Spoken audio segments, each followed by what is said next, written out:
Happy birthday, life. Oh, another mixtape. That's cool. It's just a CD this time. I know that's not as good. Oh, wait, CD? Yo, I totally have something that can play this in my dad's garage. You can finally actually listen to one of your mixes. Thanks, baby.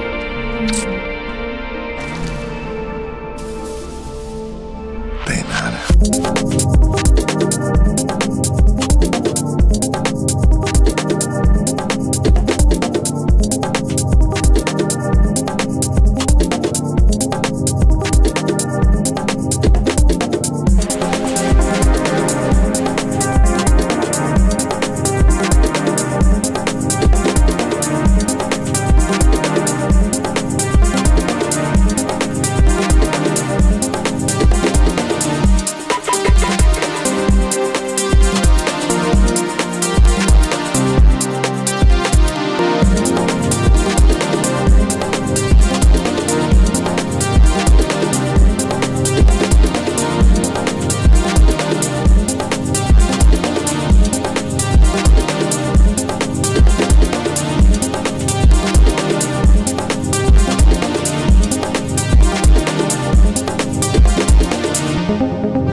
Why you wear that stupid bunny suit? Why are you wearing that stupid man suit?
try it.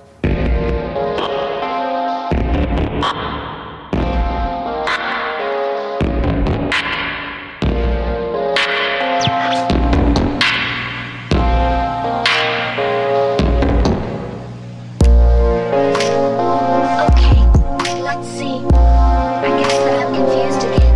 Am I here or am I there? I don't know. Over there, I'm everywhere. I know that.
way too fast.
See you in another life, brother.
beautiful place.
Hey, you doing? I'm Callan and this is Slapped Ham. You're about to see some seriously freaky video clips. So hit that subscribe button and get ready for more creepy content.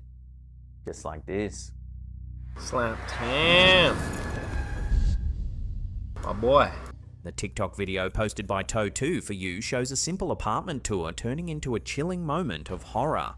As a young couple, guided by a realtor, walk through what appears to be a typical listing, the footage suddenly takes a turn for the unnerving. That's washer dryer hookups. Yeah, cool. Oh, sorry I kicked you. The couple casually films their walk through, passing the kitchen and living area.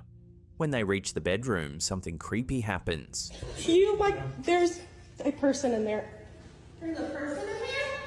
To their shock, there is a person lying in the closet. This unsettling video brings to mind a similarly disturbing true story that was reported in 2019, involving a college student named Maddie. What started as a mystery over missing clothes turned into a nightmare for the young university student in North Carolina after she discovered a stranger living inside her home. The student began noticing odd signs in her off-campus apartment. Clothes seemed to disappear, and unsettlingly, she even found handprints smeared across her bathroom mirror and walls. She told reporters that she assumed a raccoon had found its way into her closet, or at one point wondered if her apartment was haunted. Her suspicions came to a head one Saturday when she heard rattling noises inside her wardrobe. Gathering her courage, she called out, "Who's in there?" To her shock, a voice replied, "Oh, my name's Drew." Opening the door, Maddie found 30-year-old Andrew Clyde Swafford crammed inside, wearing her clothes, socks, and shoes. He was even clutching her book bag stuffed with more of her belongings. Terrified, Maddie tried to keep Swafford calm while she waited for her boyfriend to arrive. She told him to take off her clothes, which he did, before continuing to try on other outfits, hats, and looking at himself in the mirror. At one point, he told Maddie she was pretty and asked for a hug. However, she refused to let him touch her. Police arrived shortly after and arrested Swafford, who was taken to Guilford County Jail. He appeared in court via video link, facing 14 charges, including breaking and entering, larceny, and other unrelated offences. He was held on a $37,000 bond. The incident has left Maddie so traumatised that she decided to move out of her apartment. "Last night I didn't feel safe," she said. "I slept with my roommate in her bed. I can't stay here. Every time I go in that closet, it's just a bad vibe." So whether caught on camera during a viewing like our first clip or stumbled upon by surprise, discovering someone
lurking inside an apartment is every renter's nightmare. There's a person in there.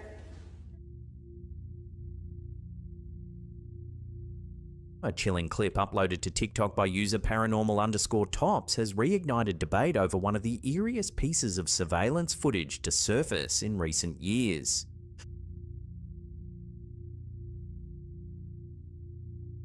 Originally captured in 2016, the grainy video appears to show something inexplicable inside what looks like a function center or art gallery.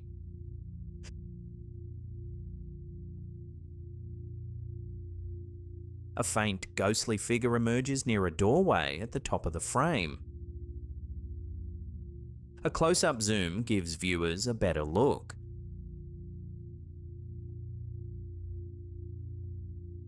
Comments on the clip reflect the usual divide between believers and skeptics. Believers argue that this is one of the clearest examples of a ghost caught on security footage, pointing to the figure's defined human-like outline. Josh Robillard has gained attention and concern for TikTok user Josh Robillard has gained attention and concern for documenting a string of chilling paranormal events unfolding inside his home. His clips, which have gone viral, showcase a variety of disturbing phenomena that many viewers believe point to the presence of a poltergeist. In one of the first videos, Josh sets out to capture strange happenings on camera.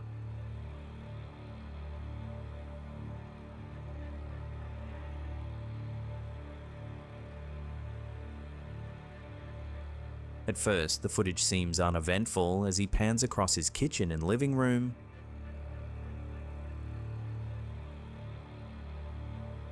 But when he returns moments later, the crucifix on the wall has flipped upside down and the light fixture above is shaking.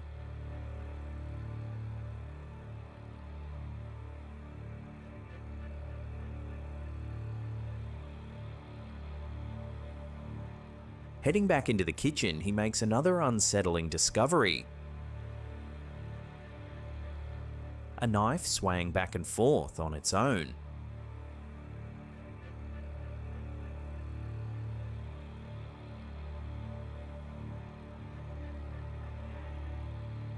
In another clip, Josh returns to find several household items bizarrely stuck to the ceiling, defying gravity.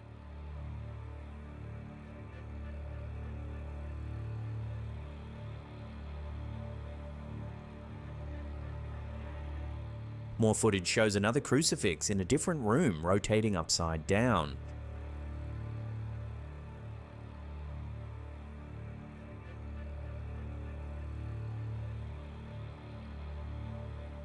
The activity isn't confined to the upper floors. In one particularly creepy video, Josh ventures downstairs to discover a child's rocking horse moving on its own, rocking steadily back and forth, despite no one being near it.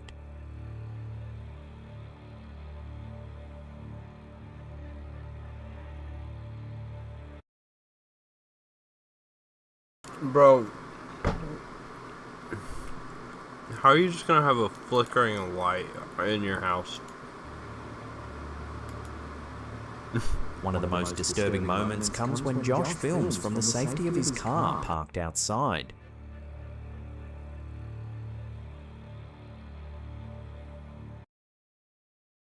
Pretty much all that could have been faked. Through his window, he captures what appears to be a dark, hooded figure standing inside the house, staring out at him.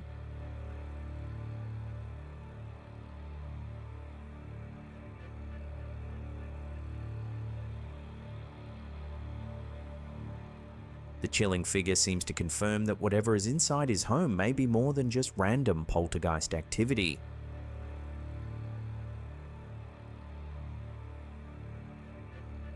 The series of unnerving clips has drawn many concerned comments. One viewer wrote, "How can you even live in that house?"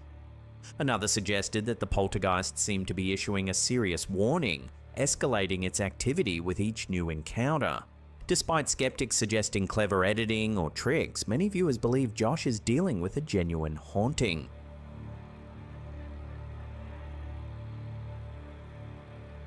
For those wanting to follow the ongoing activity in Josh's house, check out his TikTok account via the link in the description box below.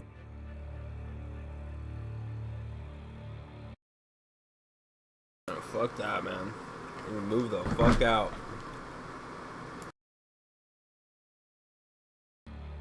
A chilling video originally uploaded to TikTok by user I'mNotBeautiful509 and later re-uploaded by elkukui.tv has left viewers unsettled after capturing what appears to be a disturbing scene in the early morning hours.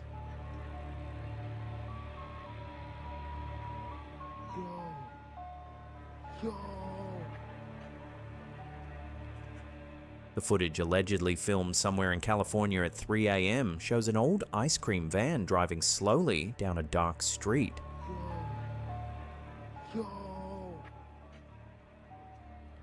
The vehicle's side door is wide open, and inside a person can be seen sitting on a refrigerator unit.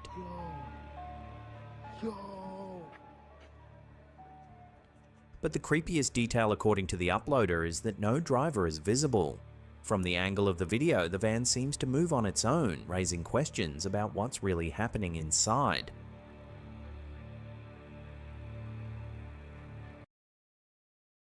Probably absolutely fucking nothing.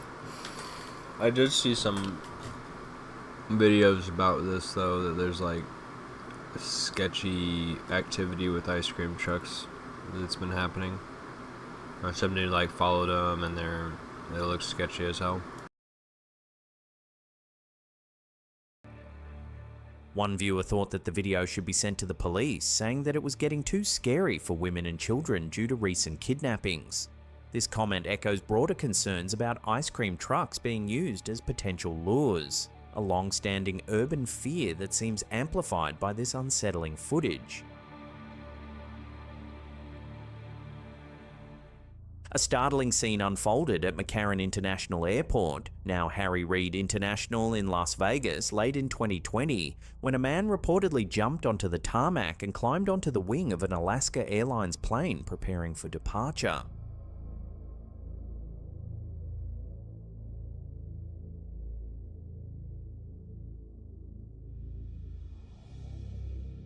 The flight in question was Alaska Airlines Flight 1367, bound for Portland, Oregon. Video captured by a passenger shows a man, later identified as 41-year-old Alejandro Carlson, crawling onto the left wing of the Boeing 737 while the plane was taxiing to the runway.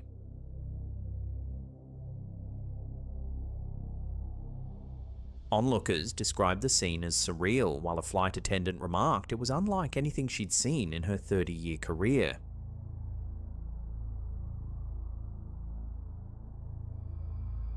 During his brief time on the wing, Carlson removed his shoes and socks, attempted to reach the winglet, and upon slipping, fell, suffering injuries to his nose and head before being taken into custody. The airline...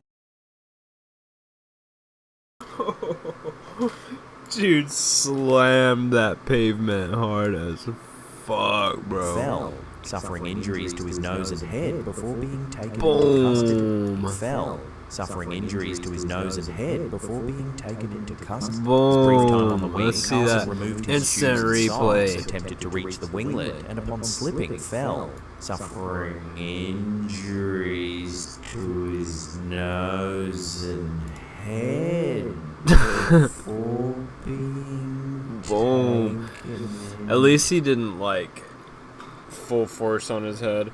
He landed on his knees first.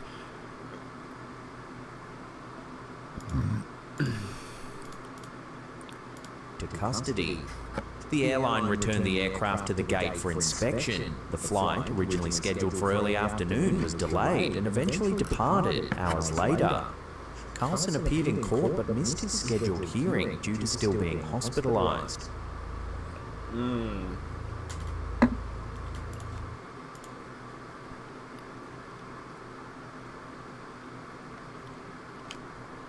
Damn, so yeah, he probably hit his head pretty hard if he's still in the hospital. Oof. A strange foot. But like, what the fuck were you doing, dude? Like, what was the goal there? I have questions. Maybe he's like that chick who like saw the lizard or whatever the fuck. She was freaking out on the plane. And he was just having like a... He saw a demonic entity. Told him he needed to do that. I don't know, man. What? Any ideas?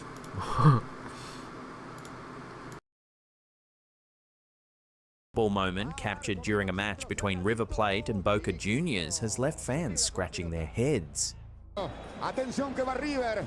Va Barco, vino al centro, cerradito, Chiquito. Se queda con la pelota. The short clip, uploaded to Reddit by user Junior150396, has been described by viewers as a possible glitch in the Matrix. Atención que va River. Va Barco, vino al centro, cerradito, Chiquito. Se queda. The footage shows a tense free kick. As the ball flies toward the goal, it appears to strike the crossbar and bounce back into play. But just as fans might expect the goalkeeper to scramble, the camera reveals something shocking. The keeper is already holding the ball firmly in his hands.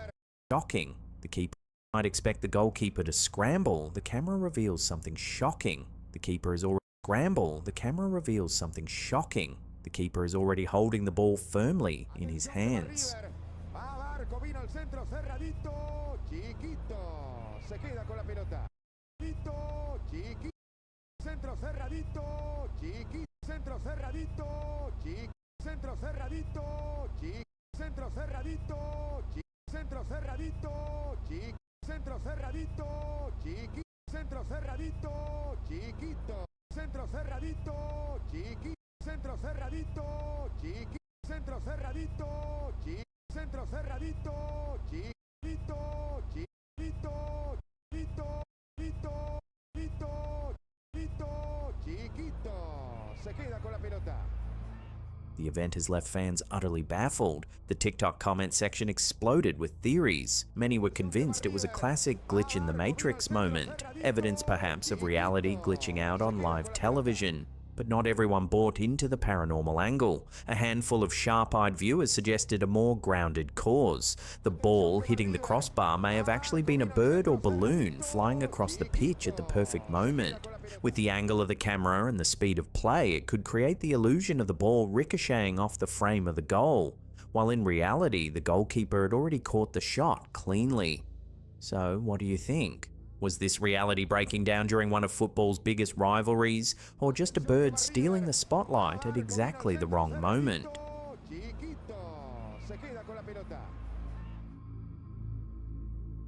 Before we get to our last segment, remember to hit that subscribe button and turn on all channel notifications. That way you'll always be in the loop every time we drop our scary and creepy content.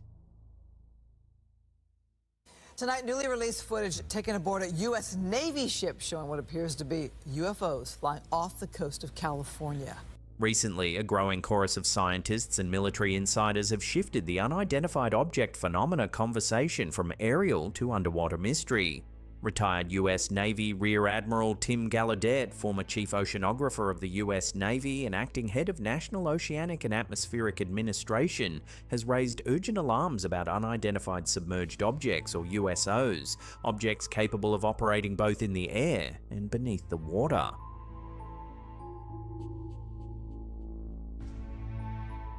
Earlier this month, the website Popular Mechanics.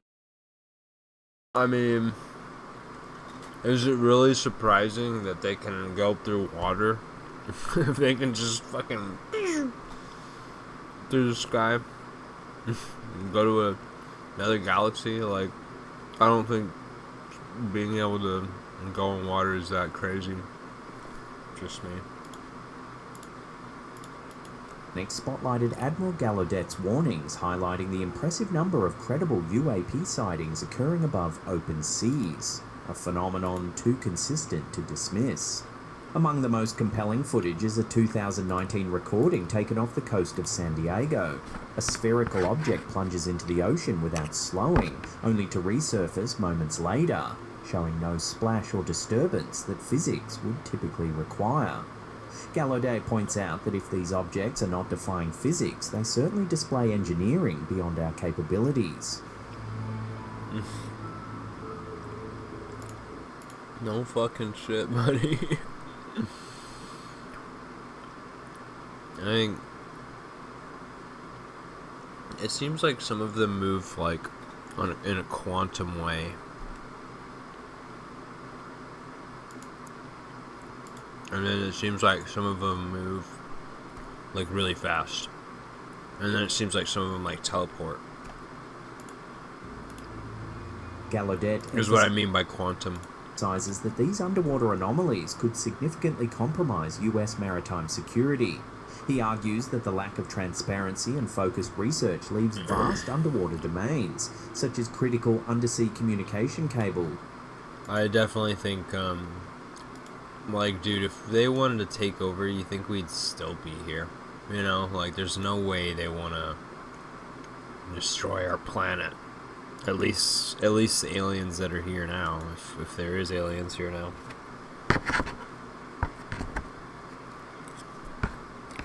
I think a more likely situation is that they've talked to the U.S. government.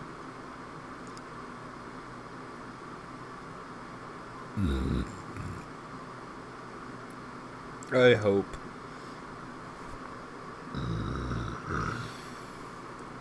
I hope there's, I hope that we are in contact. You know, and not, like... And there's a lot of theories.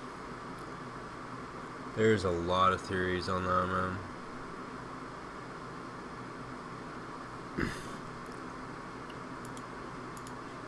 Don't even want to go down that rabbit hole right now. Vulnerable to unknown threats. Far from fringe speculation, Gallaudet calls for elevating transmedium, UAP and USOs to national research priorities. Trans-UFOs? Warning of potential impacts across everything from defense to energy and internet infrastructure. A resurfaced... Oh no, they're making the UFOs gay! 2023 video of tic-tac objects emerging near the water off California. Alright, I don't think there's any more clips. Yeah. Go and subscribe to Slapped Ham, though. He's the best.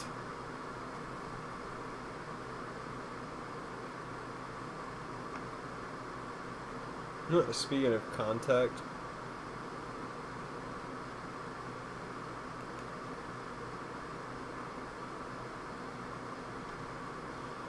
Oh, this is the damn asteroid he's talking about.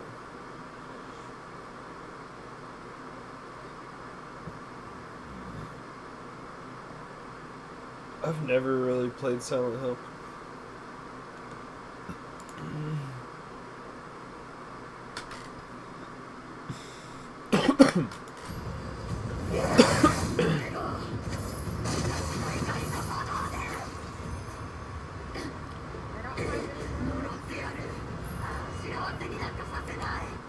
Looks crazy.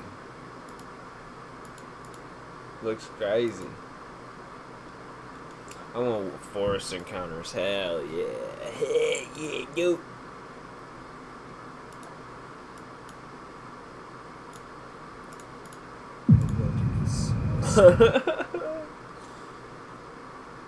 Bro, chill.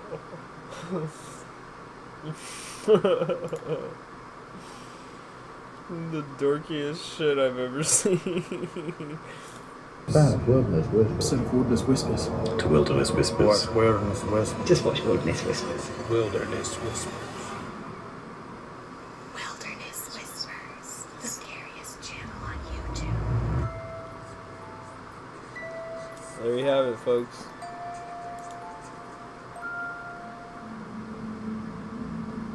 The Dog Daddy is a huge channel all about dog training. No camping, no abandoned places, no paranormal hunts, just pure dog behavior and training content. But in this one particular video, something totally out of the ordinary happened, and it ended up confusing and even scaring a lot of viewers. It started when the creator uploaded a short on his main channel about a strange encounter he had. Apparently, a woman showed up at his property out of nowhere, saying she came to see his dogs. He found this really odd, so he did what most of us would probably do in that situation. He started recording. Take a look. Sorry, what did you say? I heard you had these beautiful black German shepherds here, so I came down to say hi. Oh, yeah, thank you. Thank you. Is it okay if I come in? Just for a quick second. Oh, no, we don't really allow visitors in. I came a long way just to... How do we even know they were here? Somebody told me. This is where you... How did you get here? How did you get here? I walked from all the way down the road. Someone dropped me off. Oh, wow, that's crazy. Okay. Yeah, no, we don't really allow visitors. We just moved in, and you know, these dogs, they're out here with me now. They're friendly, but we have some rescue dogs and even protection dogs, and behind the other gate over there. So you know, we don't really have a open door policy. I'm really great with dogs. Is that okay if I meet them? You'll see. I'll show you. No, if these guys they're out, if they want to come say hi at the gate, it's okay. But we don't really have any visitors on the property. I mean, this is like the only. No, don't open the gate. Like I said, the dogs in the back, they are not as friendly as the ones that are out here, so please don't open the gate. It's just gonna be a quick second. No, not today. Maybe another time, but we're not allowing visitors. And I don't even know how he got here. I told you I could take you down to the... Listen. No. Can you just let go of the gate? I thought you were nice. I just wanted to say hi to your dog. No, we are nice. We just don't allow visitors on the property. Now that woman really seemed like she had trouble understanding what he was saying. Even after he repeated over and over that she wasn't allowed onto the property, she just kind of stood there until she eventually left. Fast forward a few days. So annoying. In the middle of the night, the dog daddy was suddenly woken up by his dogs barking like crazy outside. Their bark wasn't the normal, there's a raccoon type of bark. It was that deep, alert tone that dogs use when they sense someone or something is actually there. So, flashlight in hand, he stepped outside to check what was going on. And this is what he captured. Listen, you need to leave now. I'm telling you right now. I'm gonna let them out. It's midnight. What are you doing here? Leave now. It's midnight.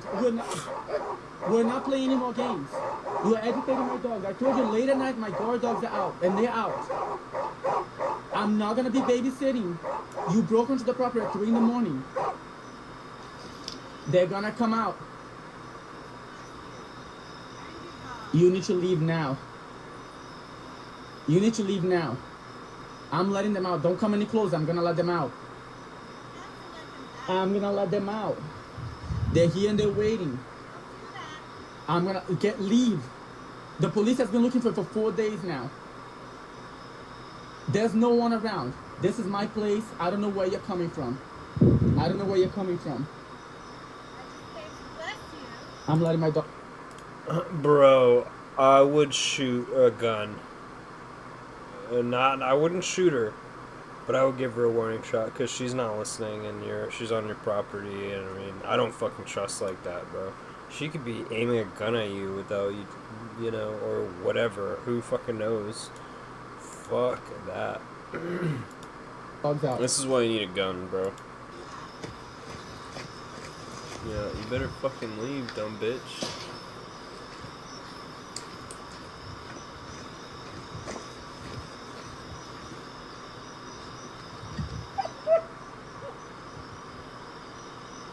She disappeared. That woman was apparently there to bless his dogs?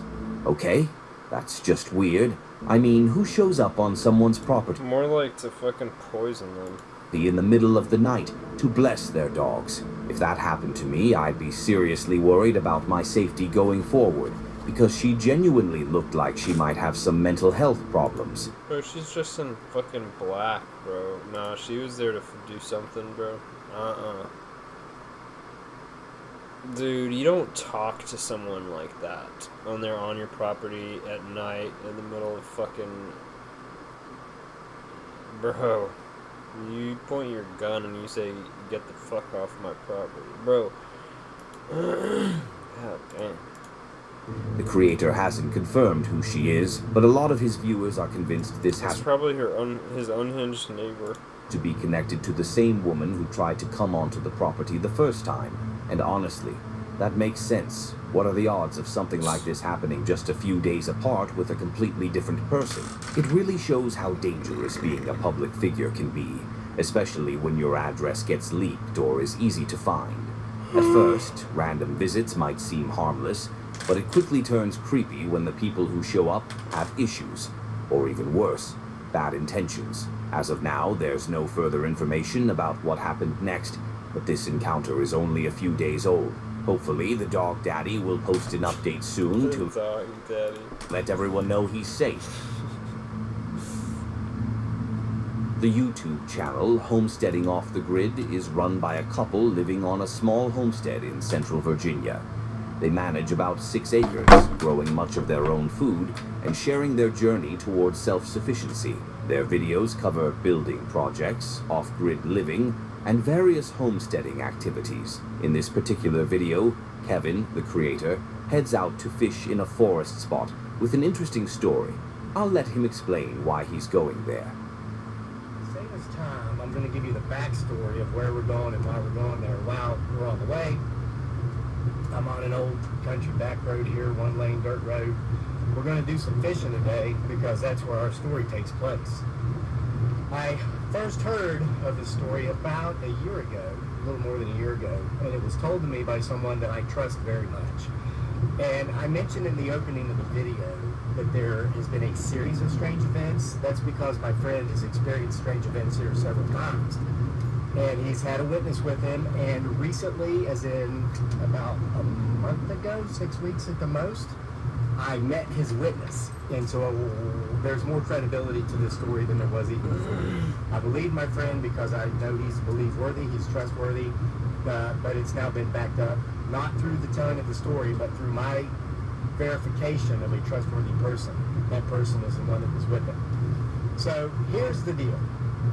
There's a stream where my friend and his buddy that I met this summer fish quite often. I've fished there a couple of times, but never as far up as my friend has. And we're going to do that today. That's the main part of this video.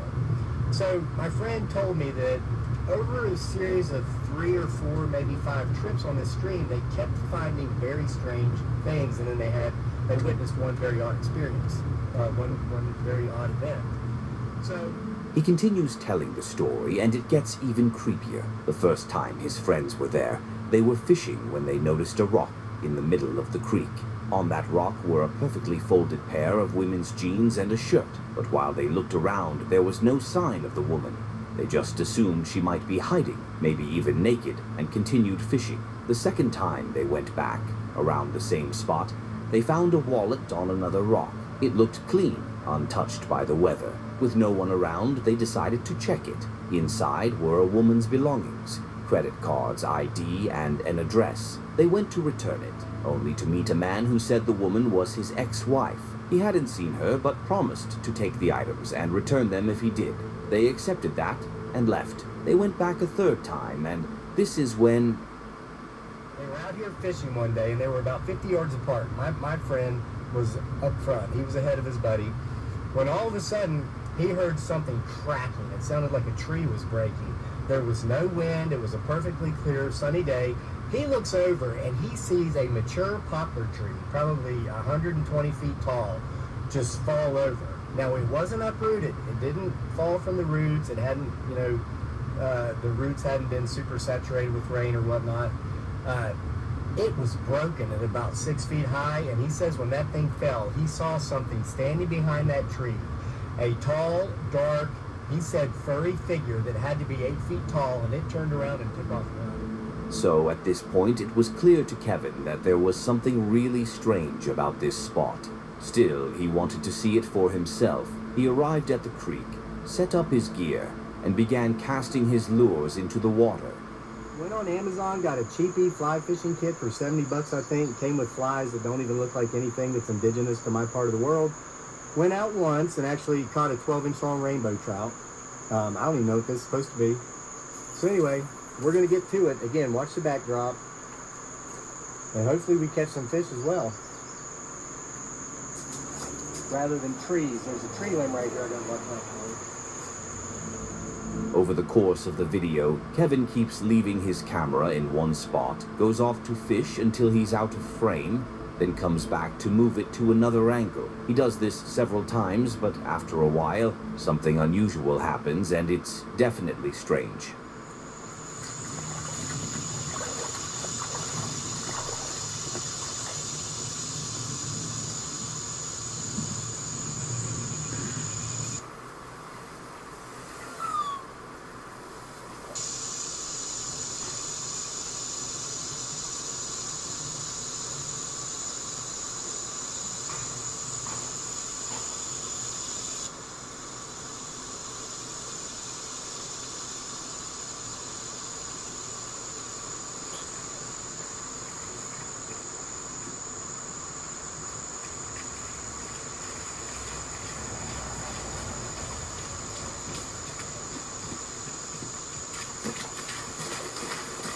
gotta get out of here. We gotta get out of here. Listen, I'll tell you about it when we get to the truck. Oh, my buddy was not wrong. Kevin started hearing loud knocks echoing through the trees. When he turned around, he caught a glimpse of something black. For a few seconds, he assumed it was a black bear, but then it hit him. Bears don't knock on trees. That's when he decided to take off running. Now, what do I think about this encounter? It's possible that the strange story of the place had already set a spooky tone, making Kevin interpret normal forest sounds as something much more sinister. But on the other hand, maybe he did see something unusual, and this spot really does deserve to be checked out for potential mythical creatures. And what about the woman's story? That's still the strangest part for me. Could she have actually gone missing in these woods, and all those items Kevin's friends found were clues left behind? Or was it all just coincidence? I'm not sure what to believe here. What do you think about this encounter? Was it just a trick of the mind, or something much stranger? Let me know in the comments. This creator was out on a night walk in the forest with his dogs when he started hearing some strange sounds coming from the woods. His dogs looked confused and a bit on edge, so he decided to start recording. Take a look. Miley, get over here. What's that? Lola, Miley, come on, let's go. That sounds large, whatever it is. Come on, girls.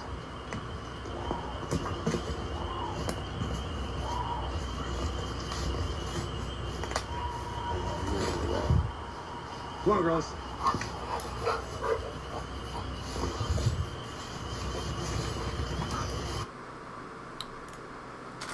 At least he has some nice big dogs like that, bro. Oh my god, that does not sound good. Okay.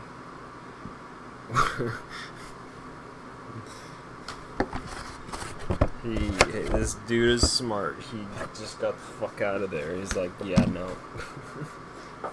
That's what you do when you hear shit out in the woods. You don't go exploring for it. Go the opposite way.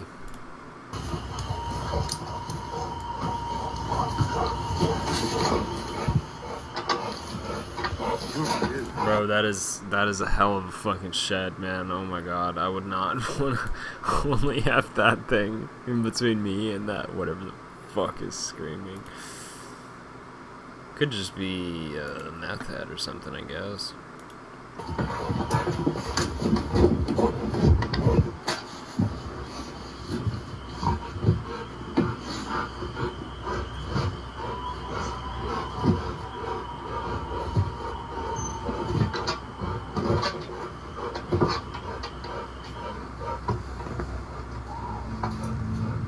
They took shelter in a small cabin and stayed there until the sounds stopped. What really makes this video creepy is the dog's reaction. It felt completely genuine, which makes it hard not to think something unusual was going on. Some people suggest it might have been a skinwalker because it didn't sound like any animal we know. Not a bobcat, not a fox. So it's hard to say for sure. Let me know in the comments what you think it could be. And if you're enjoying these videos, hit that subscribe button. We're close to 100,000, and I think we can get there fast. There's also a like button. Each click tells YouTube this content deserves more attention, helping it reach a wider audience. It's free, and you can always change your mind later. This next video comes from a creator named Danny, who usually spends his time exploring abandoned places and sharing the experience with his viewers. But in this one, he visits a location that feels very different from his usual adventures. An abandoned church hidden deep in the forest. What he encounters there has stirred up a lot of controversy in the creepy niche. I'll let you watch the video and form your own opinion. Right guys, I have just made my way into this creepy looking creepy.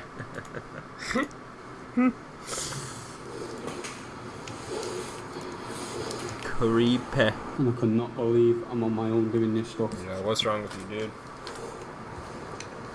You got a problem? Some sort of safe there.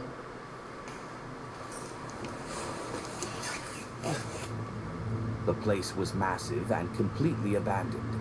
No lights, no sound, nothing. Danny was alone inside, and the atmosphere already gave him that feeling like he probably shouldn't be there. Still, he decided to keep going, but after a while, unsettling sounds started echoing through the building.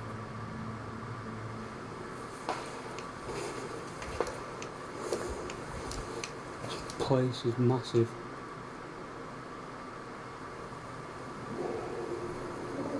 I thought I could see a pair of eyes there.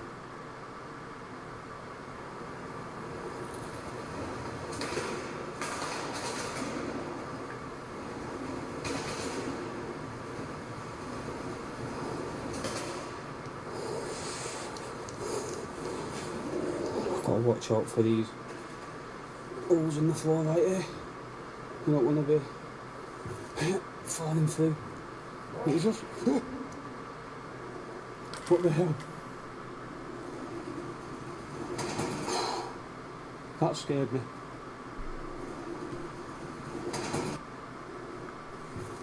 Falling through. It's just... What the hell?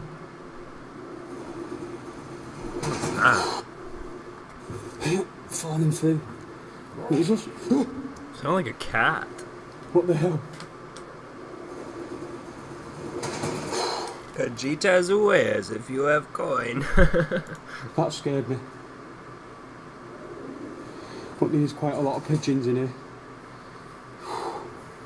Guys, I am so nervous. Oh yeah, it could have been a pigeon. Nervous right now. What are you fucking doing in there, man? So not doing this on my own again. Well, to me, that kind of just sounded like wind coming in through a broken window or something similar, and honestly, that's probably what it was. But then, while Danny kept exploring the church, this happened. I'll open the roof. There's quite a lot of furniture what's been left and stuff. Oh wow, check that over there. We've even got a christening pot right there. Just think people would have been christened here once. What the hell?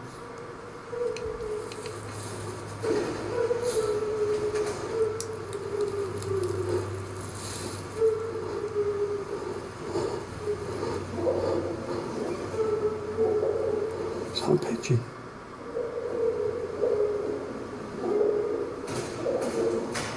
Hello? Hello?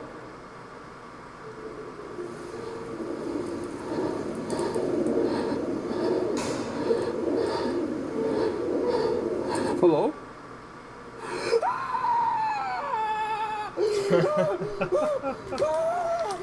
Oh my god!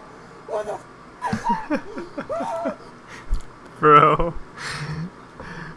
I don't know, man. I don't know.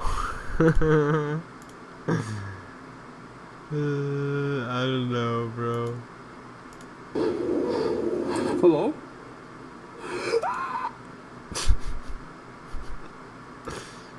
I don't know if I'm buying it, brother. It doesn't look ghostly at all.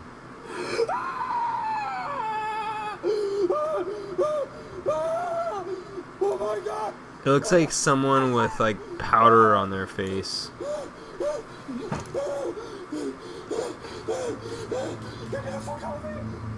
This is where the video actually ends. Now, this is the part we all love, breaking it down. At first glance, it totally feels like a setup. That figure just looks too off, you know. But then there's his scream. That was a different story. His scream sounded genuinely terrified, like he really thought something bad was about to happen. And that's exactly where the controversy started. A lot of people think the video is fake, but many more believe it's genuine purely because of how real that scream felt. Personally, the figure didn't look convincing to me, but the scream absolutely What the fuck is that, bro?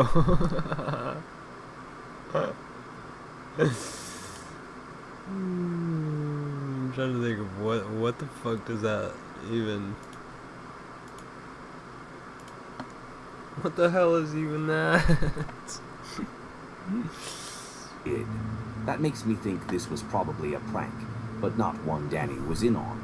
It seems more like someone else was pranking him, which explains why his reaction was so authentic. What do you think? Was this a prank pulled on him? Was it real, or was it just a full-on... During, I don't know, like, the scream sounded okay, but the rest of him talking did not sound very legit. Setup. The Black Camper is a man passionate about the outdoors, and his channel reflects that love for nature. Most of his content focuses on camping trips, hiking adventures, and honest reviews or comparisons of camping gear. His videos usually have a really warm and genuine feel to them. However, one particular video stood out from the rest. In this episode, he returned to Hillsdale State Park for an overnight camp. But this time, instead of being in a quiet, secluded area, he chose a much more crowded spot where plenty of other campers were also set up. Usually the way to go. Alright, y'all. There's actually a ton of people out here camping, man. Tons of people. Tons of people. So, got Chad. That's my buddy Chad. But yeah. Alright, let's get camp set up. I think it's right here. 6. Alright. So, I might camp right there. We got... Alright, so we got plenty of neighbors. Oh, I thought that was a crane. I mean, that is a crane. I thought that was something else. But yeah, we got plenty of neighbors tonight, dog. So let's see the best spot. This is our campsite. After picking out a place to set up, he began pitching his tent. While he was working on it, someone nearby struck up a conversation with him. At first, it didn't seem unusual at all, just one camper chatting with another. Oh, no, heck you no. That's what this is, bro. Oh, yeah, heck yeah. Nah, it's too much dirt. Oh, no. No, sir. Just tonight, man, I'm actually testing this out. Thank you. Okay. Yeah. So, I also do some YouTube videos and stuff, so I'm just, I was itching to get out and camp in it, you know what I mean? So, there you go. That's what's up, man. We were at Troop 25 out of Kansas City. You know what I'm saying? But he stopped doing Cubs. I was a Cub Scout master or Cub Scout leader or whatever until he dropped out and started. But he's doing football now, so he don't want to do the Boy Scout stuff. But yeah.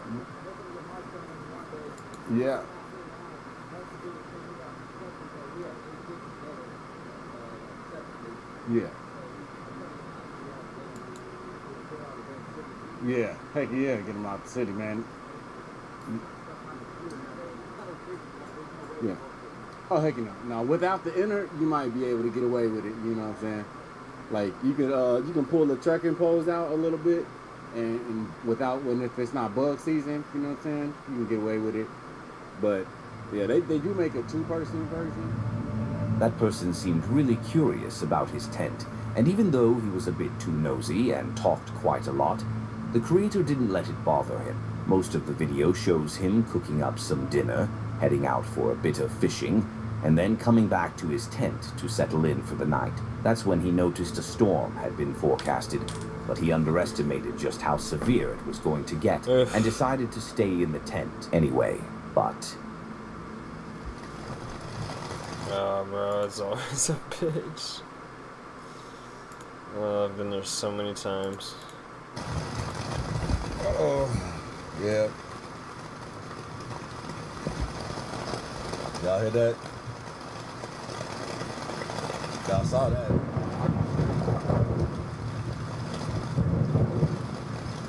It was a dark and scary night.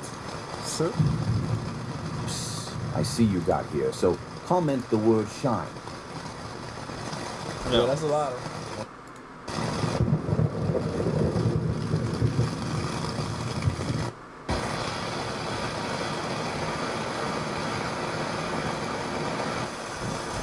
Yep. Time to go, y'all. Time to go. Fuck, it's flooding. I bet. Alright. Bruh. Hey. I ain't never been in no shit like that before. I literally had to like pack up. The tent was blowing in and I was getting scared. So this is not just in case any of you want to know what the radar looks like. That's me right there. I'm in that little dot. He ended up sleeping in the car that night, and the next morning he went to check on the tent to see how it had held up through the thunderstorm. At first glance, everything seemed fine. The tent had partially collapsed, but it was nothing that couldn't be fixed quickly. After a while, though, he noticed something strange. His wallet was missing. The tent had been zipped shut, so there was no way the wind could have blown it out. Not long after, someone approached him and said they had found the wallet and given it to another guy, which already felt pretty suspicious. But then, this happened. Bro, you told me you handed it directly to him. I don't remember exactly. No, you told me with the homie down there that you told. You better go find my wallet, man. I don't have it. What'd you do with it? Where you put it? I don't know. I don't have it, bro. You just told me you knew what you did with it. I was half asleep. I might have given it. You might have given it to who? Find my wallet, bro. The police on their way here, dog. You in trouble. Because you told me you found my wallet, right? You better call your mom. You better find my wallet, Chad. Bro, what is fucking... What you do with it? You told me you gave it to Jerry. You told me you gave it to Jerry, right? I thought I did. I don't know. Thought you did, man. You gotta find my shit, bro. That's bogus as hell. I was gonna give you $50 for that shit, bro. Find my wallet. The police on their way. What's up, YouTube, man? BC here. I'm back out at Hillsdale State Park. Y'all know I was out here camping in the rain last night, and I left my wallet, and the punk. Bro, I wasn't even gonna talk about the homeless people, but man, I remember the damn homeless people stole my wallet, man. You know what I'm saying? And as soon as I come back, the guy like, oh man, I turned your wallet in as soon as I found it. This and that, woo. I gave it right to Jerry. Like, man, so I come up here to talk to Jerry. Jerry's like, they ain't give me no wallet, bro. Like, no wallet, bro. I'm like, come on, man, you can't, come on, man, why are you lying? It was definitely suspicious for him to say that he guesses he gave the other guy the wallet. To make his way home, which meant crossing a field with some cows. At first, everything seemed normal, but then something happened that gave him quite a scare. The bull. Don't run at me. You're alright. Hey. You're alright, mate. You're alright. Bro, you're You're doing too much.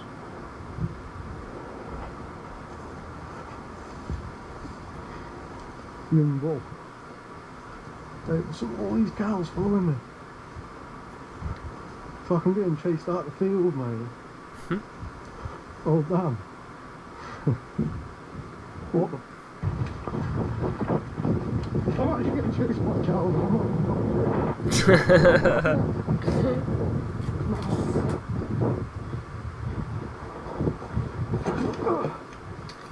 Straight here. It's not Jurassic Park, brother. Oh my god.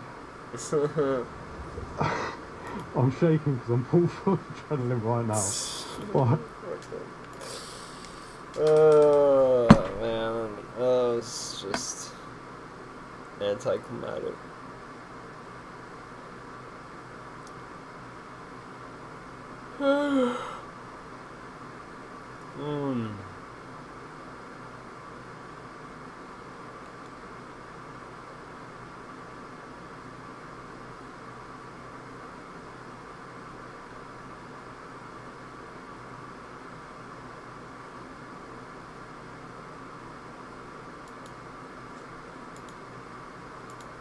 Holy fucking 2 hours? Jesus.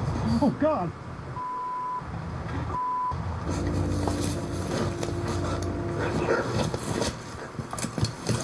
Oh. Ooh. What are y'all? What's up?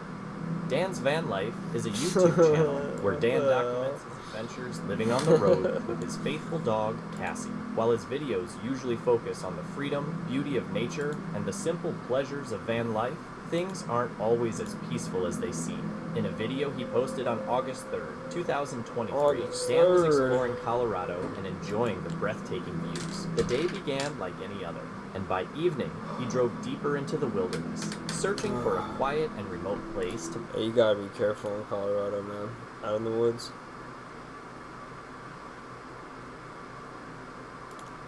You got to be careful. There's some strange stuff out there. Park for the night. Decide whether I'm just going to camp at this parking lot right here, or if I'm going to drive further into the forest and look for a real campsite. It's tough because it's the weekend right now, so there's a very good chance that I won't find a campsite open. Here's the next camp spot. Oh, no one's here.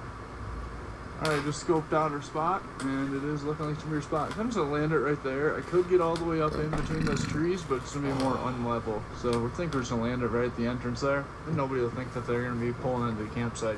Happy with the spot he found, Dan parks his van. Man, I kind of want a van like that, dude. They're fucking nice. And starts getting ready for the night. After enjoying a simple dinner with Cassie, he decides to take a short walk into the forest to get a better feel for the area he planned to stay in. But shortly into his walk, something unexpected shatters the peaceful atmosphere. It's like horse poop. There's either a moose or a horse right outside of the van right now. How did it's a horse? Or a bear. There's a bear right outside the van. Hey, bear. Bruh, you left food in the van? Probably.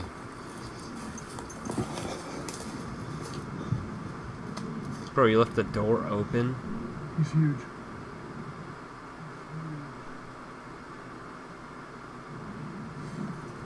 Hope you got bear spray, buddy.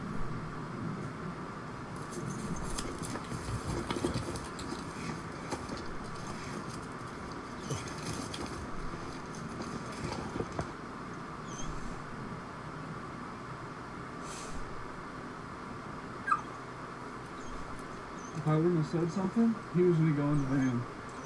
If I wouldn't have hollered, hey bear, he was about to walk his way right into the van. Yeah, you shouldn't leave the door open, dude. Sit. Cassie, sit. Sit.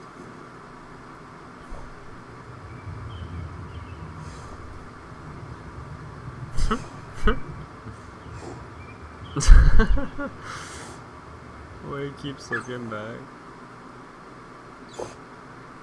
What are the odds of that the second I walk... What are the odds that the second I walk away from the van, a bear just comes strolling in? What are the odds? They can smell food from like 30 miles away, dude. Or some crazy shit like that. Out the door. Even if it's... And it doesn't even have to be food. Any scented thing, they can smell it from... Even if it's like in a container and shit, their sense of smell is crazy, dude. Right into his face. You have to admire how calmly... I wonder if bears' smell could ever be used, like, for the same way that hunting dogs... Like, I wonder if...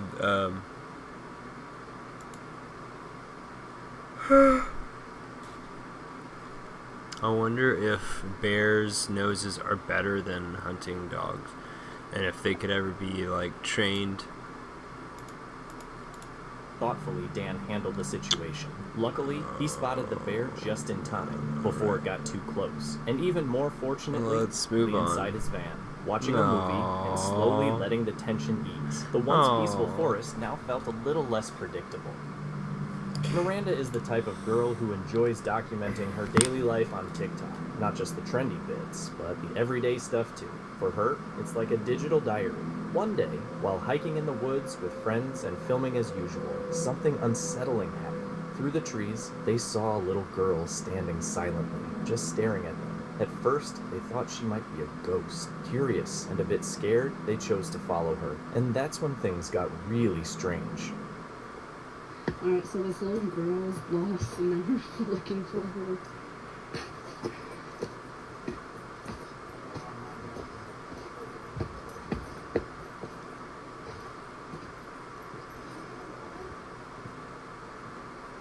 You need help looking for them? Did y'all see that? Where are you going?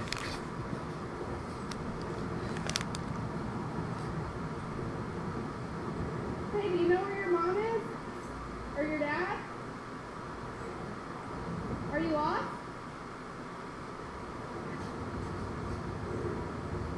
Are you lost? We're trying to help you. Are you okay? We're friendly. Are you lost? Do you know where your mama and dad is, so you can get with them? You shouldn't be by yourself out here.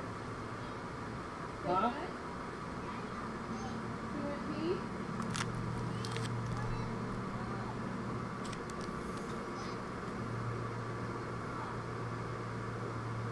Here, I can't hear you. I'm gonna get a little closer so I can hear you.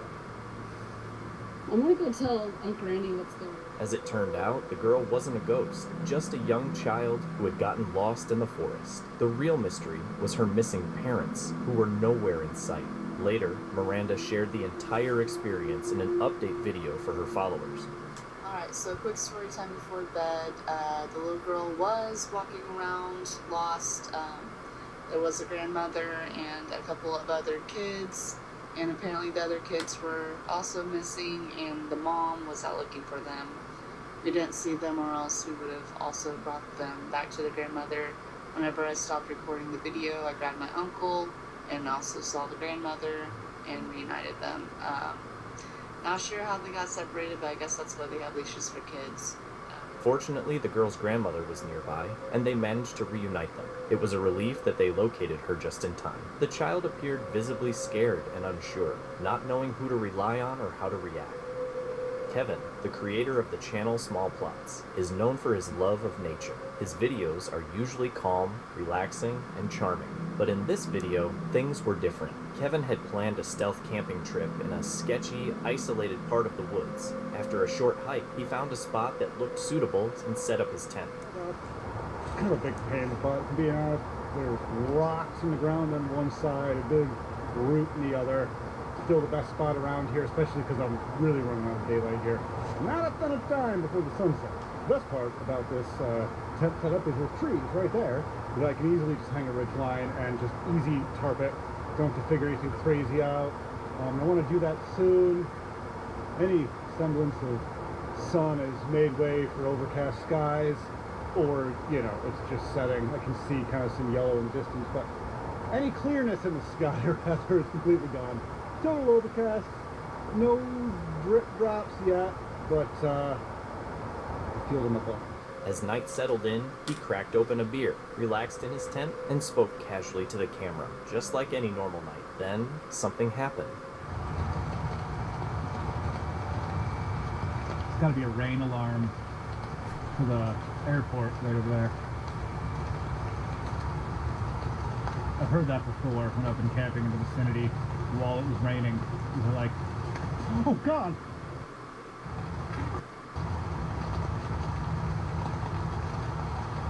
Something just ran by the tent. It was the lights in my eyes, I couldn't see anything. Had to have been a deer. Whew. I saw like movement and this light in my eyes. It must have come like right down a hill here and ran across. Oh man. Oh man.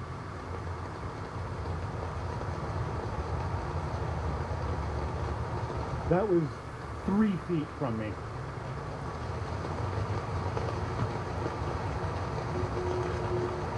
Between the Erie alarm happening over at the airport and whatever it was that just ran past me about 3-4 feet in front of me. I think it's safe to say I'm a little bit on edge.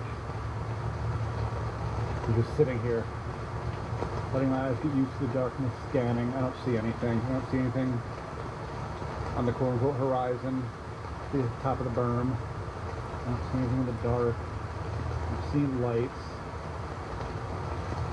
The only thing that makes me think it wasn't a deer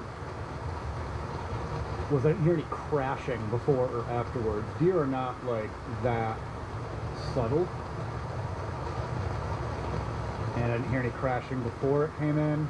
Maybe when I listen to the video I will. But I didn't hear any crashing before or after. I just heard something run past me. I'm sure the camera picked it up. It was like right there. Whew, eerie. Of course my brain keeps going like, what if it was a person? But I don't think a person would be that light on their feet. It was really fast. He never saw or clearly heard anything, but out of nowhere, an intense feeling of unease hit him, like someone else was there. The silence felt off. There were no footsteps, no movement in the trees, no animals, just an overwhelming sense of dread that lingered. Whatever it was, it really shook him. To this day, Kevin says he still can't explain it, and that strange, almost too perfect silence is what haunts him the most. Z Fishing TV is a well-known YouTube channel that focuses on fishing adventures, tips, and outdoor experiences. It features exciting fishing trips, gear reviews, and personal stories from scenic locations. On December 19th, 2023, the creator was out fishing alone from a kayak in a calm, quiet area. After trying different spots for about half an hour with no success, he decided to move farther along the shoreline to switch things up, and that's when something completely unexpected happened.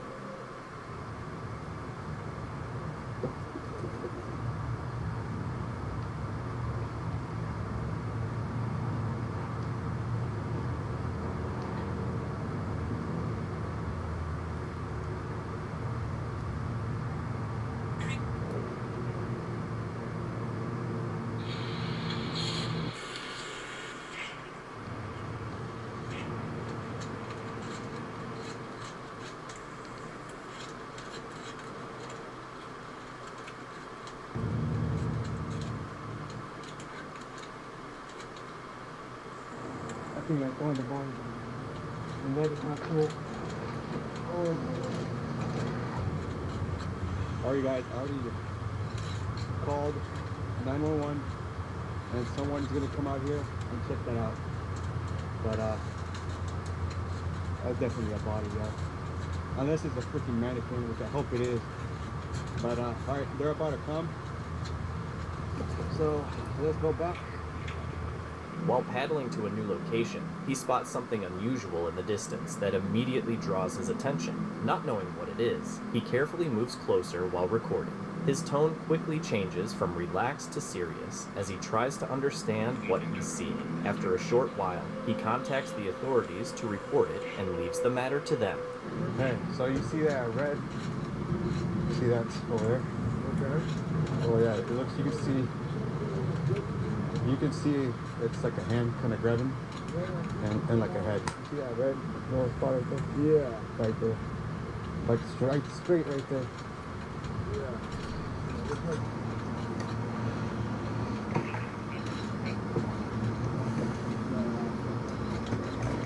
Yeah, you think it was like 3 houses. Did you see what happened? No, I just came in, I just started fishing. I was going to a dock and I stopped there to fish for a little bit. Then I was moving, and as soon as I moved, I was trying to cross, I saw something floating, and I see that, like a body. I was like, oh, you know. So I'm like, man, I told her, I don't know if I should get that close. No. I mean, I saw, if you were moving, I would have tried to, you know. So you saw him laying there. Yeah, no. No.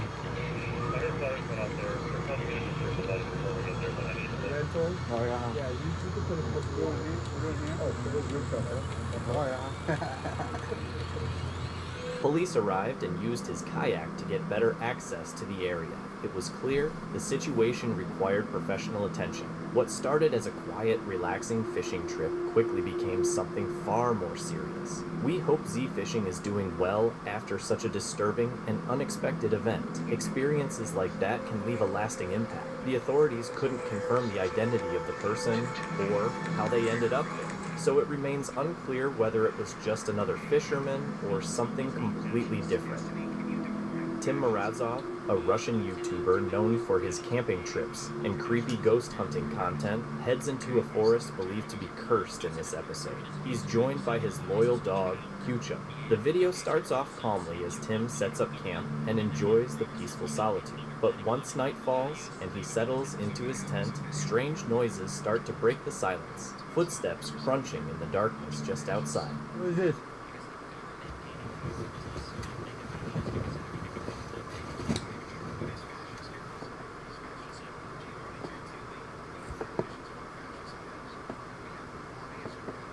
Kuchum.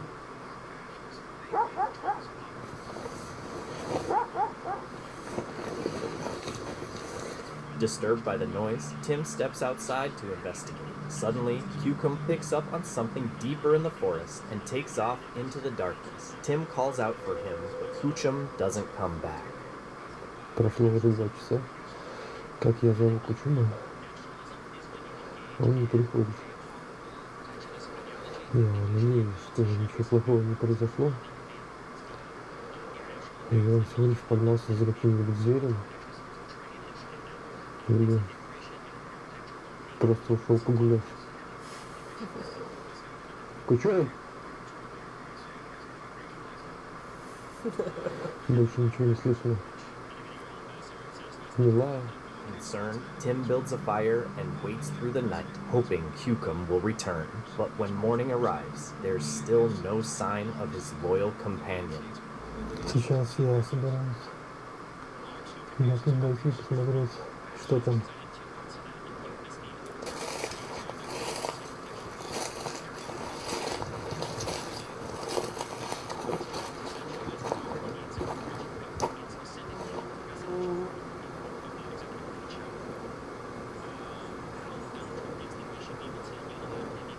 Determined to locate his dog, Tim starts exploring the nearby area. Close to his campsite, he discovers unsettling evidence. A recently extinguished fire with coals still warm to the touch and strange stick formations set up in unnatural ways. Even though his unease grows, Tim presses on with his search until darkness returns. At one point, he has to hide, sensing that someone or something is nearby.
Just when the situation feels bleak, Kuchum suddenly returns, seemingly drawn back to Tim as if he sensed the danger. The dog helped Tim get away from whatever was lurking in the forest. This video is from Philly and Keely, a YouTube channel that documents a couple's full-time van life adventures, traveling across Europe and beyond. On February 12th, 2000... I was fucking... faking gay, the last one. 23, they were exploring the impressive rock formation. I mean, I highly fucking doubt. Like, you're just gonna sit there and stare up at your fucking... at the arrows. I don't know, that was just weird. And ancient monasteries of Meteora, Greece. They parked their van on the edge of a boulder field, enjoying the natural surroundings and rock climbing opportunities. Throughout their visit, they soaked up the dramatic views, toured historic sites like Varlam Monastery, cooked inside their van, jogged to stay warm in the cold, and climbed outdoors. But one night while camping near the hot springs, they encountered one of their scariest moments yet. Strangers came out of the darkness and forcefully tried to break into their van, pulling on the door and demanding it be opened. Despite clear signs someone was inside, the intruders refused to leave, turning the situation into a tense and dangerous confrontation. We're going to send out this video, but somebody just tried to break into the van. Not ideal. What are you shining your light for? Aren't you wondering why I'm laughing? No!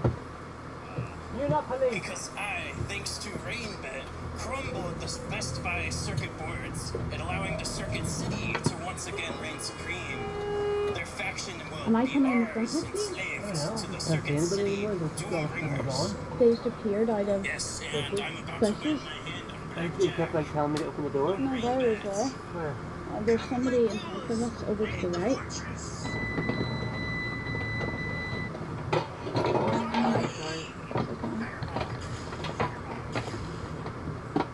You think I was just going to open the door? He was trying the handle. No, that's what I mean. Yeah. So now, it's kind of stranded on the side of the road. To give a little context, we'd been looking up park tonight in this area. There's some hot springs, like you said, one from the hot springs. And we've read loads of horror stories on the park for nights. But then we knew other people who'd been here, we messaged and they were like, no, it felt totally safe. And, you know, it's out of season. So we've had, where we've read park tonight before and had wonderful experiences. This was not that situation. After a long day, the couple parked in a quiet, remote spot and started settling in for the night. Suddenly, loud banging shook the van, and someone began pulling on the door handle. Startled, they called out, only to receive an aggressive demand from outside to open the door. Without hesitation, they jumped into the front seats and drove away as fast as possible. We parked up significant distance away from that other park up, but what can I say? I'm really annoyed. Guys, the thing is for me, right, is the absolute audacity that they kept trying to get in the van and kept demanding that we open the van to them. And I'm like, what was their plan? Did they have a weapon? Were they trying to, like, how were they planning to steal everything while we were both here? But there's so many of our friends have never experienced anything, have never had attempted break-ins. I don't know what it is that we exude that this van looks very breakable, innable, but... Anyway, we're gonna probably not get much sleep, but we'll catch you guys in the morning after a night of, I don't know, contemplation. And that was an incredibly frightening ordeal, particularly because the intruders were so aggressive and relentless. Normally, people knock and leave once they see someone inside, but this time they didn't. They stayed, insisted on getting in, and didn't care that the van was hot. Oh my god, bro. Luckily, Philly and Keely got away safe.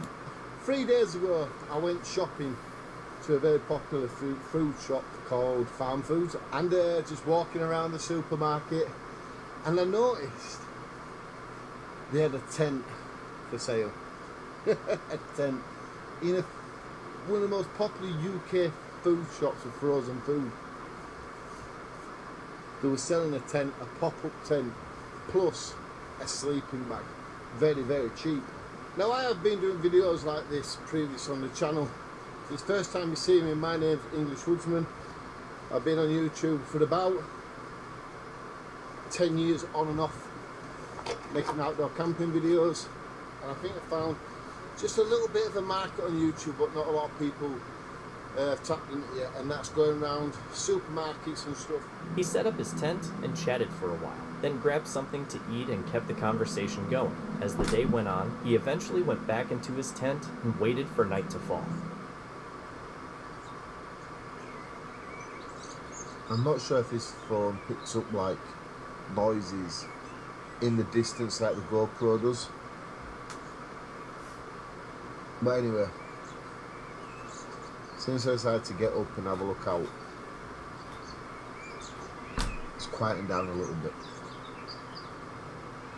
But you know what? Even though it's been a bit of a jokey video, this, on a more serious note, the sleeping bag is not long enough. The air mat is just the air mat. The tent is just it's working. He says he did a live stream discussing the place he was at, and that's when things started to feel a bit eerie. I sleep, and I always like get a flash of light on the tent. Now, if you don't believe this and you think I'm doing it for clickbait or something like that, you can check out the live stream.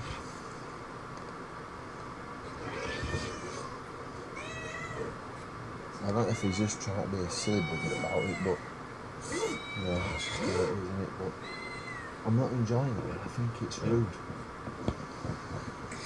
I just have to wait, won't I?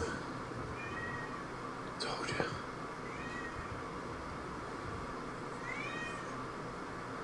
It's like they're looking for something.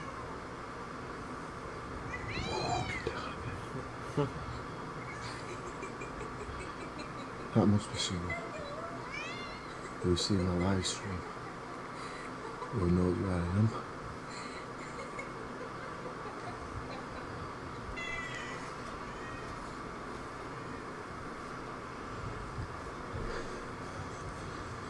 I need to come this way a little bit.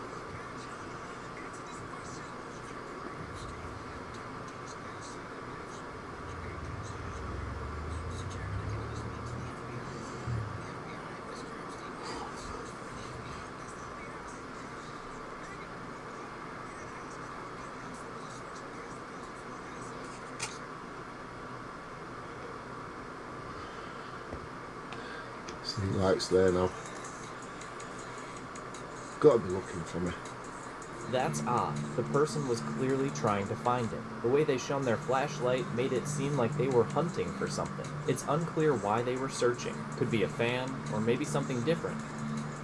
Ads Adventures is a UK-based YouTube channel centered around... Wait, what?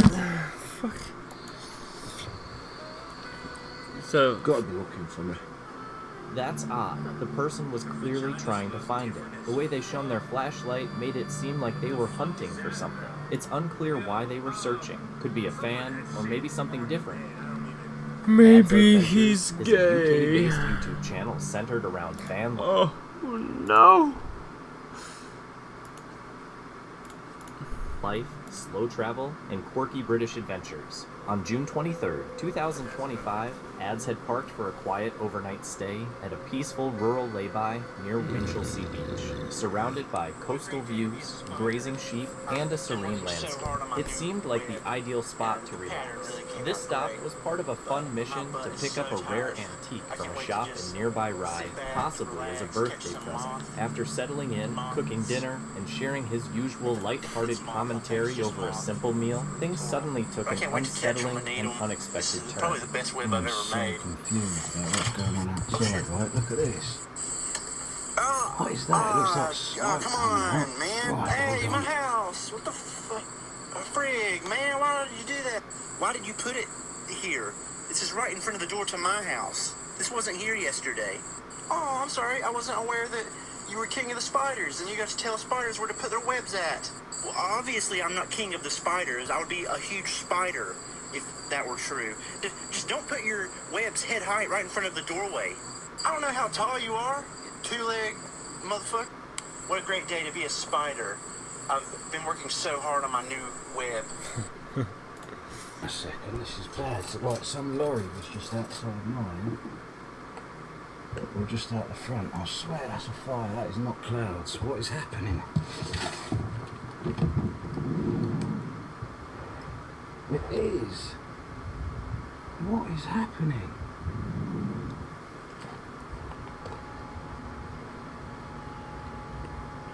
Right, so I'm trying to film me at the same time as filming the fire up there. Something bad's happened, obviously. I know who it was because there was someone on my CCTV. It was all a bit weird. I'll tell you about it in a minute. I'm going to go speak to this bus driver. Whereabouts are we? We're near Winchelsea. Down near Winchelsea Beach. There's a fire involving a caravan by the looks of it. Okay, thank you, my love. Oh, that lady sounds so sweet. They've had several more calls. I've just rang them and Sounds like it reminds me of Ozzy's wife. basically they are on their way. Right. On their way. Dude, I love her accent. They have had more calls. I'm just going to go spin my van around in case someone comes back and does that to my van, because someone's done that. It has looked like it has been done. Well, it has been done because the geezer just ran past me, jumped in his motor and sped off that way. It could be Right, someone set fire to the van that's just down the road behind me. And it was the person who was parked in front of me. I'll explain more in a minute. After dinner, Ads checks his CCTV and notices some strange cloud formations on the screen. Concerned, he heads outside to take a look and sees a camper van not far down the road fully engulfed in flames. As he approaches, he Oh, notices a bus we parked just nearby and watched speaks with the that. passengers. It was definitely the right choice. A girl on TikTok unsettling the situation was. Ads stayed calm on the outside, but it was clear the experience had... Looks like the drama has been in the background. I'm just going to walk along the top, just going to see if I can see it a bit better from up here. It looks like they've already put it out, to be honest. I've just been chatting to those guys, probably been about 10 minutes now since that fire engine turned up. It looks like the drama has finished for now. But I am going to sit tight and see if the police turn up. Because, like I say, if I disappear now, it could look a bit suspicious on me. There it is, ladies and gentlemen. Damn. 1X camper van. Right, I'm going to go find somewhere to park up where there's no arsonists milling around. Fortunately, no one was inside the van when it happened, but that doesn't take away from how unsettling the situation was. Ads stayed calm on the outside, but it was clear the experience had shaken him. Realizing the person responsible might still be nearby, and not wanting to risk becoming the next target, he decided to leave the area for the night, and honestly, who could blame him? It was definitely the right choice. A girl on TikTok was out hiking in the forest with her friend when they were unexpectedly startled by screams coming from far inside the woods. Here's the video. Fuck no. Dude, maybe just scream. Oh.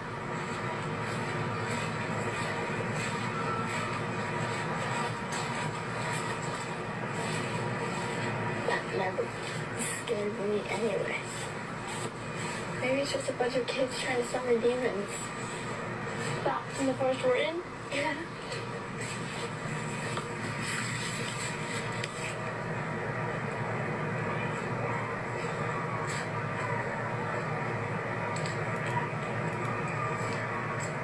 Sounds like fun. You stupid. The more you listen, the less scary it sounds. The more I listen, the less... She says, "That sounds like fun," even though you can hear a woman screaming for help in the background. It feels like those girls didn't take the situation seriously, even though someone's life might have been at risk. While two girls alone might not be able to intervene if a woman was being attacked, they could have at least been more concerned. I really hope they contacted the police, but there's no proof they did. I can only hope. Some commenters think the sound might have been a bobcat or another animal, but if you listen closely, it definitely sounds like a person calling for help, not an animal. I just hope that if there was a woman out there, she's safe and nothing bad happened to her. On August 13th, 2022, Canadian content creator Meg Lizabeth uploaded a brief video showing a disturbing experience. While she was trying to get some sleep in what appeared to be a calm and quiet spot, an unusual noise started coming from the woods nearby.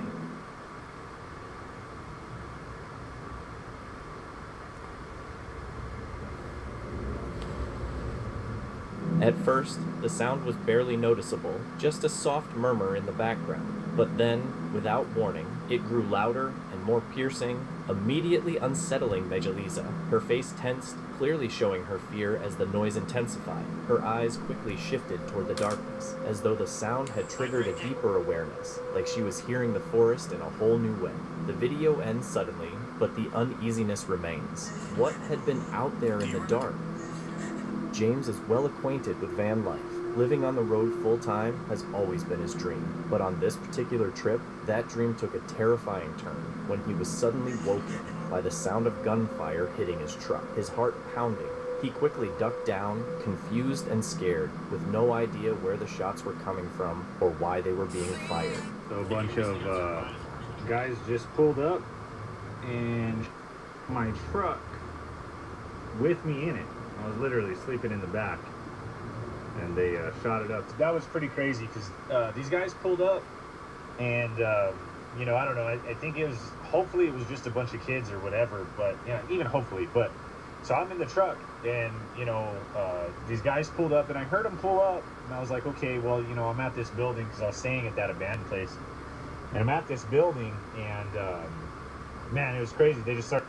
Truck. When the shooting finally stopped, James cautiously stepped outside to see what had happened, only to discover 8 bullet holes in his window. 1, 2, 3, 4, 5, 6, 7, 8 times. I haven't found any rounds yet. They're small. It's 22 probably, right, or something. But I haven't seen any rounds in here or anything. My truck's a mess. But yeah. So aside from needing a new window, be careful if you do anything like this, or a lesson to me too. You know, that was scarier than any paranormal experience or anything like that I could have. That was pretty wild. You know, you're sitting in your truck and it's being shot at, like, regardless of whether it's a small caliber or not. That was deeply shaken and scared. James made the difficult choice to cut the trip short and head back home. That's like 2 feet away from my head, but so I was like half asleep. They pulled up. I was like, whatever, you know what I mean? And then I was like, oh my god, it was just crazy. It's a weird situation. This wasn't some scary story around a campfire. It was real. One wrong move, and James might not have made it out alive. While out exploring and camping in a wooded area, 401 Files began experiencing some strange and unsettling events. This trip would definitely be one he wouldn't forget. It all started while he was casually talking to the camera, when things suddenly took a weird turn.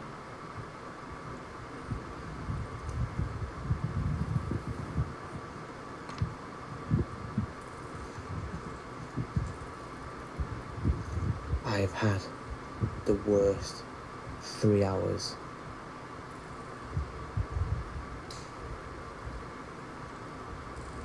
In the last scene I was filming for you guys, I was sat on a log drinking a coffee, talking about how I was going to find somewhere to throw down the bivvy tent or the bivvy bag. I put my phone in my pocket, I got up off the log, and I walked about 1.5 miles approximately to a location that I found. I went to pull my phone out of my pocket to tell you guys that I found somewhere for the night. No phone. No phone. My heart sank, obviously, and I panicked. Big. Like, I really did panic bad. I raced back with my kit on my back to the log where I'd been sat previously, hoping that the phone would just be laid down the side of the log somewhere, falling out of my pocket as I stood up. The phone wasn't near the log, but you're gonna have to forgive me, guys. I just want to get this bivvy up. What I'm gonna do now, I'm gonna get this bivvy up.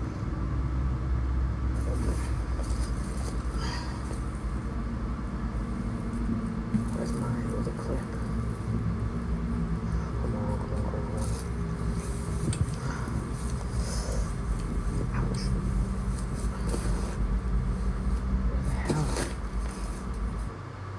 Do you know the worst thing about the setup, right, is that it's brilliant if you get started before nightfall, but because the poles are colour coordinated in the dark, trying to find which loops they go, which pieces of material they go through, it's an absolute nightmare. Add to that my hands are cold, add to that I'm absolutely terrified. Do you know the worst thing about the setup, right, is that it's... Where's my other clip? Come on. Ouch.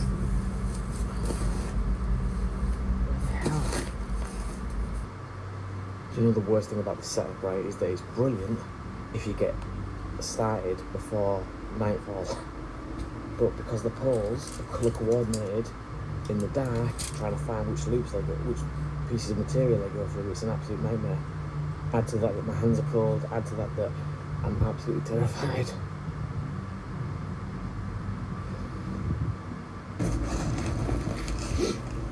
Right, I'm in the bivvy, finally. That was an absolute nightmare, trying to set that up. It's something that I just don't use that often, like I'm always in the tent, but it does have its uses.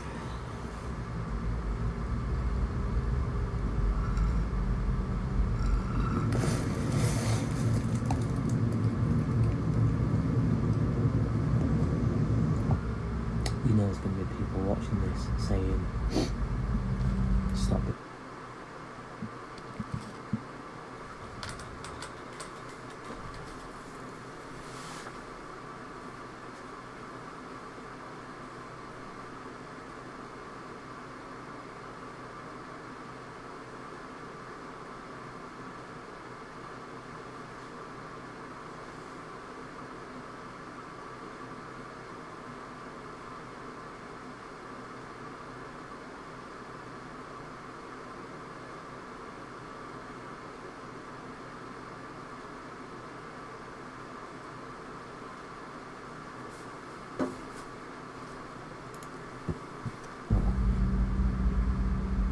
Dare anybody to come out and do this on the road and not feel scared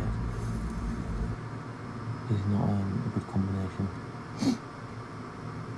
Why is that tapping?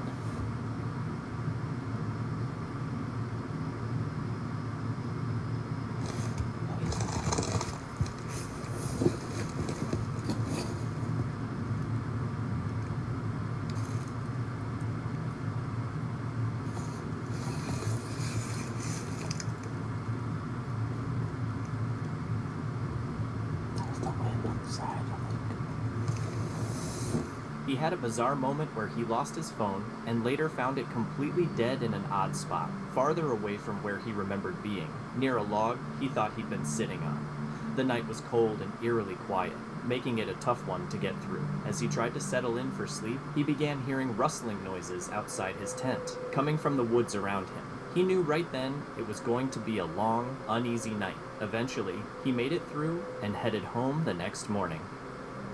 The video is from English Woodsman, a YouTube channel focused on outdoor survival, bushcraft, and traditional wilderness skills. The host often shares techniques like starting fires, building shelters, foraging, and knife handling, all while camping in nature. On March 18, 2023, he sets out for a solo camping trip, initially in high spirits as he tries out a new tent and prepares meals using a twig-burning stove. But as night falls, things take an unsettling turn.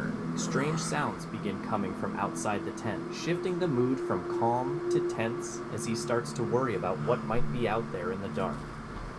Right, so we're in the tents now, rain started, and I've got the small problem of them 3 little holes.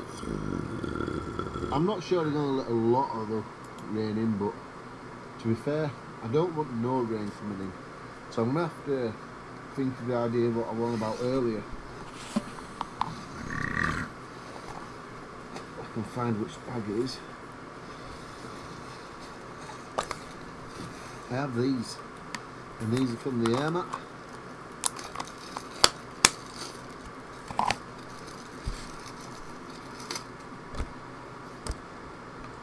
I have 2 of them, and I'm going to have to stick them over the holes.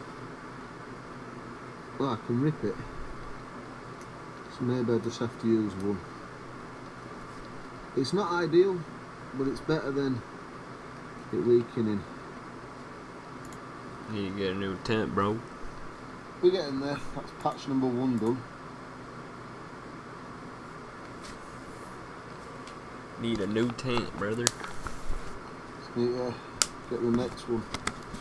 Really better. You can also get like actually good patches, and then you waterproof your tent. Like you can get some spray to re-waterproof your tent, and it's like good as new for the rain. A nightmare to peel. I don't know if it's going to be a long-term fix. No. At least for tonight. Nah, those ain't worth a shit. There we go. Give the tent a good rub. There we go. I'm just going to have a quick look over, see if there's any more that I do need to cover up before I decide to get into my sleeping bag. He enjoys his dinner and then climbs into his tent, preparing to settle in for the night. Before getting into his sleeping bag, he carefully seals any holes or gaps in the tent to ensure no rain can seep through.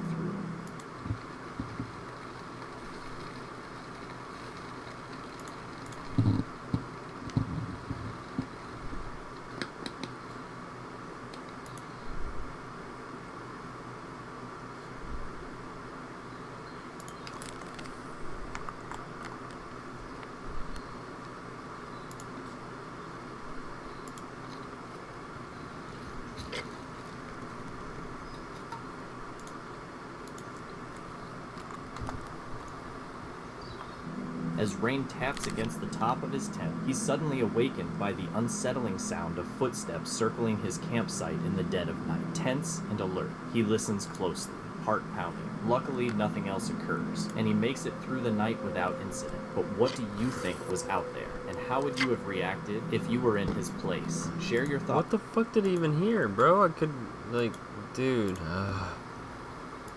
Tense and alert, he listens.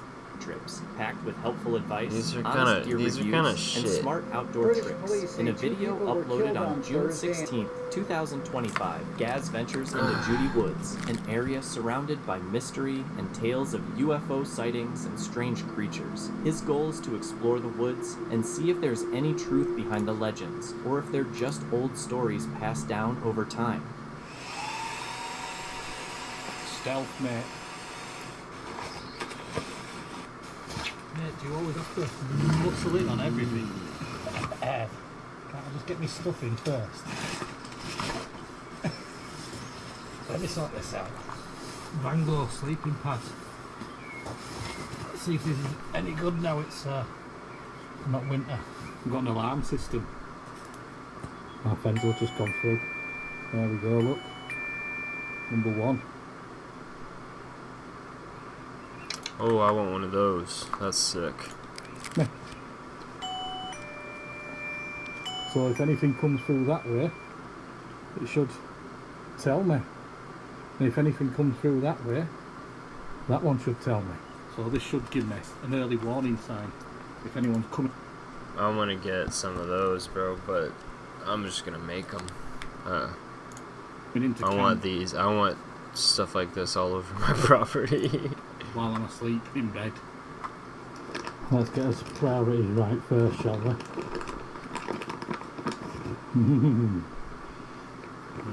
Oh, that dog is so fucking cute, man. Grain free, duck medallions. Oh, dude, I want a pug type dog. You love a duck medallion, don't you, mate? Oh, it's so precious. That's a what, French bulldog, huh? Oh, look at the boy. Oh. With his campsite ready and the golden evening light streaming through the trees, Gaz relaxes and enjoys the peaceful setting. After having dinner in the quiet of the forest, night gradually settles in.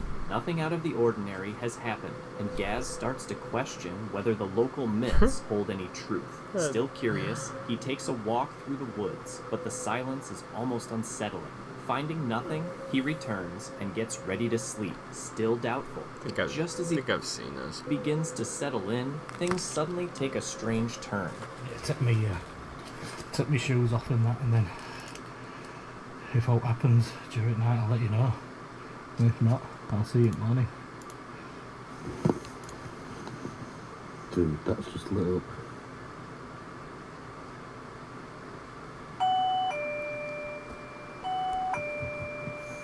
Number 2. Yeah, that's just, you can't even see what it is though. You're just in your tent, bro. That's just scary.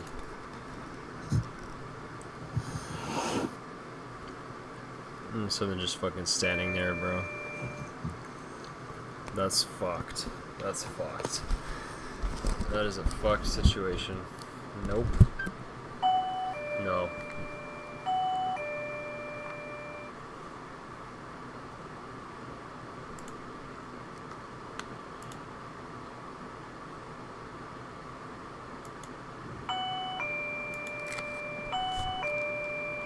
The sudden alert immediately made Gaz tense up. Ever since he had set up the motion sensor, it hadn't gone off. Not even once, until now, in the middle of the night, just as he was drifting off to sleep, he sat up, frozen, straining to hear any sound. Footsteps, movement, anything. But the silence was complete. Too uneasy to unzip the tent and check outside, Gaz remained still, waiting. Whatever had triggered the sensor left no sign of its presence, only the unsettling feeling that he wasn't alone in the woods. Maybe a bat or something like No.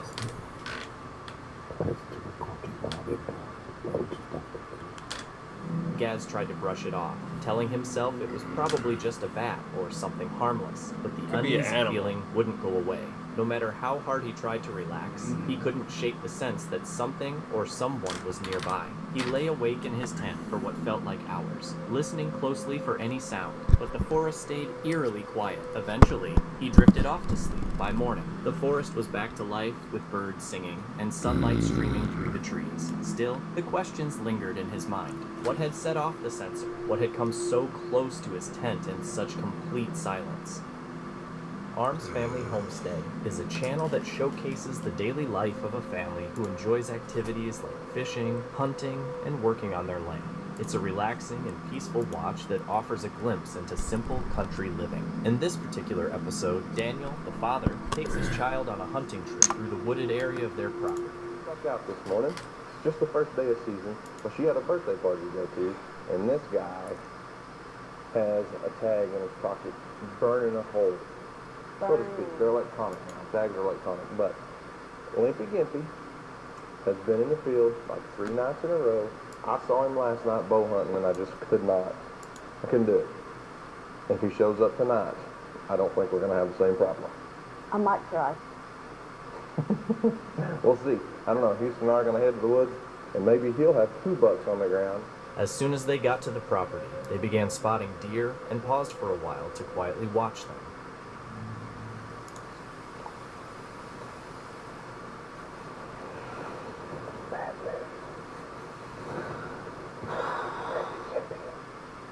Is on camera in the field where we usually hunt. He's been here in this field 3 visits in a row.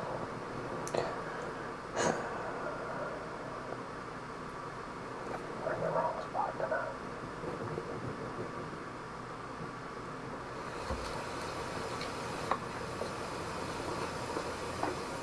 In the distance, 2 armed men started making their way toward Daniel's private property. Daniel and his kids remained silent, trying not to scare off the deer, but the peaceful moment was quickly broken by the men's unsettling behavior. We're fixing to be trespassers.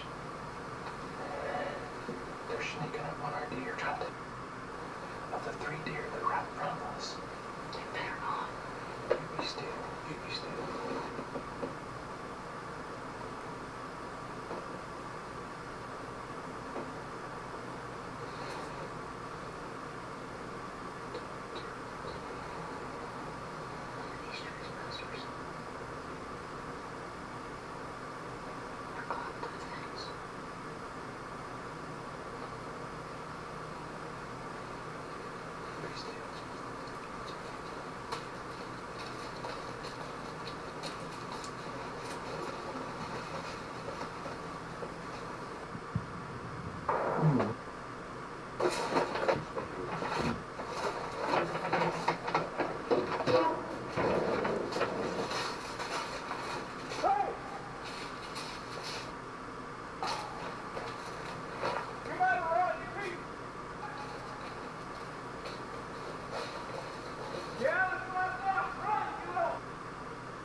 The bullet completely missed the deer, but came alarmingly close to hitting Daniel.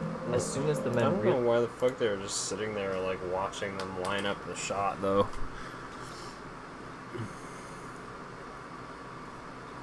Like, if they would have shot earlier at the deer, could have crossfired. Realized they weren't alone, they immediately turned and ran off. 2 guys. That's a public hunting area. 2 guys almost just Houston and I. We're sitting in the blind on top of this hill right here. And those 3 does standing in front of us, they literally walked across the first gate, which put them on the private property. The second gate is my gate. They leaned on that gate right there and took our deer in our field. I came out yelling, not nice words, not in a nice manner. And the 2 pansies took off running. I called the game warden, called the park ranger. Daniel quickly called the police, and thankfully, they were able to track down and arrest the poachers. The men had been trespassing on his private land and had fired a shot that came dangerously close to hitting Daniel or his son. It was a serious and frightening incident. His son was visibly shaken, struggling to come to terms with how close they had come to being hit and the terrifying image of a gun nearly pointing their way. It could have ended much worse, and it's a huge relief that no one was hurt. This unsettling video was uploaded by Andrew from the YouTube channel Proving I'm glad they got caught. Hell yeah. Demons, known for exploring abandoned places in search of paranormal activity. But on July 25th, 2023, what began as a standard ghost hunt with his fellow explorers Kay, Alex, and Almond took a darker turn. While investigating a supposedly haunted, empty office building, they ended up facing something far more real and far more dangerous than they ever expected. What would you actually do? Would you continue? Depends whose face it was. That's a ghost or something.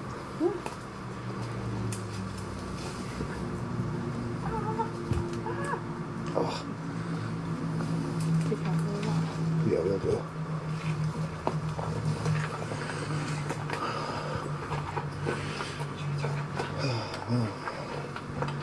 This has been locked up for a long time, hasn't it?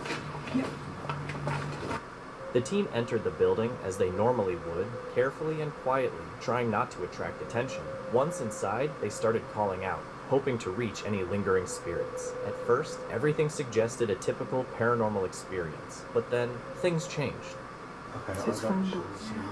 I don't know that. Can we also address the giggling? Like, I'm 99% sure that's actual people outside.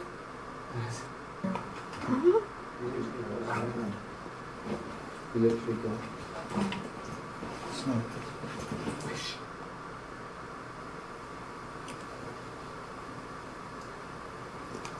Somebody's here. Okay, let's go downstairs now. Nice to see you. Alright, somebody's here.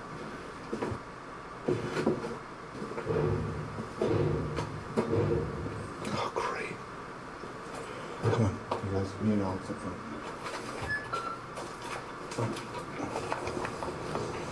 Be careful.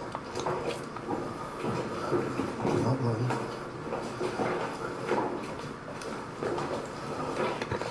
Yeah, I know. Bottom floor.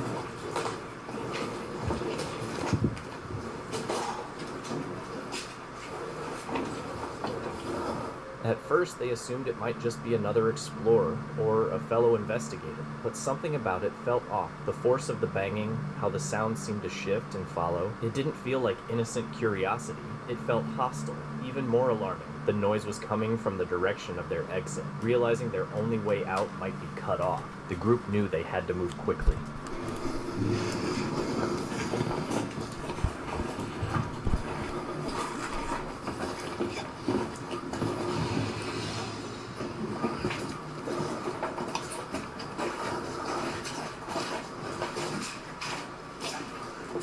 Is this a way out?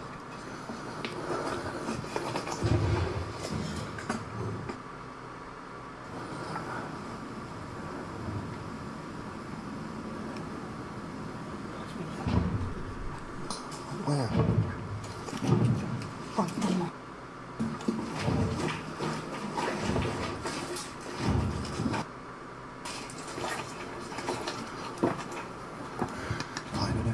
go. Find an exit. Remaining composed despite the tension, they carefully navigated the dim, unfamiliar corridors in search of another way out. Eventually, they managed to escape the building, but the threat wasn't over yet.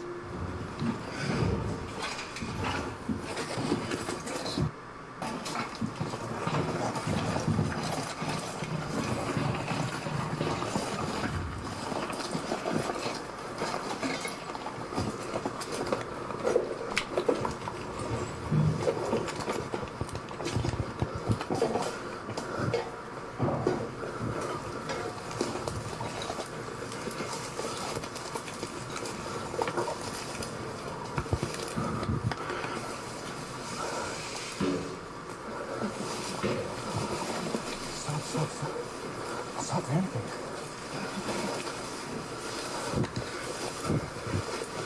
Go. They've got weapons.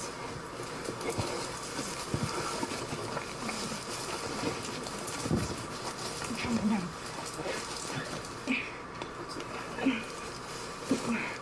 Andrew! Take this stupid camera. I've just slashed my arm off. Go. There's nowhere to go. I've really helped my arm.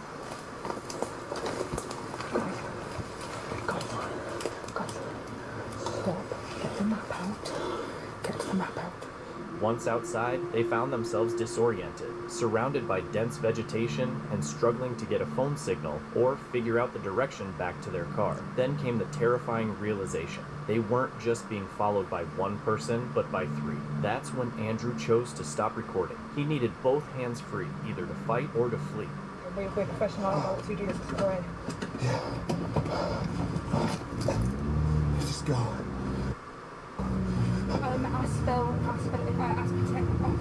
Aspen, all of London? Something like that.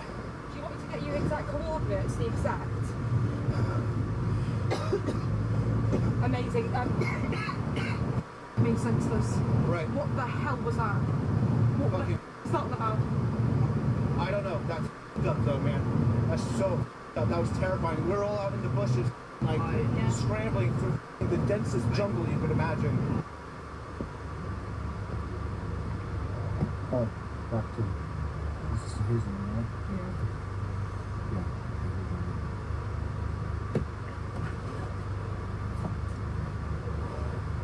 So DA-15 is a camera trap. Oh my god, please. Yeah. We're on a mission. Yeah, they've already got fire. Authorities arrived and treated the situation with seriousness, but Andrew never released a follow-up video. So, the identities of the three men and their intentions remain a mystery. One thing is certain, that night turned out to be far more than just a routine ghost hunt. Trent is someone who combines two unlikely passions, nature and gaming. He's transformed his van into a fully mobile gaming rig, allowing him to travel the world and play video games from breathtaking and remote locations, always with his cute puppy by his side. But this trip felt different. He ventured to a place with a much eerier atmosphere, the notorious Phantom Canyon Road. That transported passengers and gold from Canyon City to Victor, Colorado. And while that general synopsis may not sound very spooky to you, there is a reason why the locals call this road Phantom Canyon Road. And today I'm going to explore some of those stories while I camp in this supposed haunted forest. Night had settled in, and Trent was now making his way down a dark, unpaved road. After some time, he finally reached his campsite. Okay, I think this is a good campsite for the night. We're right in the middle of this canyon here, and we've got a nice, beautiful, flowing creek right in front of us. However, we are right off the dirt road, but that doesn't bother me too much. I mean, the dirt road is the whole reason why we're here anyway. Even his puppy had a little headlamp on, which was honestly adorable. After that, Trent headed into his van, set up his Starlink for internet, and grabbed a bite to eat. Okay, now for the best part. Let's give this a taste test. Dang, that looks good. After finishing his meal, Trent decided to go for a hike. While out on the trail, he stumbled upon something that caught his attention, though there was something oddly eerie about it.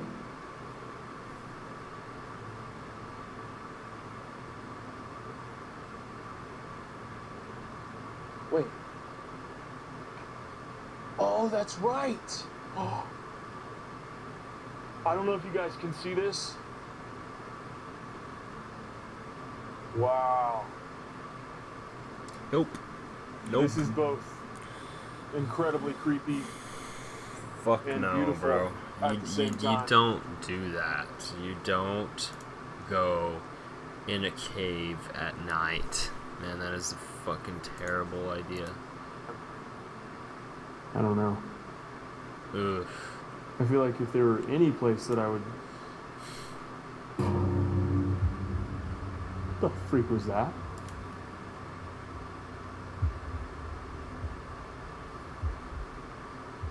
He lingered in the tunnel for a while, but that's when he started hearing unsettling sounds. Yeah, the cryptids, bro. Cryptids live in caves, man.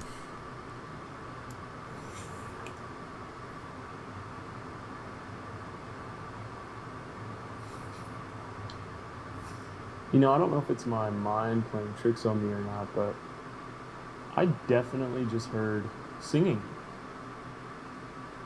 Like distant singing.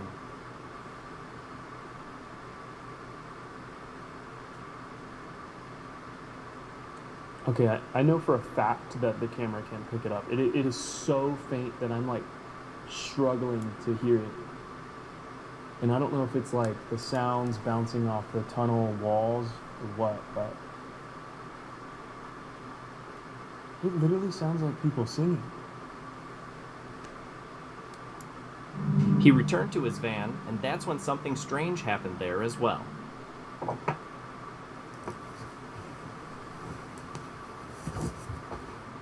I hope the camera picked it up, but I just heard a thud outside. I just turned on my light outside my sliding door. I don't see anything out the windows.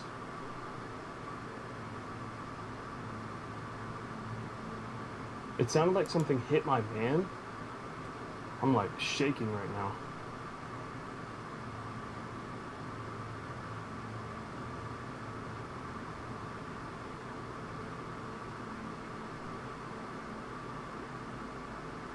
Hello? He began searching for the source of the noise and eventually noticed a small shovel that had likely been propped against the tire and simply fallen over, making the sound. Even though he had probably solved the mystery, he still felt uneasy, like something was watching him. Are you serious, video bro? Why would you even fucking post that? The most sinister sightings caught. Oh my god, bro. You're killing me. Comes from Ray RLC, a channel well known for its eerie and disturbing content, often showcasing people exploring creepy, abandoned locations. On July 14, 2024, two explorers entered what seemed to be an abandoned underground cave or tunnel system, likely somewhere in the southern US. The setting was cold, dark, and filled with an unsettling atmosphere, showing signs of past human and animal presence, like old footprints, mouse bones, and scattered debris. As they ventured deeper, using only their flashlights and cameras, the growing sense of uncertainty quickly amped up the tension. I guess let's go investigate. You think that was another mouse? Probably. It'd be cool if we found another mouse. But I mean, it's weird because it was a deeper tap. Can a mouse actually make that kind of sound? A bigger mouse? Huh. Oh, look at that like collapsed area in there. Dude, that actually looks really creepy down there. Okay. So. Whoa. That's shh. Wait. Okay, douse your light real quick. Shh. Douse your lights.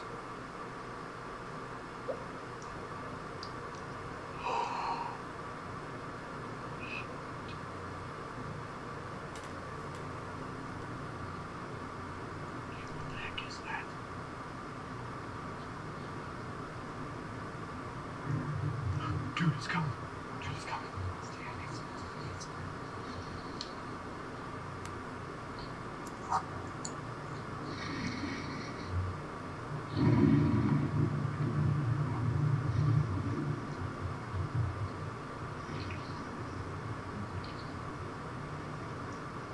As they continue deeper into the cave, strange noises begin echoing from within. Driven by curiosity, but still cautious, they move forward, until suddenly, after turning off their lights, they see it. 2 glowing red eyes staring at them from the darkness. Whatever the creature is, it lets out a low, threatening growl, and the mood instantly shifts from curiosity to sheer panic.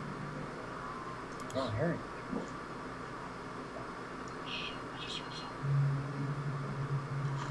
Dude, come this way. Let's go. We should have turned the lights on. I can't see the lights. Turn your lights down. Go. Go.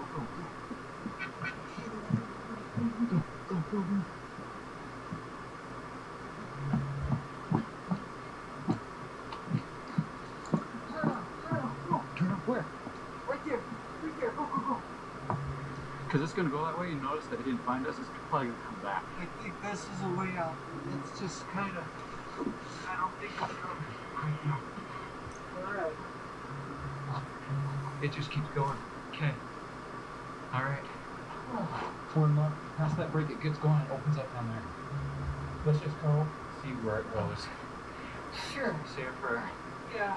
Man, I'm really tired. I see light. What? Turn off your light. What? Sure. Oh, sorry. I see light. Light! Dude, that's sunlight! Oh, that's sunlight! Dude, let's go! We're saved! Oh, praise be the light of day. We're gonna live and see it. Fortunately, they made it out of the cave safely and without injury. Though visibly shaken, the encounter left behind more questions than answers. What exactly had been in there with them? Was it just a wild animal, or something else entirely? Something we were never meant to see? Austin Armstrong was out camping solo, far from civilization, when things suddenly took a turn for the worse. What started as a peaceful night quickly became unsettling. I can't really see anything, right? So, yeah, I have a flashlight. It's got a good beam on it. So I found a stack of firewood out this way. Okay, you kind of see that light right there? That's the outhouse. So if I follow this light, when my lights go here, there's a former campfire over here, and somebody left me to my left a decent stack of firewood. So it was mostly wet.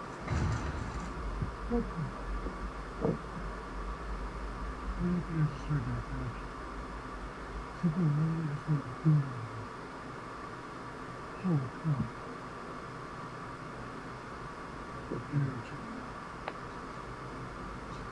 I don't see anything. I hope it shows up on the camera. Let's see. Okay. Oh, surely there's not something. I would be upset.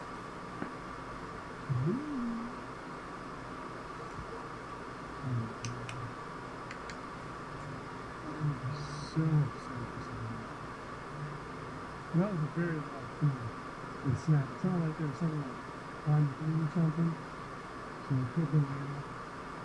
But I'm praying to God that it was something passing the fire. But it was very, very loud. I guess you could maybe it was just I'll see.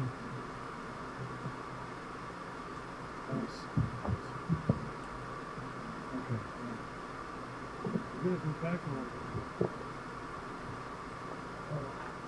Good job. Alright, so here's an update. Well, the fire's doing really well. It was up until this point. And then the rain started again. So, it's great. This is what I came out here on. This is, we challenged the camping and just be away and just, I don't know. It's not be a good idea. Still don't know what the big boom thing was. I've been keeping the music on my phone going, keeps my mind off of it. I don't know. It follows fire, I hope. recall myself. My phone's done. So that sucks. Without the phone, there's no music, which means I have to listen to everything around me. So I'm sure I'll figure out something. I'll probably just turn the van on and charge it there for a little bit. Charge going. Hot dog. Look at that. Good. Finish off a whole bag of hot dog.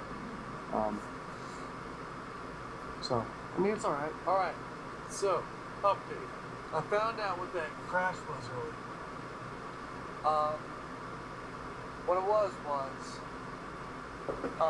so I put the sign had fallen down in the middle of the road that said, like, safe area, no dogs, no weapons. And so I set it up against one of the tables, like one of the camping tables. So I set it up against that because it was in the middle of the road.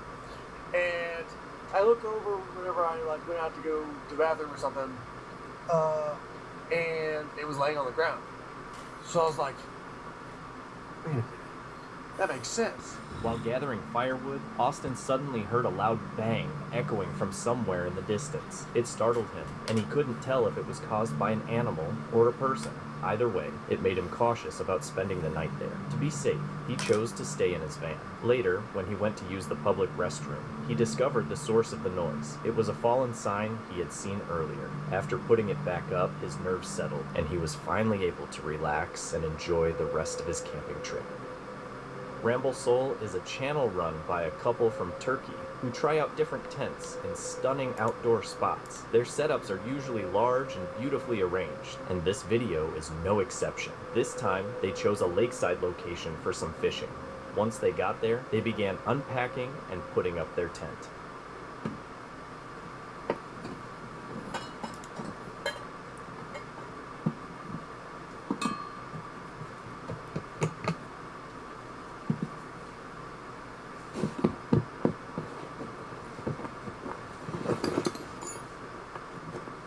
Later in the day, they finished setting up their tent, took their boat out on the lake, and successfully caught a few fish. After returning, they lit a fire in the stove and began cooking dinner. Aa çok soğudu hava.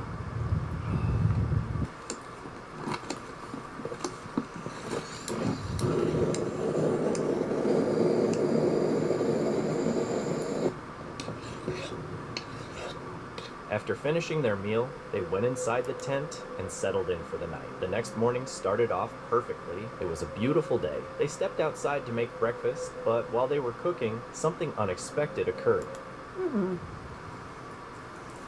Rüzgar çıkma.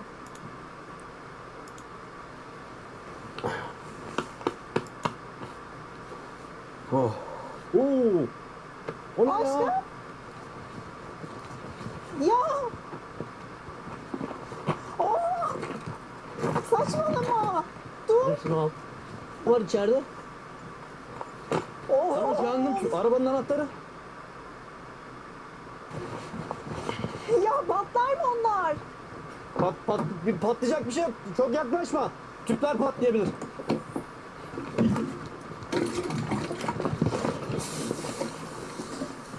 Of ya. Ah.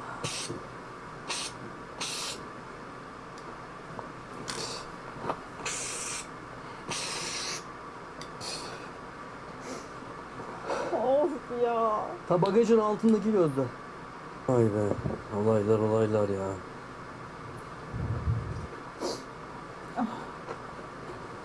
Bizim siyah poşetimiz kaç tane vardı? Siyah poşet 2-3 tane var herhalde ya. Bakın çanta. Şuna bak ya. Ya kuzu vallahi buna şükür ya. Gerçekten öyle. Yani iyi büyümedi ha. Lan nasıl buradan hala anlamadım ya. Şu ne? Ha priz. İşine takıyor. Çadır, hoşça kal çadır. Elveda çadır diyorsun ha? Hı hı. They weren't exactly sure how it all started. It clearly wasn't the stove and nothing nearby was burned. Whatever caused it remains a mystery. The important thing is, they weren't inside the tent when it happened. If they had been, the outcome could have been much worse. In the end, it's a reminder not to place too much importance on material things when your life could be at stake. Always be prepared for the unexpected. Thankfully, they made it out safely. On September 28, 2024, the creator behind 401 Files returned to the notoriously haunted Naughty Auction Moors in the UK, a region known for paranormal, cryptid, and extraterrestrial activity. During this visit, they explored a previously uncharted part of the forest near the ruins of an ancient Roman settlement. The area is rich with history, featuring old Roman embankments and barracks still hidden beneath moss and soil. Tales of strange happenings here go back centuries, making the location especially eerie. Keep looking in, keep checking in with Lee, just to make sure that she's not picking up on anything, and right now she doesn't seem like she's alert.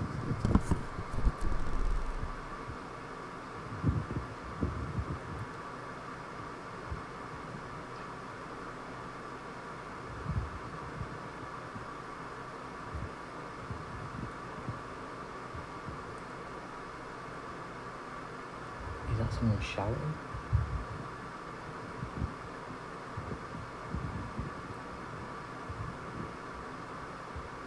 I can't work out if that's human sounds or animal sounds.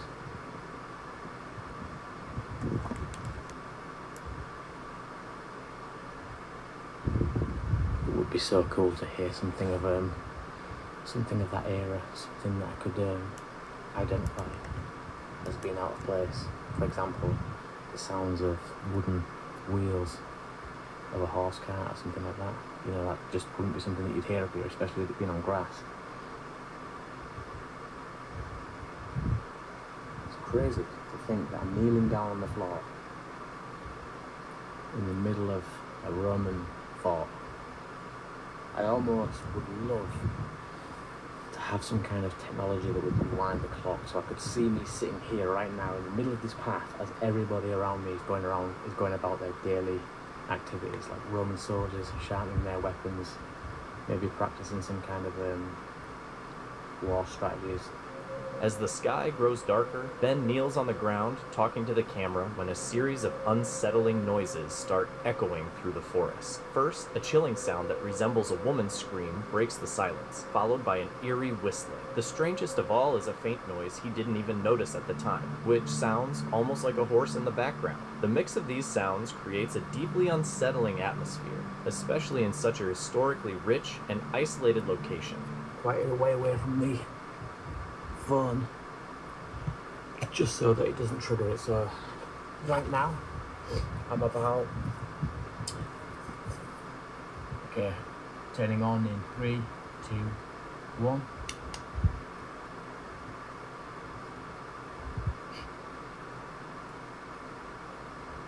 Okay, it seems like it's found its level, so I will begin.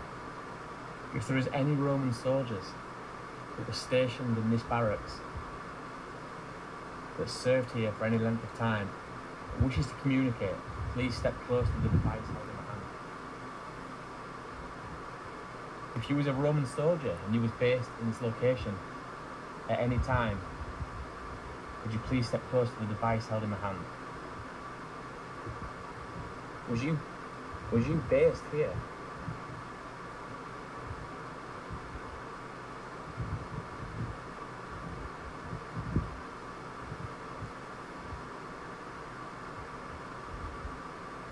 Do you have a husband or a boyfriend or partner that was stationed here?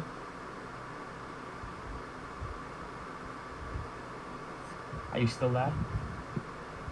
Ben uses his EMF reader to try and communicate with what he suspects are the spirits of Roman soldiers. He picks up some faint signals that he interprets as proof of a presence, but the responses don't seem very forthcoming. What's your take? Did Ben really make contact with a Roman soldier's spirit? And do you trust EMF readers and other ghost hunting devices as reliable evidence of paranormal activity? On January 27, 2022, the YouTube channel Oreo Speedwagon shared a chilling video. In it, the host and his partner Rachel document their overnight camping trip in a remote wilderness area in their van. At first, the host recalls the previous night as peaceful and normal, but things shifted once the other campers packed up and left. The forest, once lively and inviting, suddenly felt heavy and oppressive, like something unseen was lurking nearby. Though his channel doesn't focus on ghost stories or the paranormal, he admits the feeling in the woods was hard to ignore. Later that night, while relaxing in the van and listening to a football game with the window cracked open, he was jolted by a distant scream echoing through the forest. Listening to a football game in the van. The window was up because it's chilly. Badger was outside a while ago, and he seems okay now. But a while ago, there were two specific areas, and they're actually back off over here somewhere that he was staring at. At first, he thinks the noise might be from a bobcat or some other wild animal, but it doesn't sound right. It isn't the usual high-pitched scream. This one is deeper, more like a roar. He even jokes it reminds him of the T-Rex from Jurassic Park, but deep down, it makes him uneasy, curious, and not the kind to just sit and wonder. He grabs a flashlight and heads into the woods with his dog, Badger. Right away, something feels wrong. The forest is strangely quiet. No crickets, no birds, nothing moving, just stillness. As they go on, Badger suddenly freezes, tense and alert, like he senses something close by.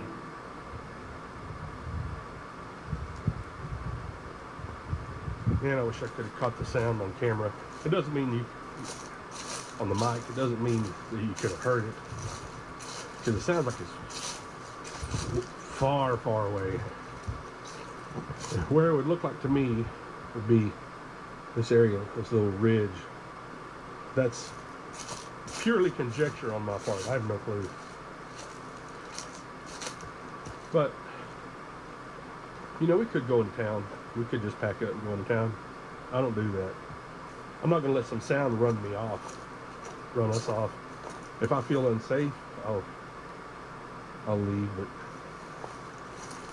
I would really like to hear that sound again. It was a little, I'm not going to lie, it sent chills up my spine. And I don't like that. This is what it looks like out here.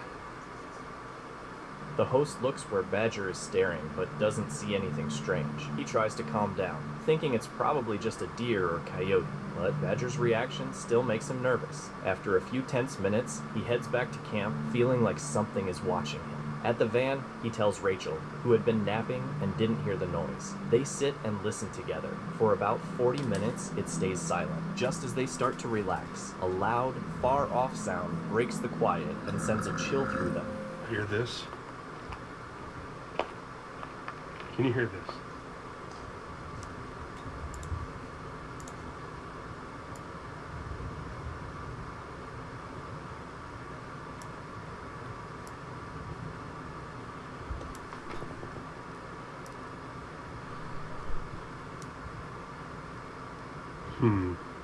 Yeah, do not know what that, I don't. At first, the sound is soft and nearly blends into the breeze, but as they pay closer attention, it becomes clearer and more purposeful. The host finds it hard to explain. It's not exactly a growl or a howl, and it doesn't sound like any animal calls they're familiar with. The sound gets louder for a brief moment before suddenly stopping, leaving a spooky silence behind. Later, as the wind picks up and coyotes howl far away, they prepare to sleep. Just as they start to fall asleep, something surprising occurs. So I just woke up to somebody trying to get in our van. It's like 2:30 now. Woke up, I felt the van move, heard somebody try to open the door, and got up and turned the side light on. And when I did, and started moving around, I heard some steps and I heard a vehicle take off from up over here. And I got outside, and I could hear the steps, or I could hear the vehicle. Sorry, I can't talk because I'm kind of shaking up right now. I could hear the tires rolling on gravel, and they went up this way and then made a left, and I could see tail lights. And they sat there for a minute. And the taillights went on. I didn't see him move. You know, I can deal with a lot of stuff. Animals trying to get in the van. You know, but we're out here a long ways away from anybody. And somebody trying to get in the van when it's obviously somebody's camping here. You can see our lawn chairs. You can see, I mean, it's just, we're camping. You have somebody just go brazenly try to get in. No. I'm going to wait here just for a minute. I'm standing outside. Gotta be quiet now. Yeah, so we're going to go ahead and leave. Yeah. We're at Around 2:30 a.m., the host wakes up with a start when he feels the van move. Someone is trying to open the door, and his heart pounds. He grabs a flashlight and turns on the side light. Then he hears quick footsteps and a car starting. Looking out the front window, he sees taillights in the distance, but the car doesn't leave right away. It just sits there, idling on the gravel road. Frozen, he watches until the lights finally go out. When he steps outside to look, the car suddenly speeds away. It's normal for animals to poke around the van, but a person trying to get in while they're inside is scary. He stands outside for a bit to calm down, but the forest stays strangely quiet. After a while, he and Rachel decide it's safer to leave. They quickly pack up, lock the van, and drive away. Matty Van Halen is a YouTube creator known for his van life adventures, solo camping trips, and down-to-earth storytelling. On June 17, 2025, Matty was at a remote campsite with limited space, already settled into a quiet, scenic spot, when a younger traveler in a dark Toyota 4Runner with a rooftop tent arrived. The younger man explained that all the other sites were taken and asked if he could share the space. Matty, being generous, agreed, asking only that the new camper respect the area and give him a bit of space. You are not going to believe this. Unbelievable. This guy just pulls up black or dark blue colored Toyota 4Runner pop-up tent on the roof. He pulls up, he comes up to my van, he says, hey, all the sites are taken, do you mind if I camp here? We don't want to own everything, we share, whatever. You know, the guy pulls up, I'm way over here, he's way over here, everything's cool. I know the situation, I've been there before when all the campsites are taken, you're desperate, the sun is about to go down, so you need a place. And I'm like, sure, no problem. And he's gonna do me like that, start blaring his techno music? No. I'll show him some good music. I'll get in there and I'll start breaking out my guitar and I'll jam some Stevie Ray Vaughan. I'll show him some real good music. But this guy, what a jerk. What is wrong with these young people? I'm 53 years old. You know, I don't want much out of life except kindness, peace, and respect. And he can't even do that for a guy They might not be good at flying, but they're great at shooting. Campsite? It's insane. So he took off, and I hope he don't come back tonight. He can't take me. He's like 5'7", 5'8". You know, I'm an old guy, and I'm lanky, and I'm rangy though. If he takes me down, I'm gonna, you know, I'll wrap my long leg around his neck and I'll stick him out like an anaconda. You believe that? Look at my shadow. Look at that lanky body. Look at those long arms. What the fuck is going on, bro? I'll choke him down to Chinatown. That was crazy. Yeah, I'm a little amped up right now. Huh? What happened? My goodness.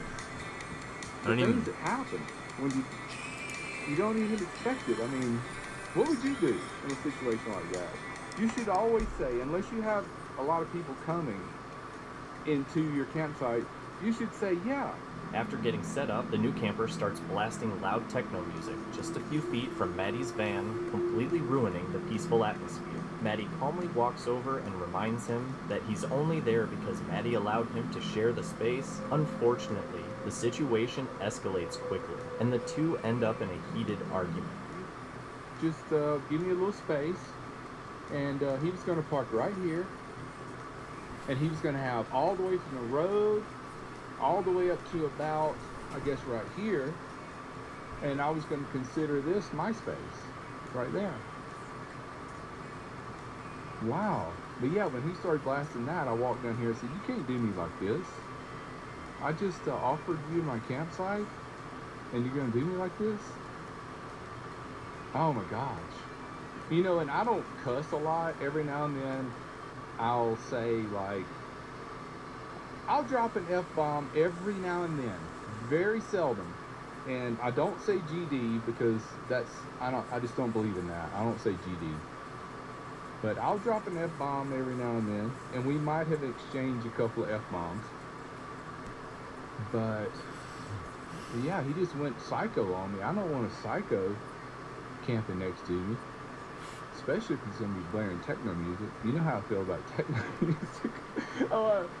I've made some really funny jokes in the past about techno music, but some of them are kind of true. And apparently this guy's been listening to too much techno music because yeah, he went psycho on me. But he took off. There's his tracks right there. You can see where he kind of spun a little bit, and he took on off. Let's hope he don't come back tonight. But yeah, he ran over my little beloved cone here. But he didn't know that this cone is very flexible. Watch this. You can see his tire tracks right there in it. Hold on. Bro, what the Maybe you can. fuck? I'm so done with Anywhere this. in that Stupid fucking... less offering in the Bro, future. still talking. It's in nature. Oh Layla my is the god. mind behind the YouTube channel Eleanor Grace Adventures, where she shares her passion for the outdoors through videos that feature everything from wild camping to tranquil moments in nature. Late last year, she embarked on a solo camping trip deep in a remote forest in Devon. With her channel now more focused on outdoor content, she was eager to settle into her compact two-person tent, a familiar setup despite previous run-ins with damp weather and even a surprise cockroach.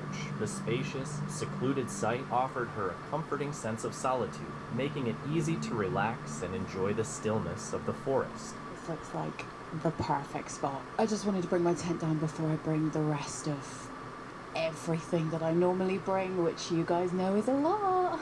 I couldn't think of anywhere better to camp tonight than right in the middle of the forest. Like the last time I put this tent up, I had a bit of a mishap. I'm guessing it's going to be a little bit damp inside.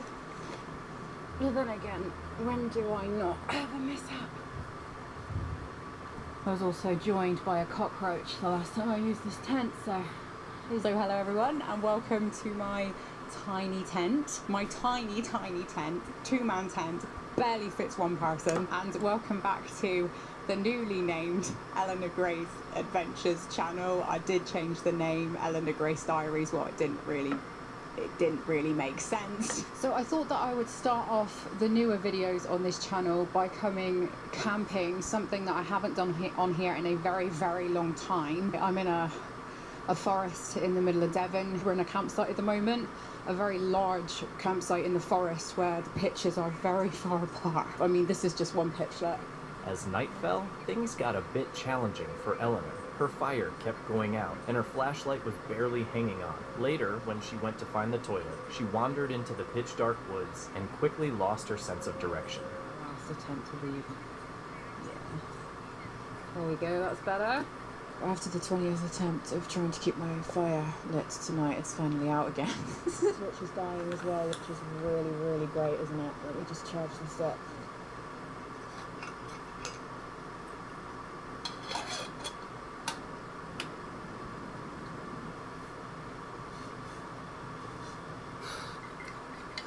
Yeah, trying to find a toilet in the middle of a big forest. It's very dark. Wandering in the dark and struggling to find her way, Eleanor was suddenly startled by a sharp, unidentifiable noise that cut through the silence, sending a wave of fear through her. Frozen in place for a moment, she pushed past her confusion and managed to find the toilet. She quickly made her way back to the tent, her heart still racing from whatever it was she'd just heard. Stitch? Where are you, mate? A little... Oh, God. Don't get too excited. I've still got to find my way back yet. Back in her tent, Eleanor couldn't shake the uneasy feeling between the open door and that eerie noise earlier. Sleep didn't come easily. Then the weather took a turn for the worse, with heavy rain and strong winds lashing against the tent. Some of her gear got soaked, and by morning, she was feeling it. Her back was aching, and the thought of enduring another night in the drenched tent was more than she could bear. Right, guys, it is absolutely creepy as hell with a story. I haven't experienced weather in the tent like this yet. It is hammering tonight, like crazy amount. Okay, oh my god, my equipment inside is getting soaked. I got too curious. I'm away! With her gear damp and her body sore, Eleanor decided to leave the tent behind for the night and sleep in her car instead, where it was at least a bit more comfortable. What started as a peaceful getaway had quickly turned into a stressful, uncomfortable night. From the strange sound in the darkness to the pounding storm, the question still hung in the air. What made that eerie noise in the woods? Was it just an animal, someone nearby, or something more unsettling hiding in the shadows? This footage comes from the YouTube channel Work Less Enjoy, Life More. What was supposed to be a chill winter overlanding trip in the remote backcountry of Moab, Utah, quickly took a strange turn. Larry, along with his buddies Vic and Jeremy, set out in their custom-built rigs, looking forward to a few quiet days of fishing, relaxing, and camping under the stars. By the end of the trip, Larry captured something on camera that he now calls the most disturbing thing he's ever seen in the wild. So we had plans to make a dinner tonight, but one of Vic's friends is also camping with us. He left earlier to go into town, so he's picking us up some sort of chicken sandwich from a brewery, from Moab Brewery, right? Yeah, so looking forward to that. So I guess I'm not going to be cooking dinner tonight, but that's all right. Should be worth it. We've been sitting out here, we've been wanting to make a real fire, but it's just the winds have just been so strong all night, non-stop. I don't know what they are, 30-mile-an-hour winds or something. You see the full moon back there. That's nice.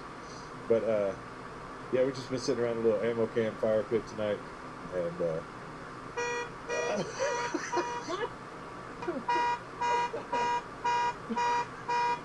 Dude, this freaking chair. I was just trying to shine this. As night came, the wind suddenly picked up, with gusts hitting nearly 30 miles per hour, and the temperature dropped quickly. Then the sky started to shift.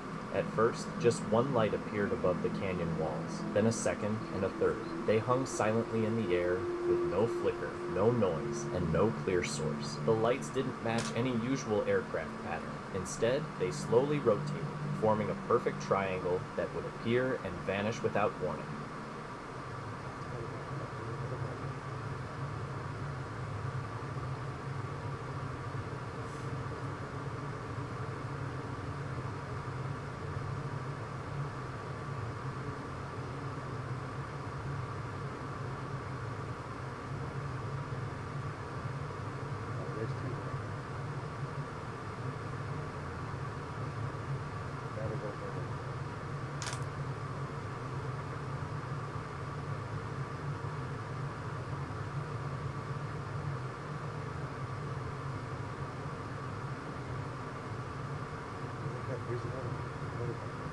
The lights kept appearing and disappearing for nearly an hour, always coming back to the same spot in the sky. At one point, they formed such a perfect triangle that it matched the classic shape of a TR-3B, those mysterious triangle-shaped aircraft often tied to secret government programs or UFO sightings. It felt strange and unreal, unlike anything he'd ever seen. Larry had spotted plenty of satellites and planes before, but this was something else entirely. The next morning, he reviewed the footage and confirmed the lights had stayed visible well past midnight. Without much discussion, the group quietly decided to pack up and move to a lower elevation. Adam is the creator behind the YouTube channel Wandering where he shares captivating outdoor adventures, from car camping and hiking to uncovering lesser-known natural spots around the UK. But on one trip, Adam experienced firsthand how unpredictable and even unsettling solo adventures can become. This particular journey led him to the east coast of England near Scarborough. I'm going to be abandoning the coastline today. I'm going to be heading inland. I'm going to be going to a really famous little spot up in the North York Moors called Rosedale. I've found a 10-mile hike, stretches all around the area. It should be absolutely fantastic, although we do have a bit of an issue at the minute. Here's it, it's a 10-mile hike. It's going to take me 5 hours, and it's already 12:30, and it's an hour's drive from there. So We really need to get a rigger. Adam had chosen to head inland to a well-known location in the North York Moors called Rosedale, where he planned to tackle a demanding 10-mile hike. With daylight already slipping away, he wasted no time and made his way straight to the trailhead, ready to get started on his trek. I've got to say, in an hour and 10 minutes, it's supposed to be a 55-minute drive, but I'm not there yet. It's been a nightmare driving windy roads and stuck behind slow traffic. The weather, oh mama, this is riveting grandma's mold. It doesn't bode well for a big hike. Still, at least we're in North York Moors. When Adam arrived, he found the village of Rosedale to be peaceful and charming, complete with free parking and public toilets. An ideal beginning to his day, even with a late start and his hungry stomach. Before setting off on the hike, he took a moment to eat and unwind, enjoying a bit of calm without the pressure of filming, one of the small but meaningful joys on these physically demanding adventures. I've just got my hair in the car window. I look like a badly remade Dolph Lundgren or something. I'm going to have to get it recut or cut when I get back to Leicester, but more importantly for now, I need to negotiate this village and find the head of the trail. As Adam made his way through the village and reached the start of the trail, he remembered a friend's warning about how tough the hike could be. Right from the beginning, the path was muddy, giving him a preview of the wet and messy conditions he'd be dealing with after that morning's rain. I have to get to this little village. There's not much else around there. The village of Rosedale. Old man Grumpster told me about this one many moons ago. Every time I come up North York Moors or around this area, oh, have you been Rosedale yet?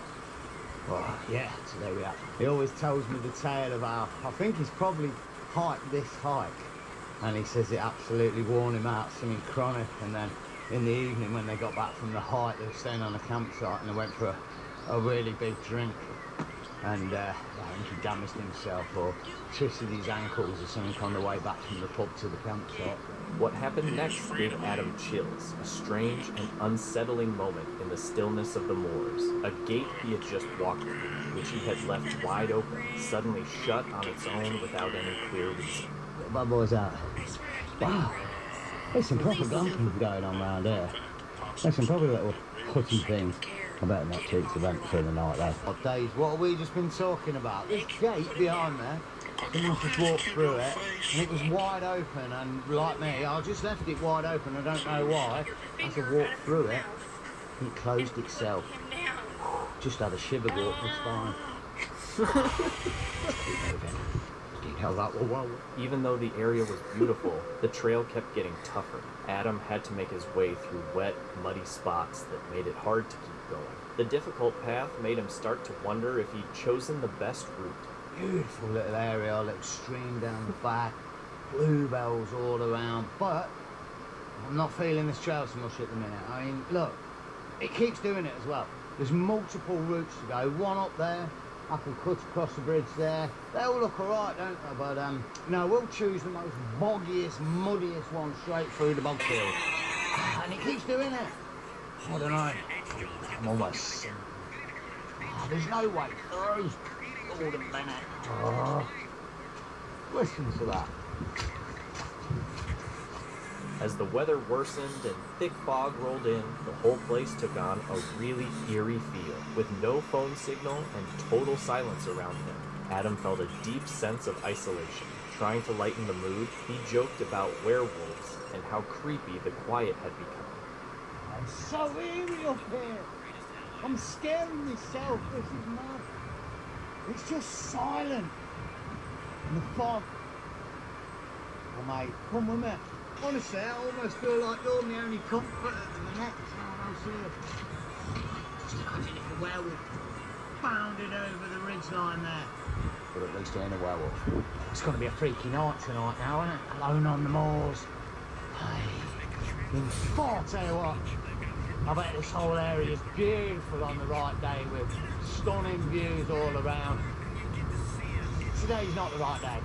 I'll hold my hands up. I've just been looking around, seeing if I can find something to see with little snippets of views and such. Oh, hang on. Just look a bit cloud. In the middle of nowhere, the sense of mystery in the empty moors only grew stronger. Not long after, Adam came across the Sheriff's Pit, an old ironstone mine, and the remains of the Rosedale Railway.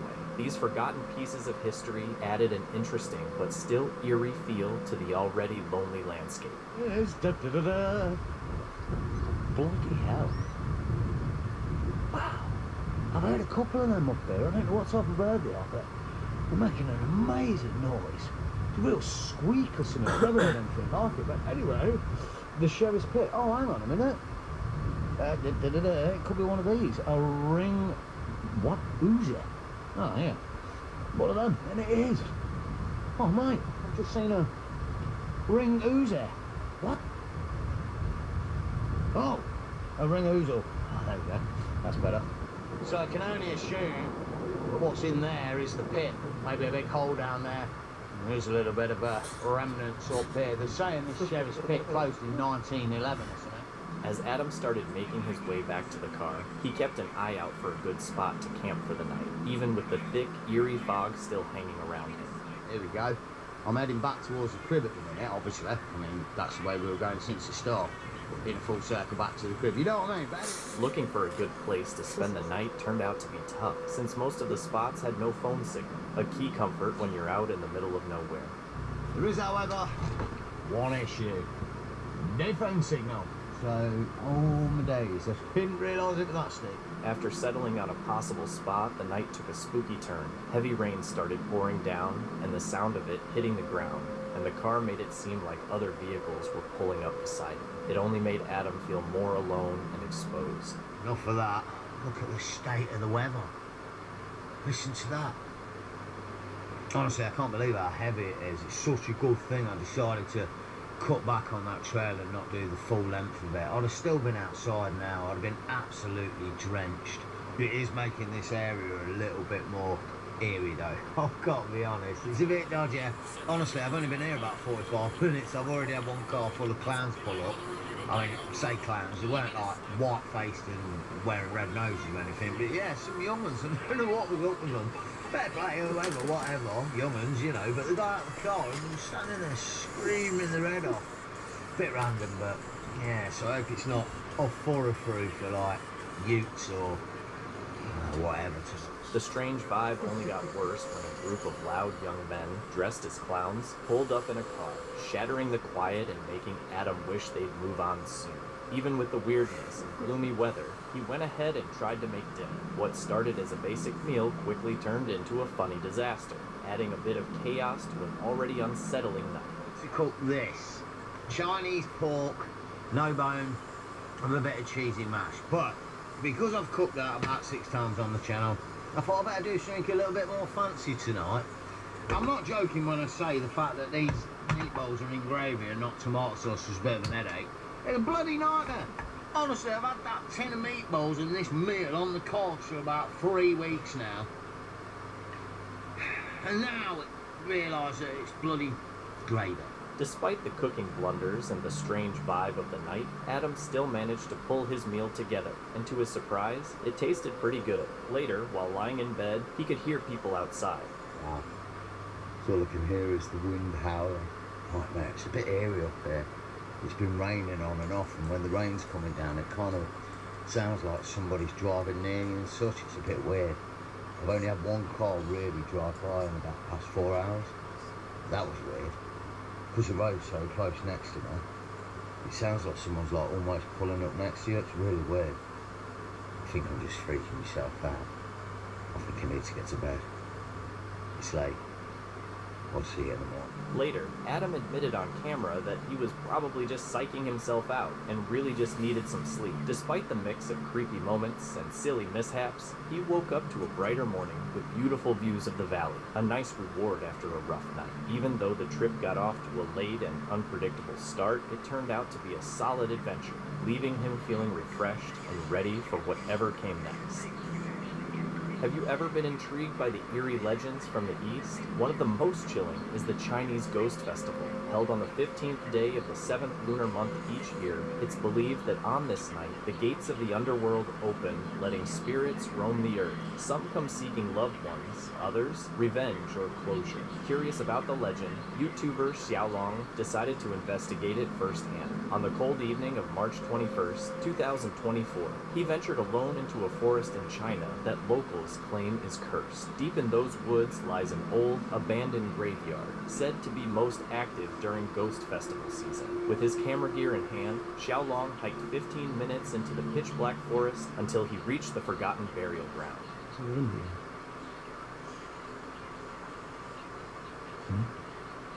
你发现这个地方寸草不生吗？这应该是个绝户地，也就是我们常在电影里面听到的极阴之地，称之为鬼煞之地。这个地方，兄弟们，我操，这很有可能会出现僵尸啊！得亏我今天请了一个我最牛逼的法器。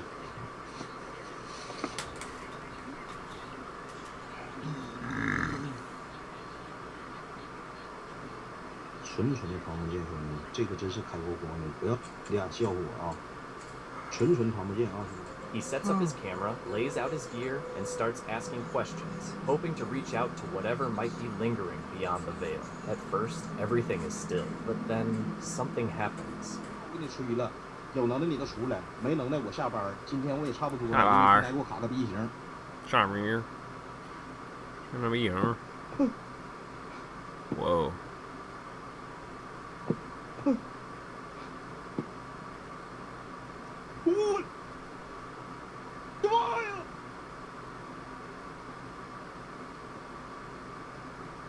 Wow. That looks pretty fucking legit. I don't even know. There's no way you could fake that, dude.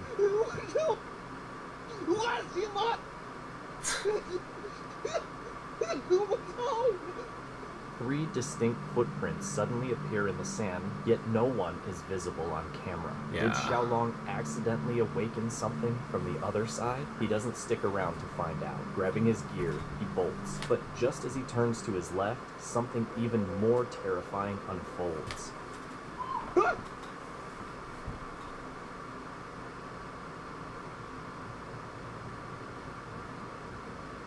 What the fuck?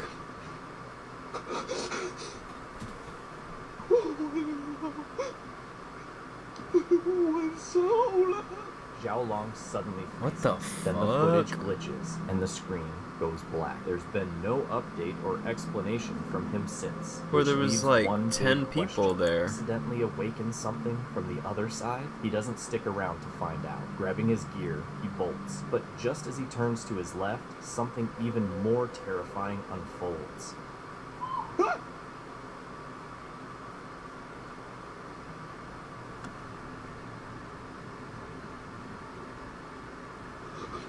Well, there's people walking. In like all white. That reminds me of Princess Mononoke. Xiaolong suddenly freezes. Then the footage glitches and the screen goes black. There's been no update or explanation from him since, which leaves one big question. Did he really capture something paranormal during the Ghost Festival, or is it all just a well-planned setup for attention? The creators behind the YouTube channel Oreo Speedwagon returned to the spot where their fascination with cryptids first began. On this chilly evening, the experience is just as captivating as their past visits. The host, joined by his wife and their dog Badger, revisits the location where, years ago, he first heard mysterious sounds that inspired him to start documenting possible Bigfoot encounters. He points out that every time they come here, something strange always happens. This time, they're not planning to hike far or build a fire. Their goal is simply to listen and observe.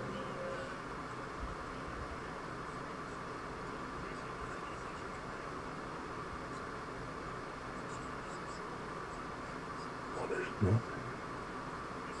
Yeah.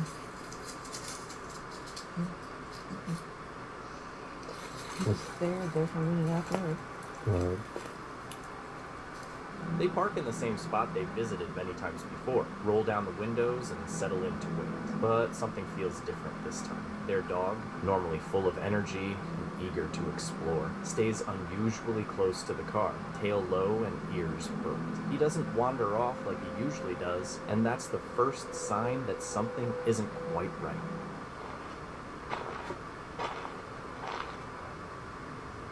There's coyotes.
No way.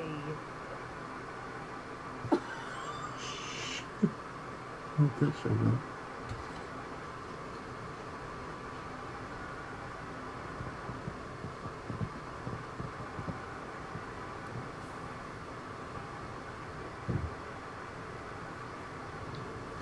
I did pee out here. That is not freaking cool. That's not a coyote. Everything's quiet until a bunch of coyotes start howling in the distance. Nothing unusual, since they're pretty common in the area. The host even mentions that their calls are easy to recognize. But then, right after the howls fade, a totally different sound answers back. It's not high-pitched like a fox or another coyote. It's a deep, low roar, creepy and powerful, like whatever made it wanted to let everyone know it was out there. The coyotes stop, and the whole forest goes dead quiet. Not a single sound. Even their dog, Badger, picks up on the vibe. He starts whining and won't budge from the car. Something feels off. That's a fox. Foxes, that was a roar. They don't carry. No. And they're like a cockpit. Every single time we come out here. Now, when you come out here by yourself, does it happen? I'm just asking. What do you mean? When you and Jacob, when y'all come out here. No. I think it's her.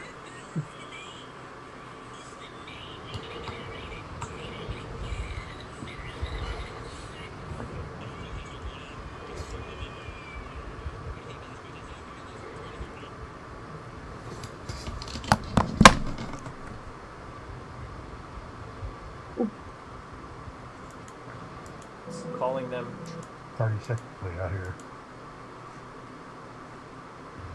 No, that's fine. Yeah, that is.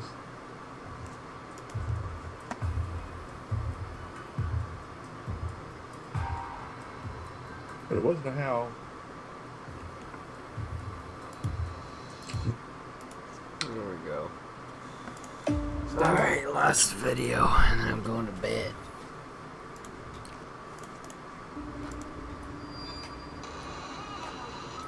From astonishing near misses, cops somehow survive to encounters that defy rational explanation, as well as a whole load of terrifying people on both sides of the law. Turn off the lights and get ready to be spooked, because these are the scariest police videos ever captured by officers.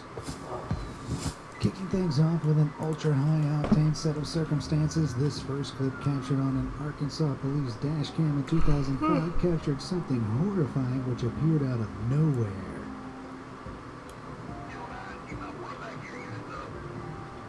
Oh, gas leak. I've seen this.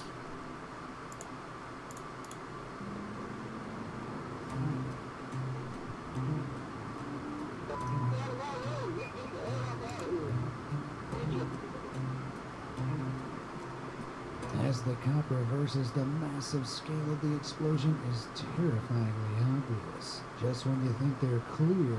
Damn, it was nighttime too. It's great. Fuck. Crazy, right? As it turns out, the explosion occurred after two trains, one transporting propylene, a compressed flammable gas, collided in a nearby train yard. The gas leaked out, forming a low, drifting fog that blanketed the area, which you can see as the cop approaches. That leaking gas made its way down into the basement of a nearby house, where the pilot light of a furnace ignited it, causing an absolutely terrifying chain reaction. Had the cop not reversed when he did, he'd have been engulfed by the massive explosion, an explosion so intense that 3,000 locals fled from their homes into the night. Now, advance warning, we're about to get into one video that made my palms so sweaty it was almost hard to write about. This took place over in Escambia County, Florida, when Deputy William Hollingsworth was working to save stranded drivers during a flash flood. 3037. I'll be out with several disabled vehicles here in front of Sherman Williams on 98. On the lookout, he spotted a driver up ahead exit their car and suddenly disappear under the water. Without hesitation, Hollingsworth rushed to save him, and what happened next, he could have never imagined in his worst nightmares. Plunging into the water, Deputy Hollingsworth along with the civilian were both sucked down a storm drain. Oh my fucking god.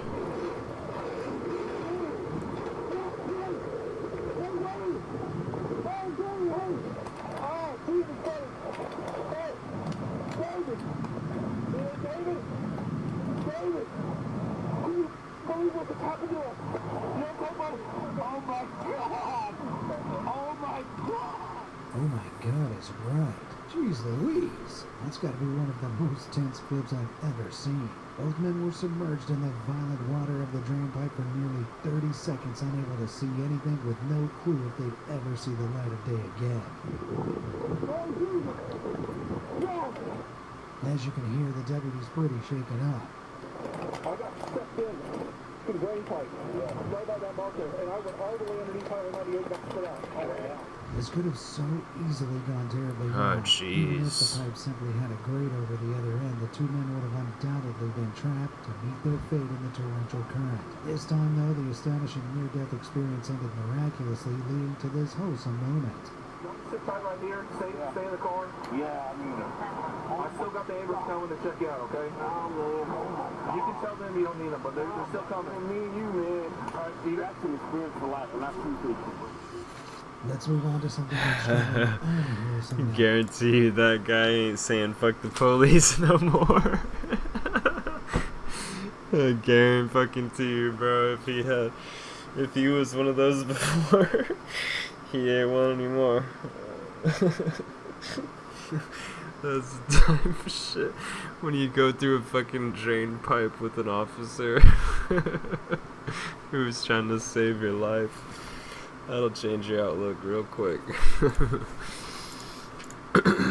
What the Menasha, Wisconsin PD encountered in 2016, following up on reports of people chasing cars in the early hours of October 7th. See, these are actually good videos. That AI fucking slop, bro. I gotta just start going off of those videos, man. So fucking annoying. Scene straight out of a horror movie.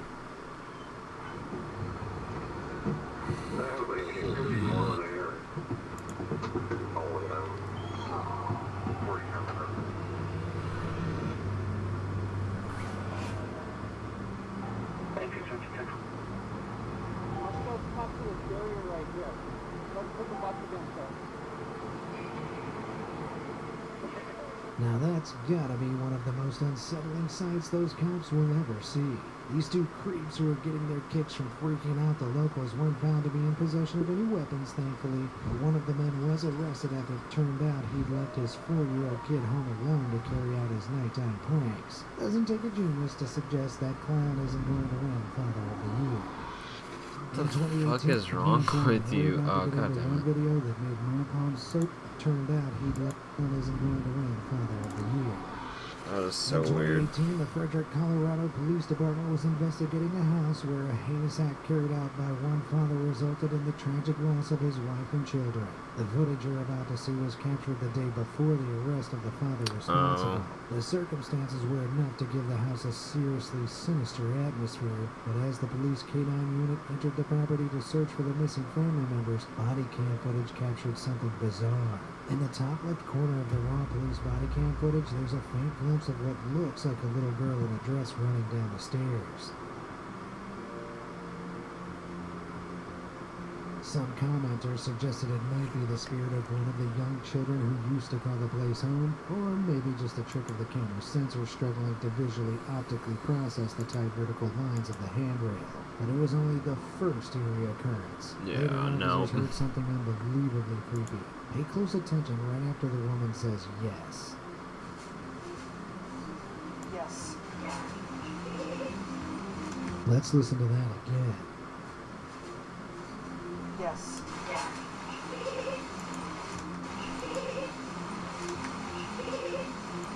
Is that the disembodied laugh of a young girl? The scariest part is that the canine handlers heard it, commented on it, and couldn't figure out where it came from. Yes.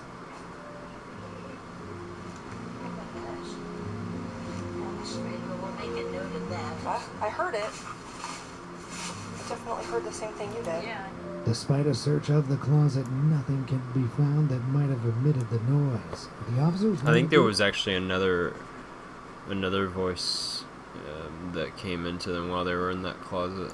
Occurrence, later voicing concerns that it may have come from an adjoining attic, a possible location the kids might have been trapped. Of course, a later check of the attic revealed nothing because neither the kids nor their mother were in the house. Their father's heinous actions had already seen to that, and he'd hidden them far away. What's extra creepy is the fact that no one knew what had happened to the family at this point. Only later would the reveal of the whole truth did this ominous giggle gain its full scare factor. In August 20... There was more. He didn't go through all of it. There's actually a lot more stuff that happened when they went to that house, if I'm not mistaken. 23, a ferocious wildfire raged through North Spokane County, Washington. It was truly hellish. The I absolute remember this. rapidly spreading flames forced them. He just like driving through the fire. Was literally driving through a raging inferno. Yet despite the evacuation, people were still trying to enter the danger area. Turn around. It's headed right for us. It's headed right for us, man. I was just there. Unless you want to die. Thankfully, the handful of civilians hesitating to evacuate came to their senses, including this guy. The deputy had encountered him earlier, refusing to leave his horses, but tragically the rapidly spreading flames forced the man to flee eventually, something Deputy Morgan was empathetic about. Thank you, bro. I was so worried about you. Are you okay? I know you're probably sad for your horse right now, bro. Eventually, thanks to the efforts of Morgan and emergency workers, the area was cleared. People in the fire died down over the course of a month, but not before it claimed 126 homes, countless livestock, and one human life. Sometimes, as a cop, you need fate on your side, alongside some serious reaction speed, as this next clip shows perfectly.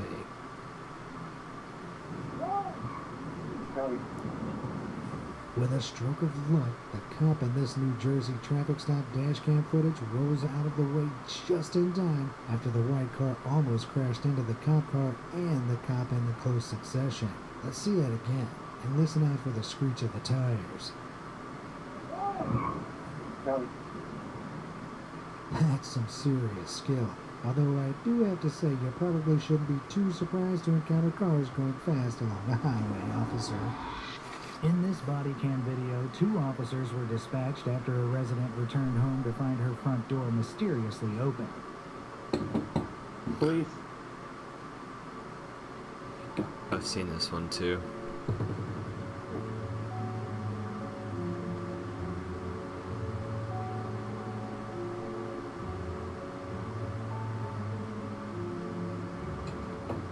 It pissed me off because they don't turn on the lights. I was like, bro, why do you want it to be so creepy in here? Just turn on the fucking light, bro. Inside the property, the officers encountered doors knocking with no apparent source on the other side. Anyone inside?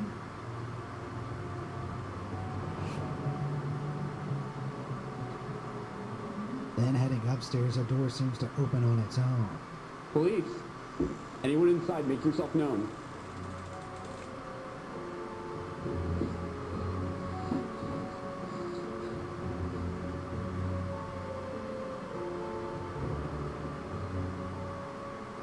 Was someone or something watching them from the darkness? A series of strange camera duh. glitches ensue alongside this spine-chilling moment.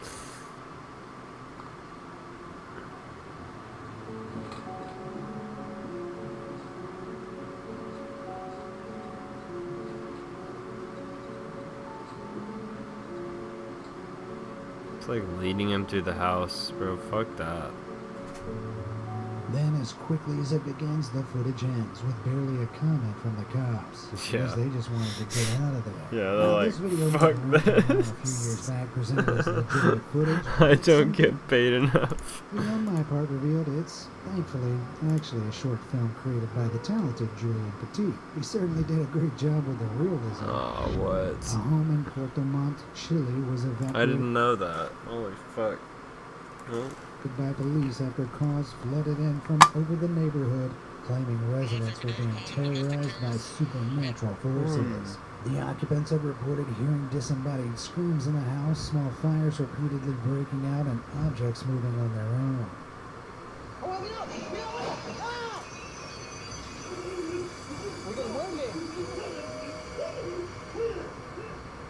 While on the scene, police captured something that defies explanation. A frying pan being thrown out of the now empty house.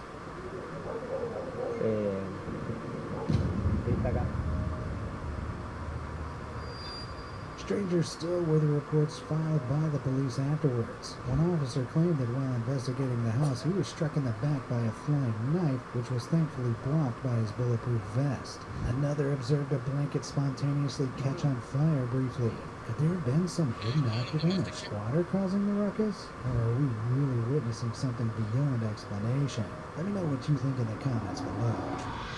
While those cops on the scene of that bizarre scenario were surprisingly calm, the cops up next didn't hide their fear quite so well when this terrifying moment unfolded after they were called to a graveyard. While this shriek from some unknown entity off in the darkness freaked plenty of people out online, some investigations suggest the scream was lifted from this TikTok prank video. That's apparently TikToker David Lawson's grandma screaming in fear of the darkness. Although I'm inclined to believe that the scream sound is actually an Aztec death whistle, like the one shown in this clip.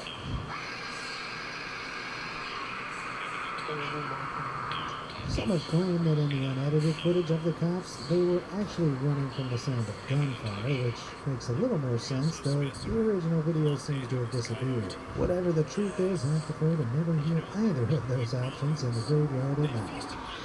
Keeping things in the realm of the unexplainable now, during a routine security walk, one security officer in Houston, Texas had an unsettling encounter while being monitored by his colleague in the control room. Check it out. Perhaps he's running back to his little boneyard that he wants to piss upon. He loves to run over his bones until they're able to subsist out here in the urban areas. Seems like he's just talking to a guest on the other side of the door, right? Well, that's what he thought too, but listen to what happens next. Dispatch to 329. Go ahead. Yes, sir. Who are you talking to? We're talking to a lady as walking by the store, and she said she's looking for some prescription. Her name is Abigail. Miss Abigail she died 2 years ago. You really need to see the person I'm talking to? No, there's nobody in front of you at all. I'd probably run too if someone told me the person standing right in front of me wasn't showing up on camera. This footage went viral back in 2023, and while it'd be pretty easy to fake, there's been no official confirmation, and something about it gives me the creeps. Was this officer hallucinating, or did he really just have a conversation with the ghost of Miss Abigail? Let me know what you think in the comments below. Next, we've got some much creepier CCTV footage, this time from one Illinois hotel back in 2003, showing the moment when the security officer went to investigate screaming coming from a supposedly vacant room. What unfolded was equal parts terrifying and mystifying.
While the bizarre circumstances and screaming on their own are enough to send a chill down the spine, did you spot the strangest thing of all? As the security guard stepped in, something came out.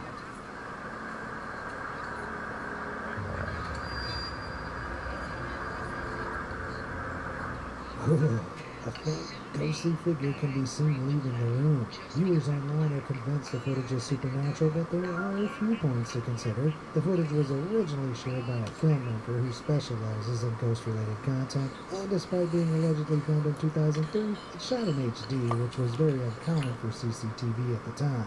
But with those tidbits in mind, I'll leave this one up to you guys to decide about its authenticity.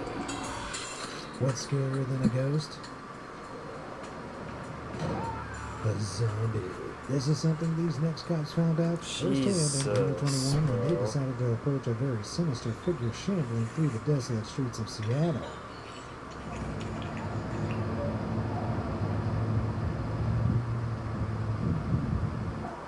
Holy.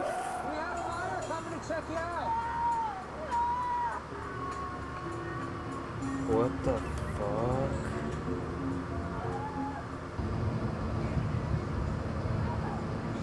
Oh my god, bro.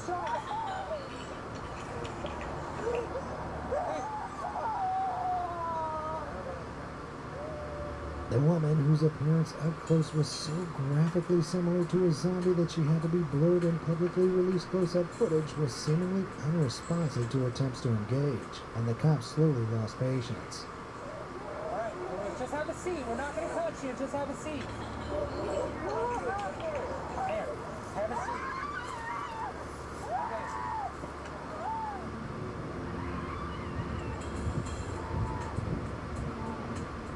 But man did not have a seat, she just kept shrieking. Eventually, paramedics arrived and restrained the woman, who eventually shrieked some real words.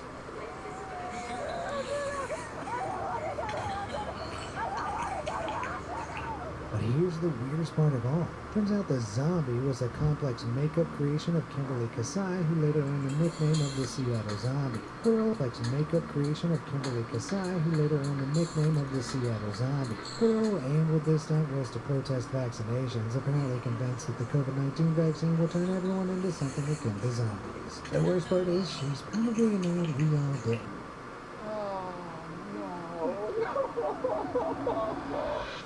The police video up next is scary not because of what the police experienced, but what they were caught doing. In March 2018, Staten Island, New York officer Kyle Erickson and Elmer Pastron of the 120th Precinct stopped a car for a supposed busted taillight. On their approach, the cops claimed there was a strong odor of the old devil's lettuce coming from the vehicle, so they ordered both the driver and passenger out. Jason Serrano, the passenger, had just undergone abdominal surgery, but his injury wouldn't be the only source of serious discomfort that day, because as you'll see momentarily, he'd shortly be placed in cuffs for crimes he didn't commit. After refusing to consent to an unwarranted search of his jacket, Serrano was aggressively detained despite his injuries. In the footage, as Serrano lies on the sidewalk in agony from his freshly reopened wound, Pastron searches his jacket and the car but finds nothing.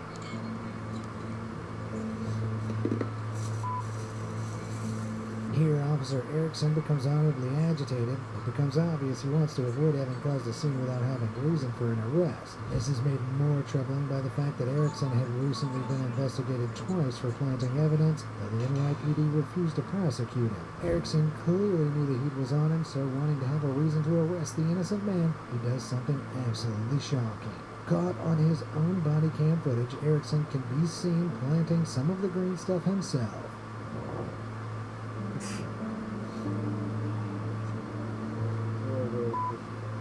Sickeningly, with the job done, the officers fist bumped.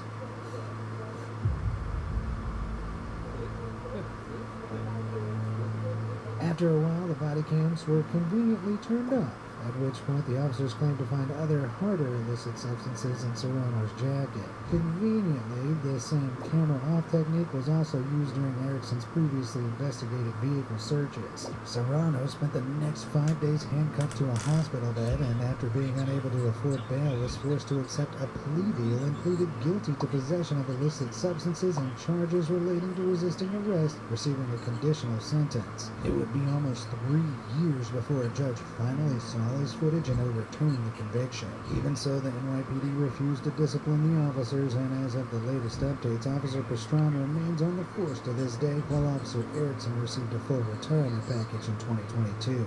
If you ask me, these bad apples should be in jail themselves. In a scene straight out of a dystopian sci-fi movie, I'm about to show you the future of policing caught on camera in Atlanta. Check it out. First, the police blow the door open with some remote explosives. Then the main officer on duty, a drone, flies in, carefully entering the unit.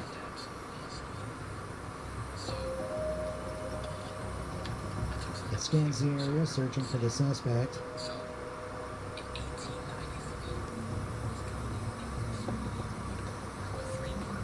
There he is. Come on out now. And just like that, the suspect surrendered without any lives being put at risk. Now obviously, this is a pretty safe way for the events to unfold, especially considering the footage you just saw was the arrest of a suspect accused of a very violent crime. But something about the police sending a flying robot to search someone's home feels a little RoboCop to me. I can't help feeling in 10 years' time we'll see armed drones patrolling the streets, busting down the doors of anyone who didn't say thank you to ChatGPT.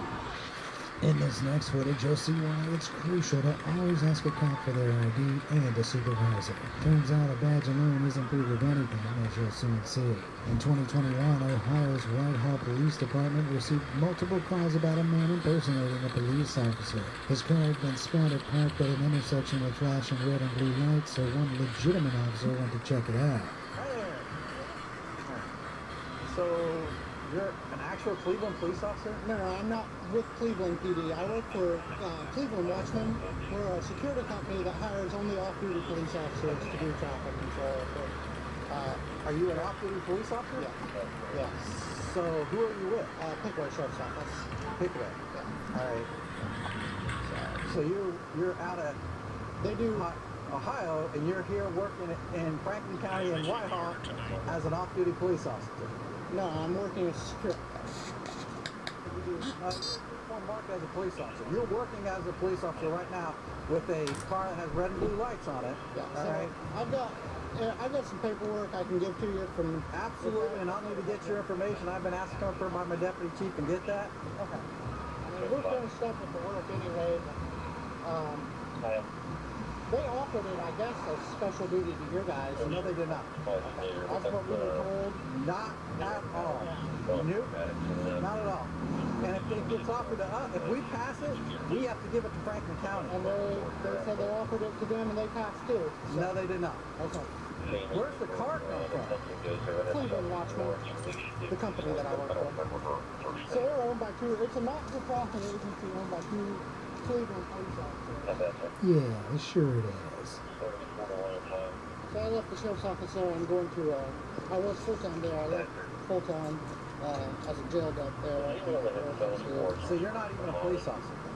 Currently, I'm starting a new commission with a village up in Richland County. So, yeah. Okay. Yeah, but what I'm saying is you're not even a police officer. You're currently not a full-time or a part-time police officer anywhere. Reserve. Okay, where are your reserve officer at? So, in a second, I'll give you the name of the village because it got hooked up through the company here that I'm working with. So. Okay, do you have an ID from that village? Not with me. Not with you? No. So you don't have an ID, you don't have a badge. What's the badge you were displaying earlier? Something. What's the badge you were displaying earlier? Huh? Do you have a badge? Yes. What was that badge you were displaying earlier? That's my old Pickaway one. So you have a Pickaway County badge, but you don't work for them? It's a previous one from there, yeah. All right. Do you have that with you currently? Yeah, it's a flex badge. Can I see that, please?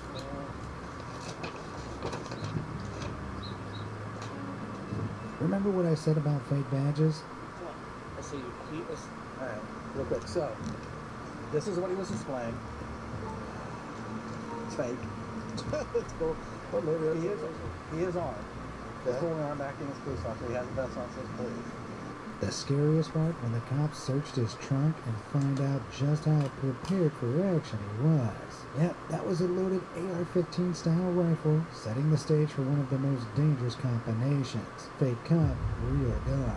In total, they found a tactical vest, a loaded handgun, a taser, handcuffs, pepper spray, number plates, a sheriff's badge, and more. Thankfully, they arrested this creepy fake cop before he could do any serious damage, resulting in him being struck with felony charges for impersonating a police officer and improper handling of a firearm. Over in Collin County, Texas, at Allen Premium Outlet Mall, one cop's heroism was tested. The fuck? So you're telling me literally none of that was real? It was all made up? That's actually impressive. God damn. That dude lived his life to the end. God damn. For what, bro? So you can...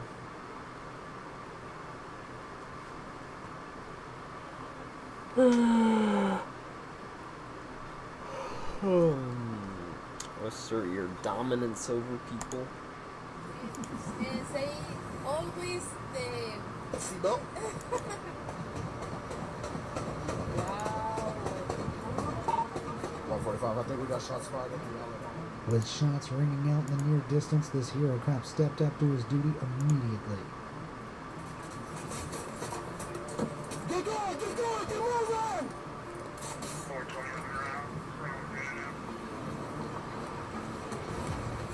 They're moving further away from me. Go! Keep moving! I'm on foot. I need everybody I got. Without hesitation, the cop ran through the mall and neutralized the shooter without any backup. I can't show the full footage because, YouTube, but this has to be one of the most terrifying events you can ever find yourself in. Lisa! I'm not hearing any gunshots! Is he down? Goddamn, bro! Goddamn, bro, indeed. All respect to this true hero of the people. Fuck yeah, man. Absolute fucking hero. What a fucking boss, man.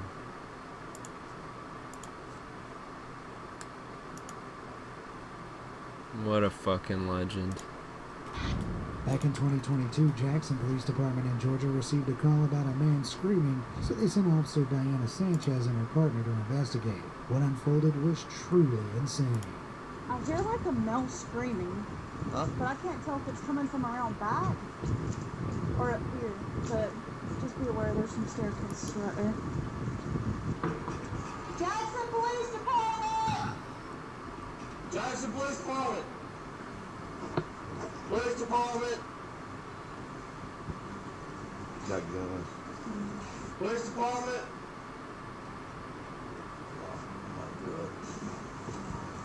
I'm not going crazy. I heard the man screaming.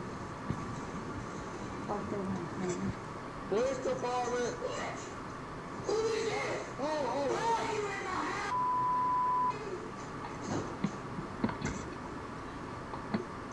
Go ahead and start the counting. Go ahead and start the counting.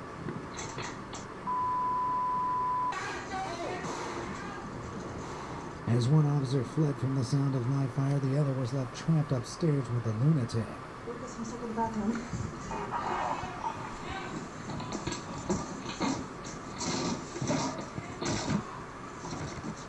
Trapped and with a crazed gunman on her tail, Officer Sanchez opted for a window escape, allowing her to retreat while she and her partner awaited better equipped backup. Crazily, when the SWAT team arrived at the 16th... Jesus Christ. He's fucked. Our standoff ensued before the maniac was finally arrested. Officer Wayne Daniels of the Garden I wish I would have shown him. City Police Department was chasing a car late one night when something unexplainable happened. Just after the This is suspect an old pulled off video. some pretty funky maneuvers, they took off down a dirt track that led to a dead end. Officer Daniels car thought disappears, he had right? his mark trapped, but then this happened.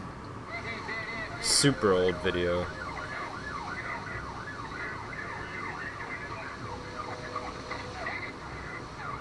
In case it wasn't clear, somehow that vehicle just drove right through an intact chain link fence. Spooky. This bizarre scenario quickly led to the clip being referred to as the ghost car pursuit by Garden City It could have Police. just literally What gone actually under the happened? fence, No one's though. quite sure, but the most likely theory seems to be that the car hit the fence, Yeah. attaching the lower chain link part, allowing the vehicle to slide under it. Then the fence, still attached to the top end, fell back into place, covering the driver's tracks and leaving the cops totally bewildered. What do you think? Maybe the cops should have called me. I think so, because it's also like at the top of the fence, it's kind of looks like it's broken. Mystery Inc. instead. Ghost car seems right up their street. When one cop drove down Route 23 in Sylvania, Ohio back in March 2020, he experienced a situation that escalated to terrifying heights real fast. Jesse Lee James Smith, the civilian whose dash cam caught the footage you're seeing now, there was smoke pouring from a cop car up ahead and quickly flashed his lights to alert the officer. But the situation became extreme almost immediately.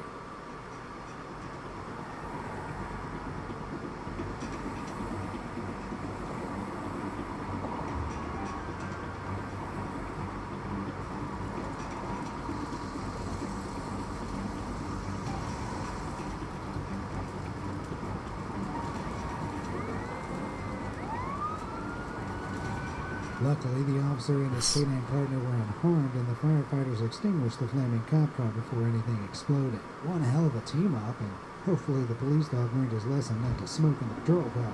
On Sunday, June 20th, 2021, Good a one, bro. chimpanzee in Umatilla County, Oregon, escaped his cage and savagely attacked the 50-year-old daughter of the chimp's owner. While the woman waited trapped in a basement adjoined to the cage, the local deputy cautiously approached. Is there somebody there?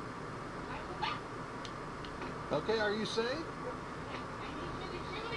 Okay.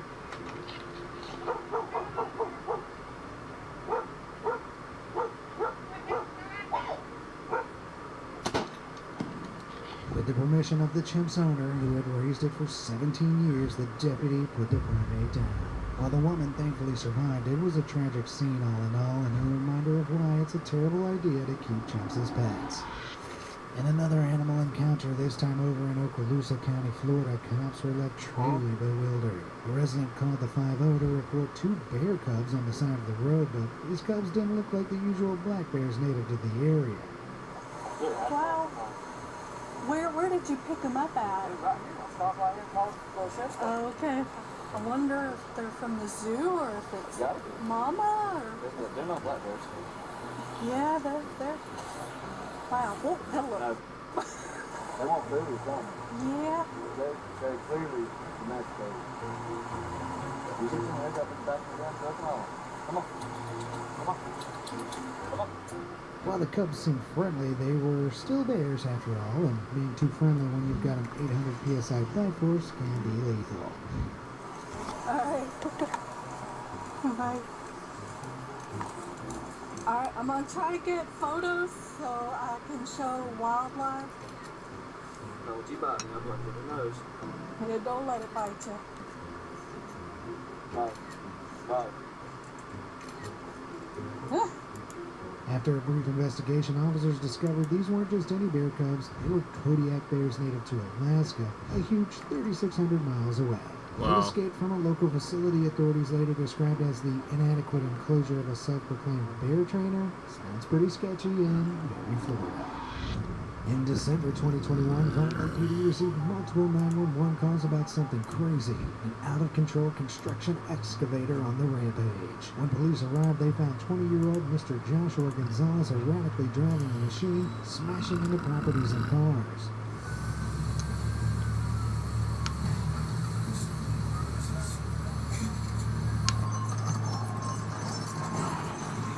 He really showed that miniature decorative bridge whose boss, huh?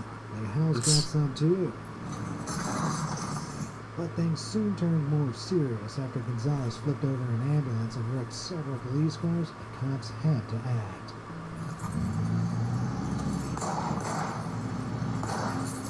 The officers ran towards the dangerous machine, and as they got close, they finally subdued the suspect, bringing the bizarre scenario to a tragic and very permanent end.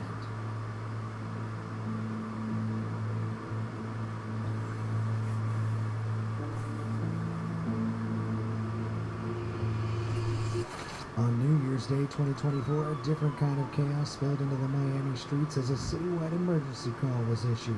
As countless cop cars flooded into the area surrounding Bayside Marketplace, local folks observing the chaos began posting footage on social media. What they claimed to be seeing was truly bizarre. Folks claimed the chaos was due to the appearance of an 8 to 10 foot tall non-human creature, like the one apparently captured in this clip.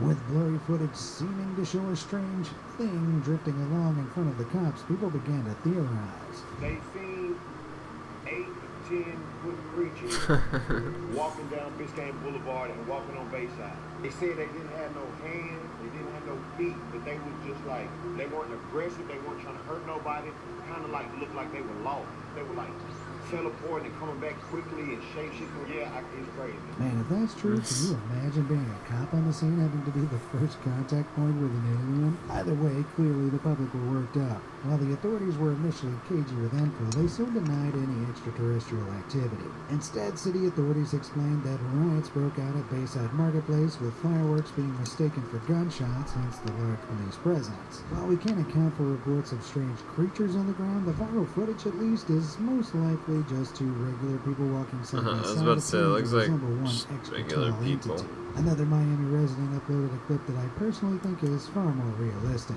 Now that's what I call that funky algae. If you were a cop and arrived at a scene with actual aliens, how would you respond?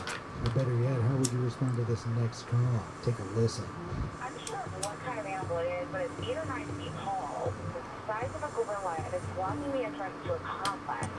They're advising the animal has 5 legs, and the point is saying it's now 7 or 8 feet tall. Hooves are the swamp. It has 5 legs.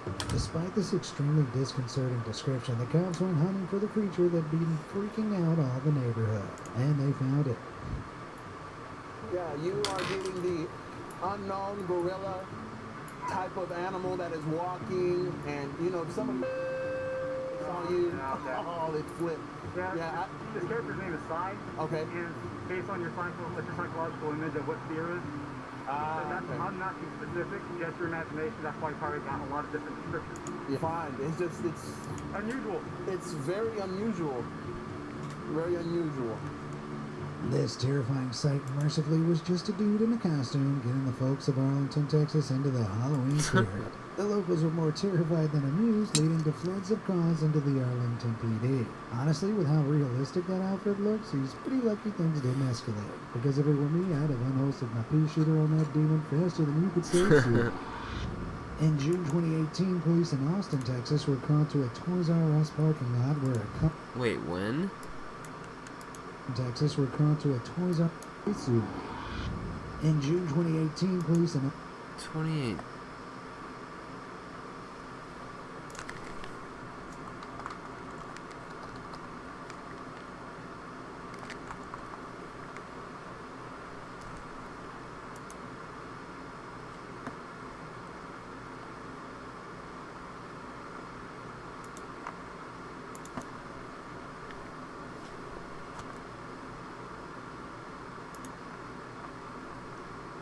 Bro, are these still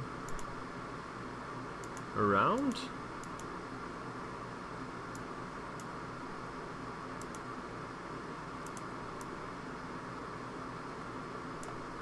Dude, they are.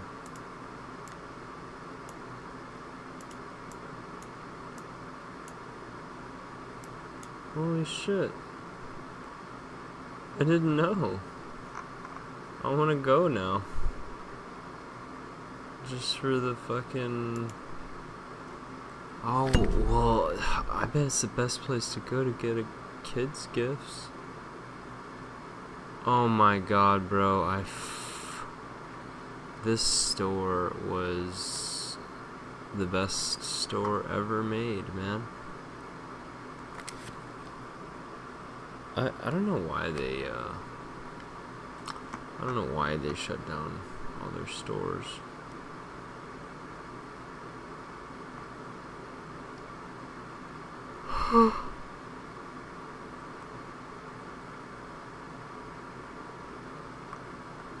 Well, I guess they didn't. I guess they just shut most of them down. Wow. Well, now I want to go to Toys R Us, bro. Austin, Texas were called to a Toys R Us parking lot where a couple of guys had spotted a white 2013 Chevrolet Impala with its doors, central console, and glove compartments wide open and completely unattended. When police arrived on the scene, things took an eerie turn when a muffled scream came from the trunk.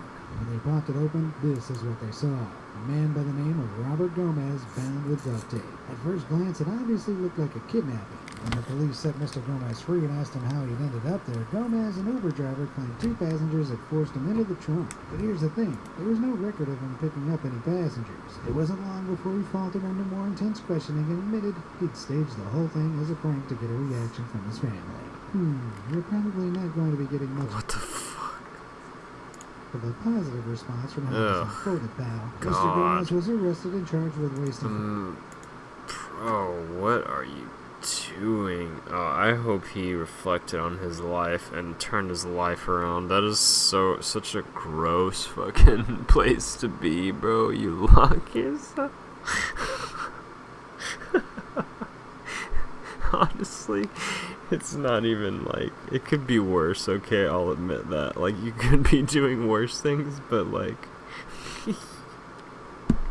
how do you mentally get there, bro? Okay, I'm gonna lock myself in the trunk at Toys R Us. How? I really would love to know.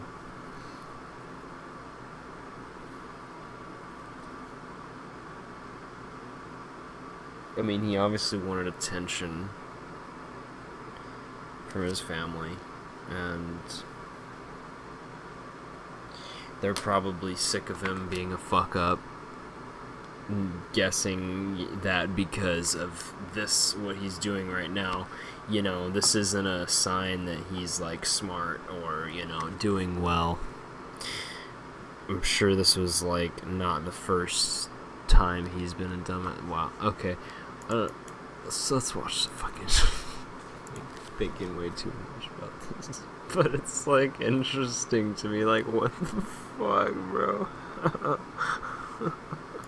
Police time with a false cause for alarm, a misdemeanor, and was released from jail 2 weeks later after posting $10,000 bail. Was it worth it, Mr. Gomez?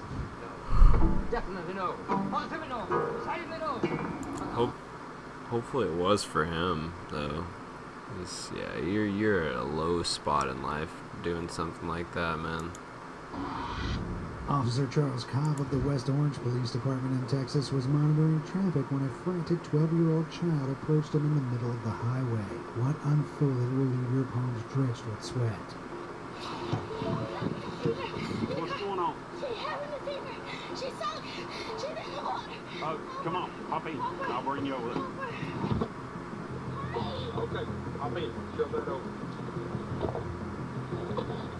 The panicked kid explained that his mom, Jonquetta Winbush, had a seizure and crashed their car into a nearby lake. She was now in the water in serious peril. Duty called and Officer Cobb answered. Somebody in there. Fuck. Look out, buddy. Is the car unlocked?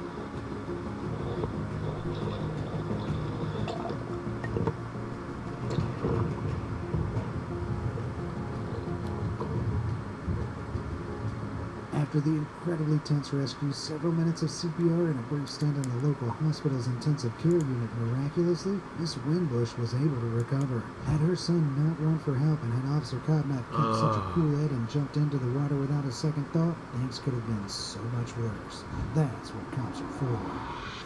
Oh, that's such a good fucking... I'm so glad to hear that. That kids running into traffic would be pretty rare, but it happens more often than you think. Over in Newport, Oregon, the Lincoln County Sheriff's Office shared this chilling footage that shows just how quickly kids can get themselves into serious danger if left unsupervised. As Deputy Jeremy Gautney was driving down Highway 101, something small caught his eye, a 2-year-old child running right down the highway. Without hesitation and not a second too soon, the deputy pulled over and got the child out of danger.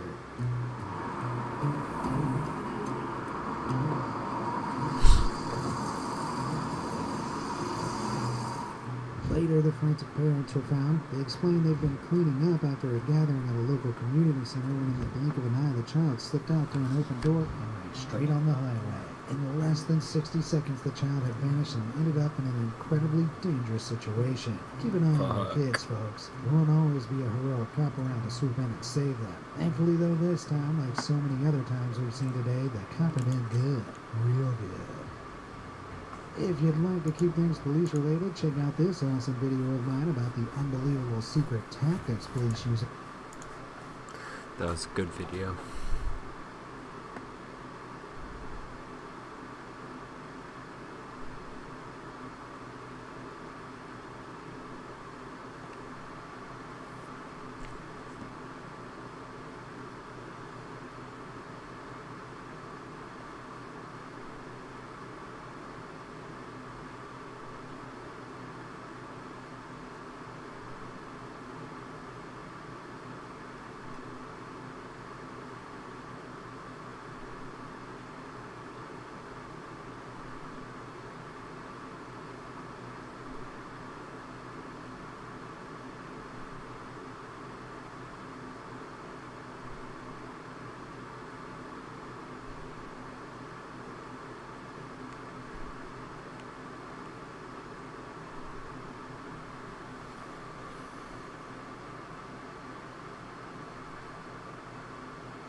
I have to see it. Alright, here I am flying my single-seat airplane that requires no pilot's license, no registration, leaving my buddy's airstrip, and I'm flying home. So take you guys with me on this 3-minute journey, this sunset flight in the Aerolite 103. So while you're flying with me, I'll answer some of your most popular questions in the comments. Of course, the most popular question is, where can you get one, and how much does it cost? And I promise I'll tell you that when we get to the airstrip. Right now, I'm going to tell you all about the Aerolite 103. This airplane weighs less than 254 pounds. That's part of the requirements to be Part 103. And it's 5 gallons of mixed fuel. So I use avgas and a really good synthetic 2-stroke oil. You can get about 100-mile radius. It depends on your headwind and your tailwind, on how far you can travel. But that's a good rule of thumb. Another question I get a lot is how much can it carry? Believe it or not, all right, here I am. That looks nice.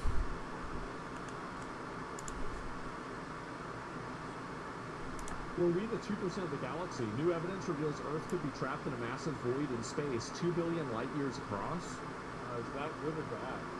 I feel like I don't really need to worry about this, right? Like, this is just something that probably won't really have much of an effect on my life. I feel like I don't need to worry about this, do I? Yeah, hopefully I don't need to. We are an experiment? Oh shit, so you think the aliens are experimenting with us and we're in like our own separate like kind of little control group? Oh, I like the sound of that a lot. That's a really good idea. Were we the 2% of the galaxy? New evidence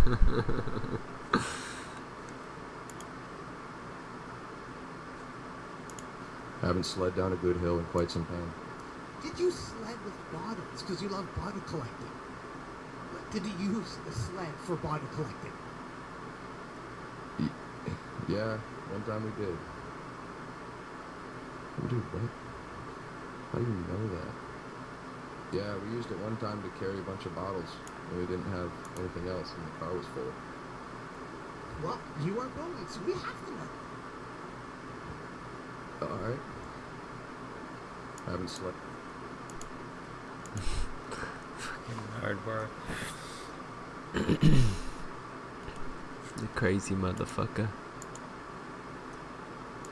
I think I've seen that.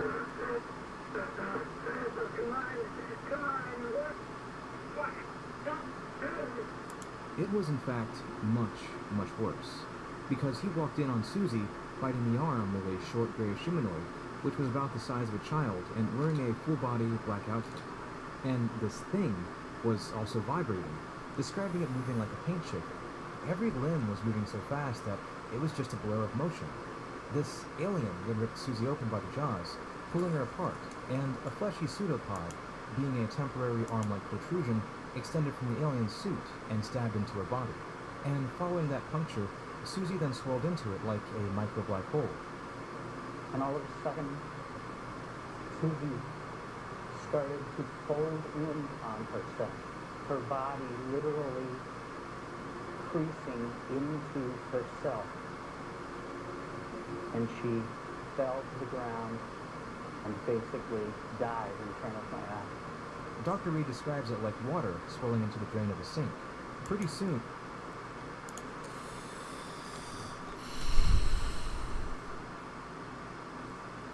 Alright, y'all, I think that's it.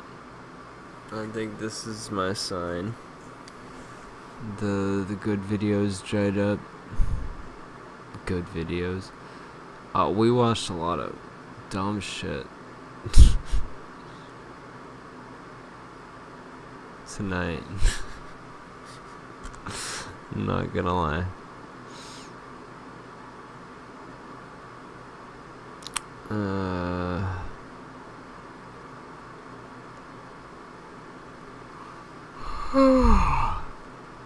So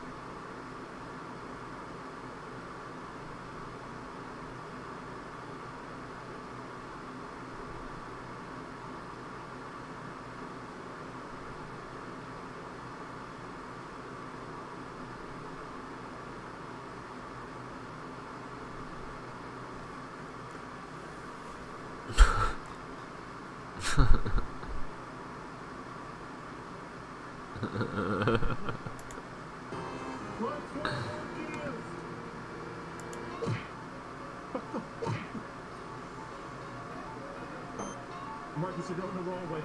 The last thing you see before you died. What's your name again? Marcus. Don't be shy. Come on, go ahead. Go ahead. Introduce yourself.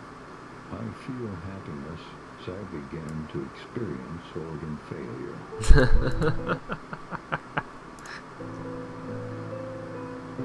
Yeah, he's dying. It's so funny. Yo, little bro, you ready to go get fucked at H party? Yippee. What's your name again?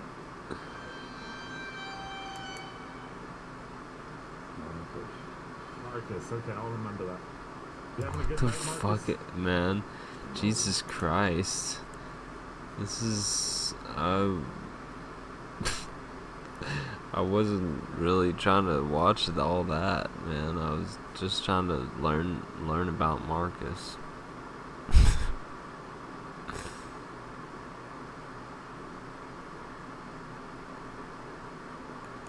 Oh shit.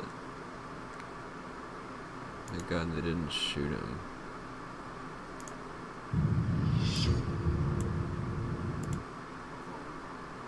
And had some veterans with me, bro. I hang out with veterans. Veterans are my favorite people. I get along with them really well. There's a lot of coincidences, parallels, mutual ground between serving your country and serving time in this country, it turns out. That's why I get along so well with my homeboys from the Unsubscribed podcast. So they were just like, hey, let us come down with you. So, I am talking with them, and hopefully we will be able to figure something out, because I like it. All right, let's get another perspective from on the ground. Let's bring in independent journalist Nick Shirley, who's been out there in front of that ICE facility many, many nights. Nick, thank you for being with us. And I want to start off with something I think is going to shock a lot of our viewers. I watched this on social media the other day. This is you being confronted by an agitator out in front of that ICE building who threatens you with violence. Bro, Nick looks so dialed on the news, bro. Holy crap, he looks so dialed on the news. That's my buddy right there, man. That's my dude. He texted me last night. His video was doing so good. And then, hold on real quick. I want to check real quick. While we're here, let's look this up. I want to see, because somebody told me that his video got age restricted.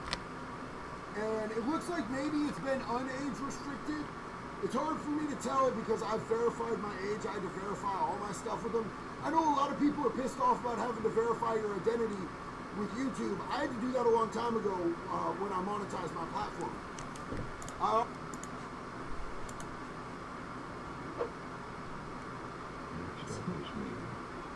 Oh, yeah. You want next?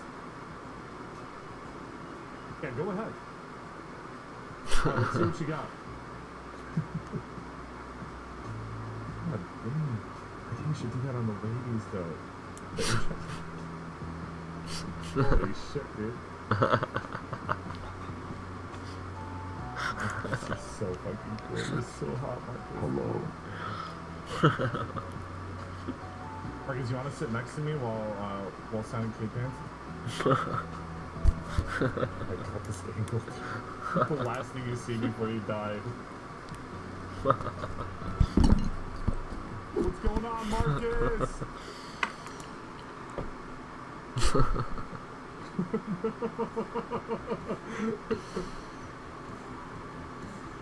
Yo, where have you been, dog? They're all dead. All the people from that room? Hold on, Marcus. We gotta talk, Marcus, okay? Listen, we're at H party now, okay? You know what that means, right? Marcus?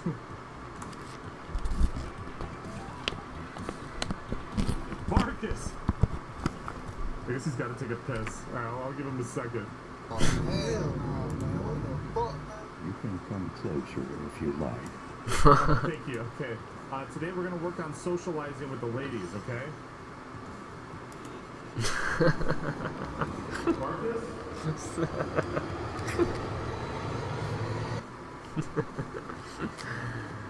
Okay. Alright, Marcus. So, Marcus, In H party, things look a little bit different. Dude, that model, bro. That has to be one of the funniest models I have ever seen. Ever. Okay. When you're in that area over there. Oh, hi there. When you're in that area over there, everything's gonna be muted, okay? No one's gonna be able to hear you. So when you're in there, you're gonna have to fucking, you're gonna have to use your body to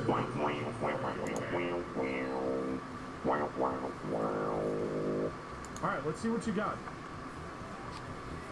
Bro, why does this keep...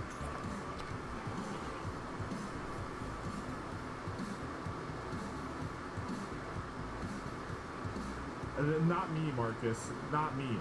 Marcus. Marcus is doing good. Look at him go, dude. It's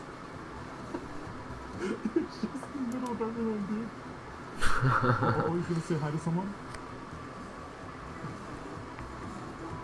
He's doing good. Oh, you got booed? You got booed?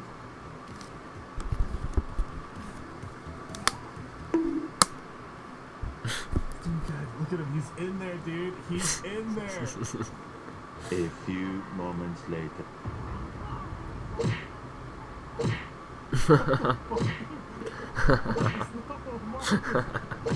Marcus, come here.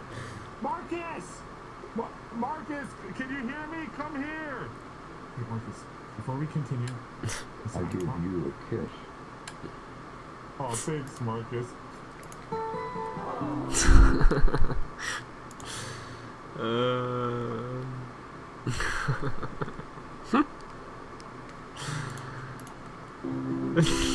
promised some dance content, okay? So I gotta get some dance content.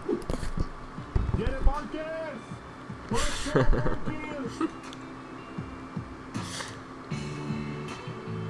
Hey, where the honeys at? Anyone looking for a good time with me and my boy Marcus right here? I have a live grenade.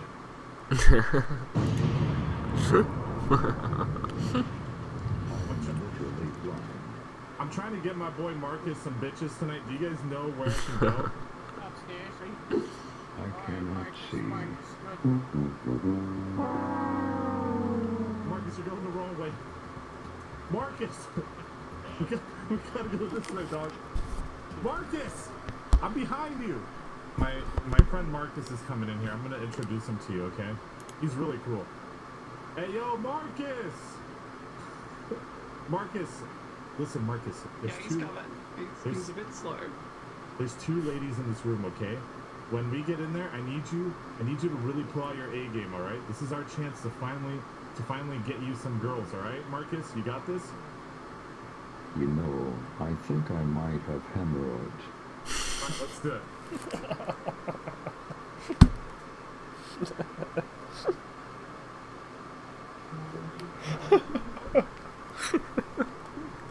Hey Alexis, this is my boy Marcus. Marcus, go say hi to her. Hello. Just call him a thing? Bro, you look more like a thing than he does, alright? Come on, man. What happened to the weird-looking guy with the jacket? With the brown shirt and jacket? Herwig? No, come on, I knew you were gonna say that. I sure wish I had working eyesight. Hey, you know what? Bro, if you are above like 20 and you are in these as a girl, as a anime girl,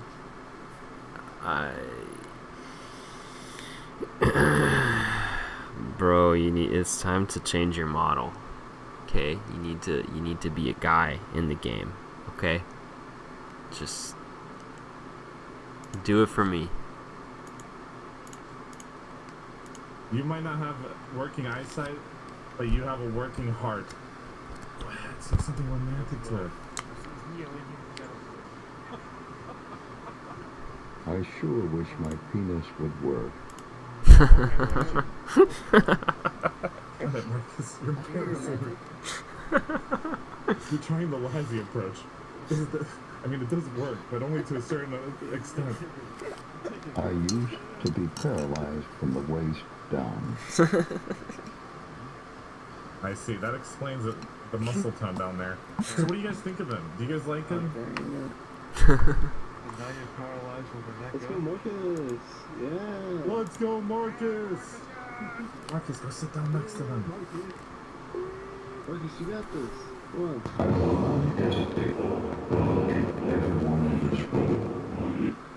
So funny, Marcus. He's a kidder, dude. Classic Marcus, dude. Go sit down next to the Marcus. There he goes, there he goes.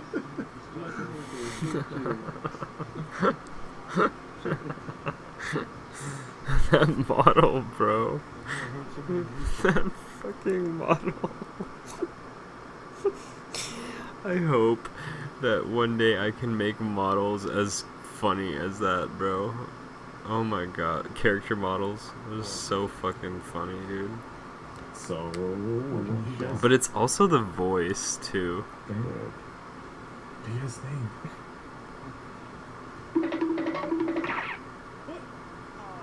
No. What the fuck? They probably just had to go to the bathroom. They probably just had to go to the Yeah. bathroom. There's no way they just left Marcus. Your homie just fucking ditched Marcus. What the fuck? Like, what the hell, man? Dude, come on, man. Look at him. Just do me this favor, man. Just do me this favor. Just hook my boy up, you know? Just a little bit of attention. Come on, man. Look at him. What you doing to pull Marcus up, Have you man? seen my special ability? No. Marcus, what's your special ability?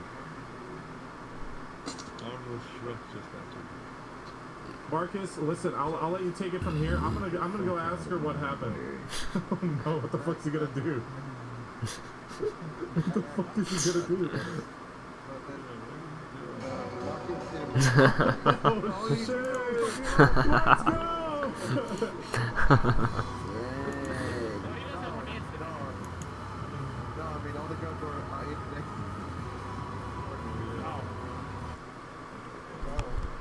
Bro.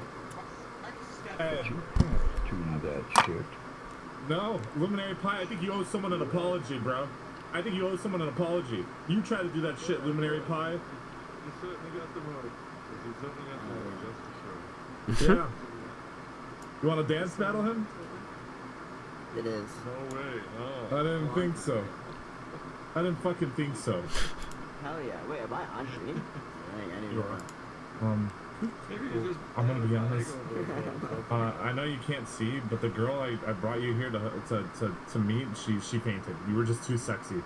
Why are you getting so close to me, Marcus? Marcus, are you okay? I'm analyzing. What are you analyzing?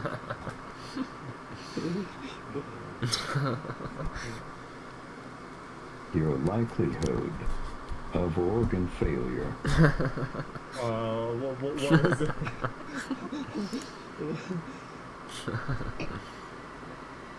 Very moderate.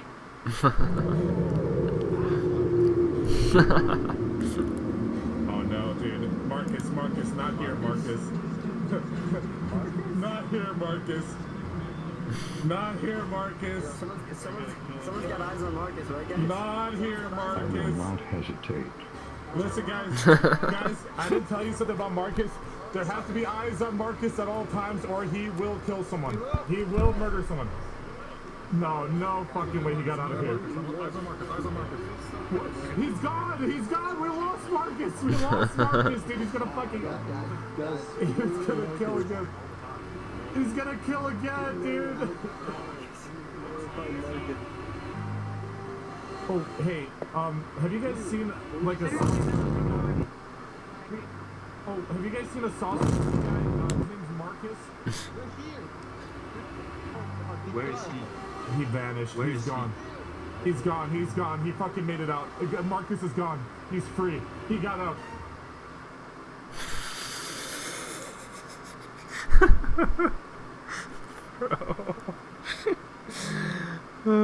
Part of me feels like I need to fucking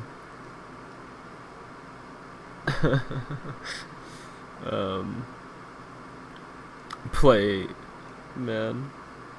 I want to fucking That looks fun. I'm not gonna lie, bro. But I don't know about all the dudes playing as anime girls. That's a little weird. So this is from a few days ago. I guess I'm curious about what's another game plan if we lose evangelical support in the state of Israel. What's our backup plan? Christian influencer, he said, he talked about the woke right. And he said, I call it the woke right. The woke right. Because these people, they're not any different from the woke left, and they're very same. Calling people Nazis. They're trying to polymorph the same mob for the 12th time, and it's just not working, bro. It's totally DR'd. You can't CC it anymore. You've used it too many times. But they're actually meeting in some of it. And what we have to do is we have to secure that part of our base of our supporting the United States. We're going to have to use the tools of Fake battle. videos? You know, the weapons change over time, and the most important ones are social media. And the most important purchase that is going on right now is class. TikTok. TikTok. Number one. And I hope it goes through. And the other one, what's the other one? X. Exactly. Very good. You know, so we have to talk to Elon. He's not an enemy. He's a friend. We should talk.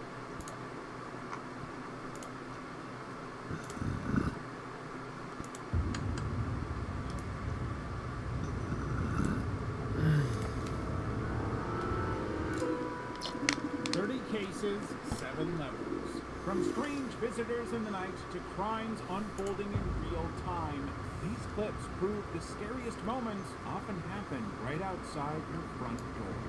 Let's begin at the tip of the iceberg. Level 1. Someone slithering through neighbor's yard.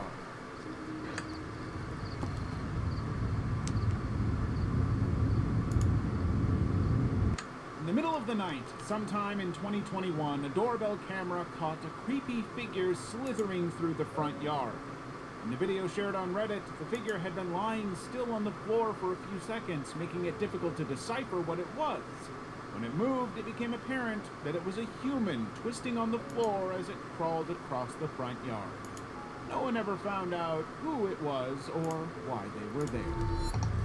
Meth heads, bro. Tornado Enderlin. On June 20th, 2025, Hannah Deagle's doorbell camera captured a towering wall of cloud looming over houses just before a deadly tornado struck. Though it was a dark night, lightning flashes revealed the storm's structure, while the audio picked up its muffled and distorted roar.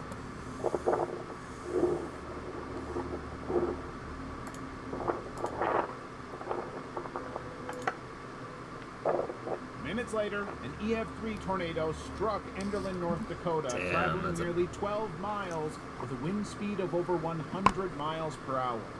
However, what the doorbell camera failed to capture was the destruction it left behind. At around 11:40 p.m., police were dispatched to an affected residence, only to be informed that storm chasers had found 2 deceased people on the scene. Moments later, the fire department was dispatched to another location where a 3rd body was found. The tornado destroyed about 10 homes, damaged several properties, and claimed the lives of 3 people. Devil at the door. A Carrollton resident was waiting in the car for her husband when her Ring camera notification went off. Nothing could have prepared her for what she was about to see. It was a masked person in her driveway. The person made their way through the side yard to her front door. They weren't wearing just any mask, they had the devil's face on. As the person approached the camera, it became clear that they were wearing a red goat mask. They pretended to knock on her door while holding a sign with Bible verses that discussed the end times and Judgment Day. The verses specifically refer to the final defeat of Satan and the last judgment in which all humanity is judged. In a panic, she called the police, but by the time they got to her house, the person had already left. Still, they inspected the scene and found that no crime had occurred. They are still monitoring the situation, and the person has not been caught. Level 2. Jogger saves pets and house from burning. On November 6, 2021, a man was jogging in the Scotts Valley neighborhood when he noticed smoke rising from a house. He quickly stopped to get the residents' attention through their Ring doorbell camera, but no one was home. Instead of bolting off, he kept ringing, hoping someone would answer. Finally, the homeowner, Courtney Polito, saw him on the camera and replied. He told her the situation, and she heard the fire alarms going on. Panicking, she immediately gave the stranger the code so he could help save the family pets. 2 dachshunds, a rabbit, and a cat. Without hesitation, he entered the burning building to rescue the animals. The doorbell camera captured the jogger on multiple trips, carrying the pets under his arms to safety. By the time emergency services arrived, he had already left. The fire department said that if it had burned for 10 more minutes, the house would have been gone. It was only because of the mysterious hero in a yellow shirt that they were able to contain the fire in the garage. Although smoke damaged the cabinets and their Chevy Blazer, no one was hurt. OP is being stalked. A Reddit user posted disturbing footage from her Ring doorbell camera showing a stranger repeatedly appearing at her door. Her friend had asked her if she had ever checked the recorded messages left for her. Expecting to see footage from her friend's visit, random outfit checks with her roommate, or deliveries from DoorDash, she scrolled through the recorded videos mindlessly until her eye caught an unfamiliar face. A man with dreadlocks carrying a backpack on his shoulder, repeatedly coming to her door. After pressing the bell, it appeared that he was trying to cover his face with his hands while he waited for her to answer. When she didn't, he left as silently as he had arrived. Perhaps even more creepy is what she saw when she looked back to see what the camera captured before his arrival. It was a video of her returning home after walking the dog. This meant that within a minute of her arrival, the man came in after her. This led her to believe that he was stalking her. The man has not been found, and the original poster hasn't given any updates. Midnight Shoe Sniffer. In 2022, a doorbell camera captured some deeply unsettling footage. In the middle of the night, a man slowly walked up to a front door and picked up a shoe left outside.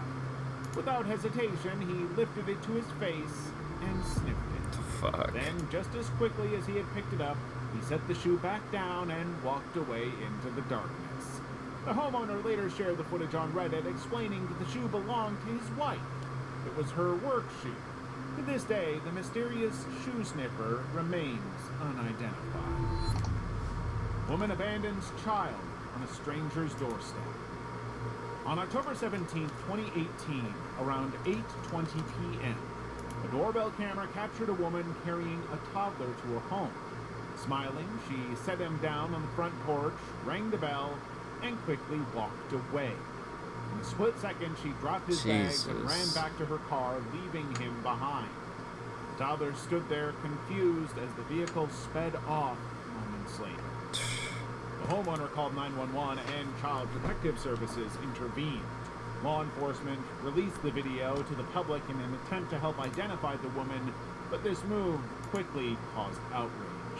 The woman was later identified as Kiara Woods. Contrary to what many believed, she was not the boy's mother, but a friend of hers. According to Kiara, she was doing her friend a favor by dropping the 2-year-old off at his father's house. She claimed she was on the phone with the boy's mother at the time, who confirmed that the house she stopped at was the child's father's. However, it turned out to be the next-door neighbor's home. When asked why she left the boy unattended, Wood said she didn't have a sweater and was trying to escape the cold. She also claimed she wanted to avoid a confrontation with the child's stepmother, who had a restraining order against his mother. Authorities investigated her for felony child abandonment or child endangerment under Texas law. However, no formal charges have been filed at that time, and she was not taken to court. Level 3. God. Man potentially being coerced into a robbery. Doorbell camera captured bizarre footage of a shirtless man outside someone's home in the middle of the night. At first, he pretended to knock on the door, but never actually did. Then he began speaking out loud as if holding a conversation with someone. Moments later, he glanced over his shoulder, seemingly making sure the person waiting in a nearby car could see him. He stepped back and repeatedly asked, "Matt live here?" Matt live here. Okay. Sorry about that. Sorry. As if responding to someone, he acknowledged a negative answer, then quickly returned to the car. The man has never been identified, but many believe the footage suggests he was being coerced into a robbery or break-in. His strange behavior points to someone trying to stall or avoid doing something against his will. Ding Dong Ditch becomes sketchy and dangerous. In Bowling Green, Ohio, a homeowner's Ring doorbell camera captured the unsettling footage of a masked man ringing the bell before dashing off. At first, it appeared to be a typical Ding Dong Ditch, the kind of prank many homeowners are familiar with. But this time, things were different. When the homeowners came downstairs to answer the door, they noticed the stranger hadn't actually left. Instead, he was standing across the street, eyes down, waiting for someone to open it. Alarmed, they contacted the police. However, by the time the officers arrived, the man had already disappeared. The Bowling Green Police Department later posted the footage on Facebook, asking the public to help identify him. Soon, other residents came forward reporting similar incidents that had taken place outside their own homes in the days leading up to the event. Despite the community's concern, the man was never identified, and his true intentions remain a mystery. Masked man with a gun. It was just before midnight in Aurora, Colorado, when David Johnson and his wife heard the doorbell ring. They didn't think much of it until David checked the doorbell camera. There he was, a man dressed in all black with a full-face white knitted mask and a handgun, ringing the bell and waiting for someone to answer it. There's no telling what would have happened if they had answered the door. Moreover, David's house wasn't his first visit that night. Minutes before, he pulled up in front of David's house in an SUV. He was at another house, but unlike David, the homeowner answered the door. Luckily, they quickly closed and locked it before he could get inside. Aurora police investigators noted that he was wearing unique footwear, possibly motorcycle boots, and also had a lanyard around his neck. He posted the video on X to warn residents about the suspect and seek help in identifying him. Still, he is yet to be found. 10-year-old scares away potential burglars. It was the middle of the pandemic, and 10-year-old Lola Letourneau and her family were about to go out. The home security footage captures her coming out to help her mother by starting the car and turning on the air conditioning. As she settled into the SUV, a stranger walked into their driveway, apparently unaware that someone was in the car. At first, she let him go because she thought it was a delivery guy, but when he began moving toward the open garage, she knew she had to act.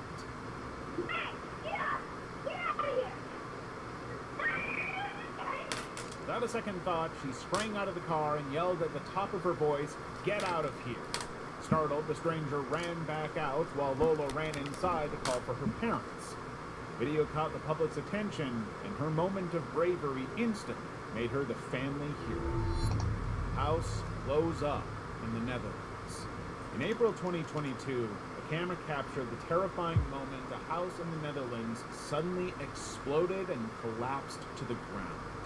Earlier that day, the homeowners had called in an engineer for work, but he accidentally struck a gas line. Instead of warning the family right away, he waited. By the time he told them, gas had already begun spreading throughout the home. The family scrambled to find an emergency number and eventually dialed 112, but by the time operators instructed them to evacuate, it was too late. The house erupted in a massive blast, reducing it to rubble. Miraculously, everyone inside managed to get out alive. Woman held at gunpoint. In February 2025, around 7:50 a.m. in Chatham County, Georgia, a woman's Ring doorbell camera captured her walking into the front porch and out of frame. When she came back into frame moments later, she was surrounded by 3 masked men, guns, flashing weapons, and holding one to the back of her head. All right.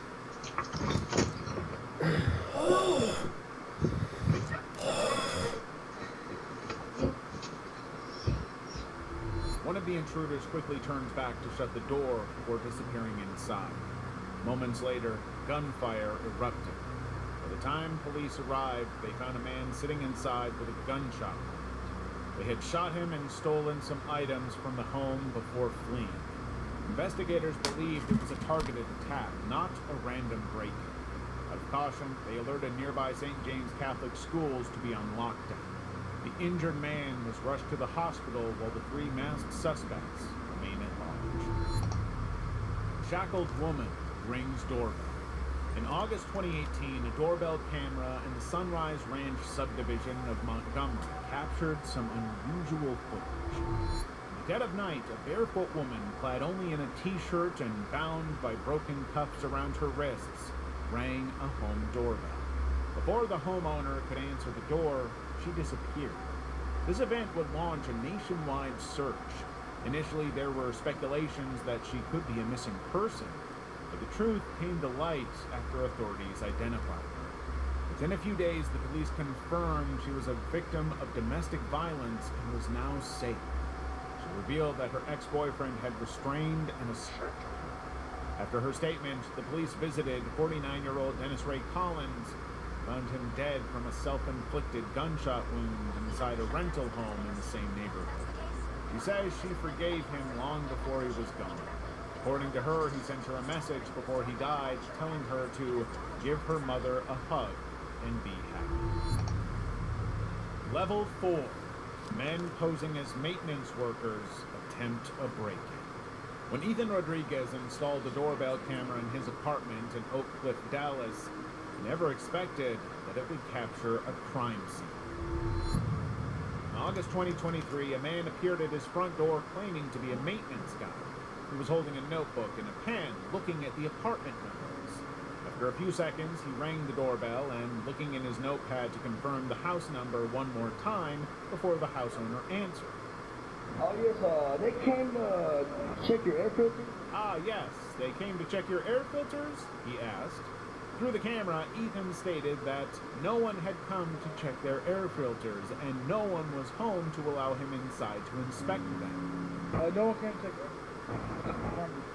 No, yeah, we're checking the air filters. Oh, nobody's home right now. We'll have to wait till next day. Much appreciated. The maintenance guy thanked him and knocked on the door across the hallway.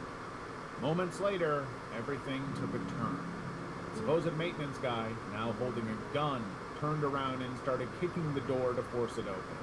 After a few futile kicks, another guy who had been waiting in the background wearing a mask joined him to push the door open.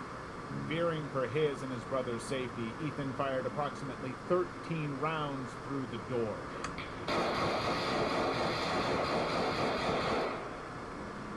The intruders fired back before fleeing down the hallway. Within minutes, Dallas police arrived on the scene and collected evidence, including the doorbell footage. They shared the footage online for the public to help identify the intruders. The video quickly went viral. Within a few days, the unmasked guy was identified as 30-year-old Aaron Contreras. He was arrested and charged with aggravated assault, deadly conduct, and attempted burglary of a habitation. The second suspect, who is wearing a mask, remains unidentified. Massive deadly fire almost kills homeowners. Just a month after Mike Fernandez proposed to his partner in their driveway, the Ring doorbell camera would end up saving their lives and their home. Around 3 a.m., Mike and his fiancée Katie and his brother were asleep when his phone notifications began going on.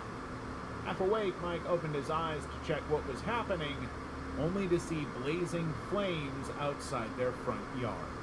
I finally opened up my eyes and looked to my right, and outside my bedroom window I just saw what looked to be like flames.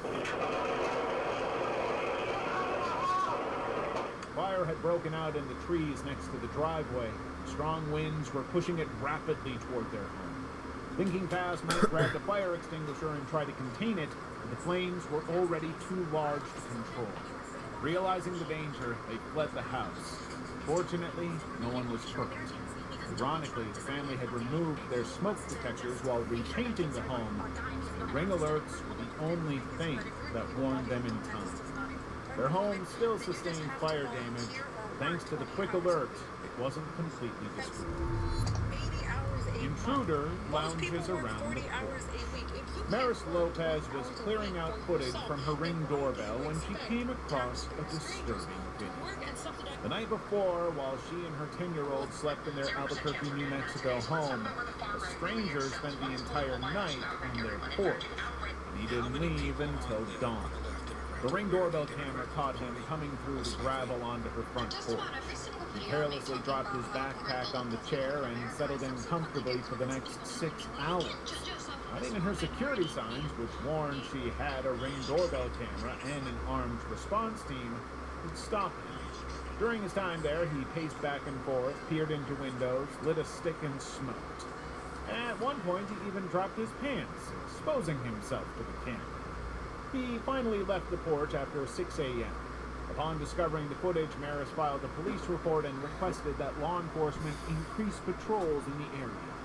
After sharing the video online, neighbors reported seeing the same man knocking on doors and wandering around. Poor The guy. intruder has not yet been identified. Oh, poor guy just needed to sit down. Chilling video shows Bro, how's that on level 4, man? screaming woman begging for help. On April 21st, 2024, around 10:45 p.m., a doorbell camera in Oregon captured a disturbing scene.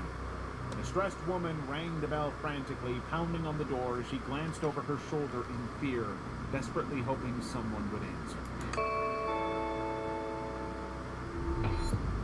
Suddenly, my God. a bearded man appeared, grabbed her, and forcefully carried her away.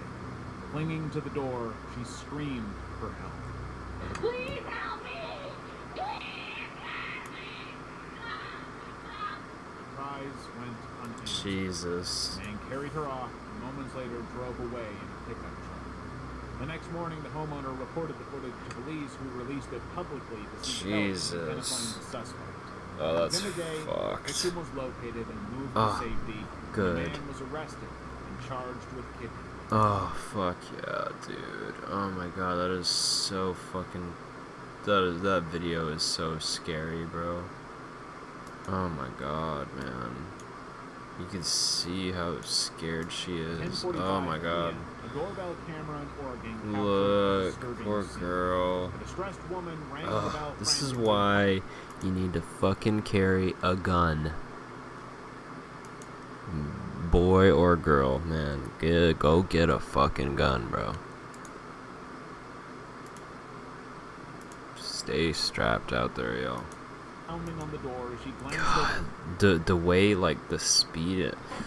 Ugh, bro. her shoulder in fear, It's like desperately nightmare hoping material. someone would answer. This.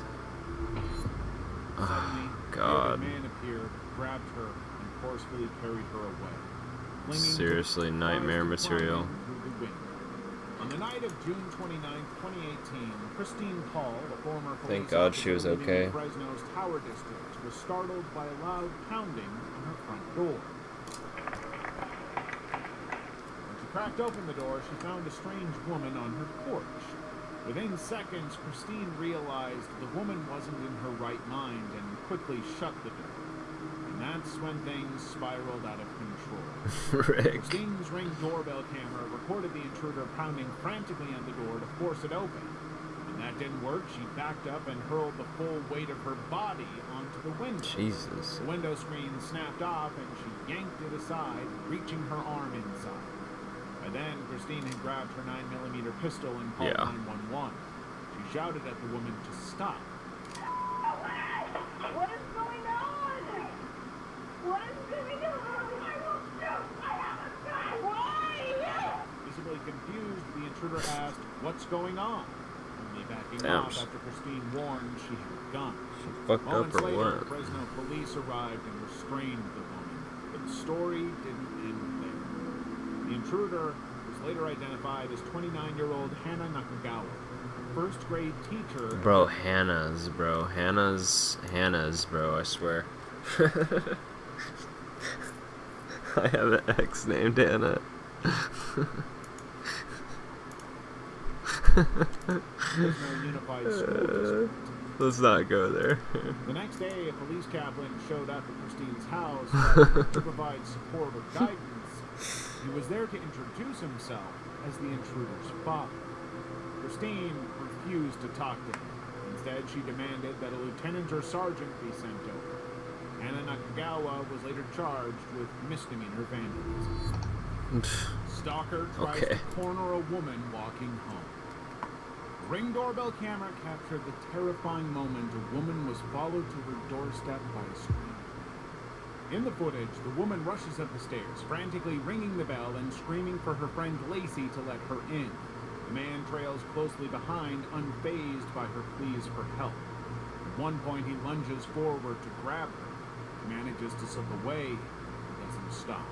He keeps following her, circling her car, pacing back and forth, and keeping his eyes locked on her every move. We can't answer the door right now, but if you'd like to leave a message, you can do it now. It's not my mom. Lacey! Moments later, the door finally opens and the woman rushes inside, trembling in tears as she explains what happened. She tells her friend that the man had been following her from 62nd Street. She had tried to stay calm on the way home, but panic overcame her when she reached the door. God, there's a guy there. Following me to 62nd. Call the police. Even after being shouted at, the stalker refuses to leave. He lingers on the property until a larger man steps outside and confronts him. Police were called to the scene immediately after. Bro, I'd have fucking pushed his ass. He gets robbed at gunpoint in front of his house. In July 2019 in Fayetteville, a man's Ring doorbell camera captured 4 armed men robbing him on his front porch while his fiancée was inside with her young children. The man was returning from a convenience store when he was robbed. Thieves got everything he had on him. He still wanted more. They followed him to the house and demanded that he open the door. While blood poured from his head, they held a gun to his back and forced him to open the door. When his fiancée heard the commotion outside, she opened the door. Inside, they took cash, debit cards, phones, lottery tickets, and illegal narcotics. Police believed it was not a random attack. Level 5. Woman gets dragged by ex. In Arcadia, Southern California, a woman desperately tried to escape her estranged boyfriend when she ran to a neighbor's house for help. The Ring camera at the door recorded her fearfully knocking on the door and asking for help. Suddenly, the man appeared behind her, grabbed her hair, and violently dragged her away. She kicked and screamed as he pulled her across the hard pavement, threatening to take her life if she kept resisting. Then he forced her down the block to his home, where he held her against his will. The next day, the police got a link to the disturbing footage and immediately launched a search. Officers canvassed the neighborhood, knocking on doors, and soon located both the victim and the suspect. The attacker was identified as 27-year-old Robert Michael Mendez. He was arrested without incident and faces charges of kidnapping her and attempting to take her life. Yeah, fuck the victim you. sustained serious injuries and had to be transferred to the hospital for treatment. Get booked. Woman committing Not the girl. The guy. I just realized that after I said it that he was talking about the girl. On August 26, 2021, a doorbell camera in North Avondale, Ohio, recorded a shocking act of arson. At around 9:30 p.m., a woman walked up to a condo building on Reading Road carrying lighter fluid. Oh, is anybody gonna take me here with this fucking lighter fluid? I don't know if anybody saw me here. She sprayed the Time to front door spray. of the building and set it ablaze. Unsatisfied with the small flame, she briefly walked away, only to return with more lighter fluid. Each time she doused the building, the fire grew larger, eventually surging upward and spreading to other parts of the structure. When she was satisfied with the blaze, she climbed into a packed SUV and sped away. So stupid. Her escape didn't last long. Yeah. Roughly 2 months No later, shit. investigators identified the suspect as 30-year-old Jatoya Mathis. She was arrested and charged with 2 counts of aggravated arson.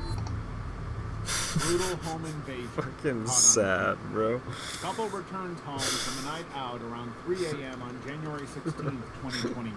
As they met at their front porch, Like no mask, nothing. Literally, just no attempt at all. Just lazy, bro. ended their lives. The doorbell camera at their home in Hialeah recorded 2 armed men holding them at gunpoint. One of them pressed a gun to the man's head while the other pulled the woman by her hair and slammed her to the ground.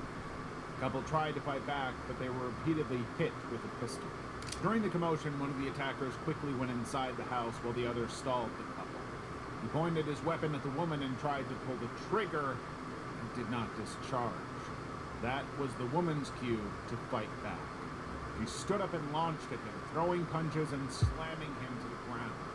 Eventually, the attackers fled the scene and got away with a gold chain and bracelet valued at $18,000. Jesus. The couple was hospitalized with multiple injuries, including some that required stitches.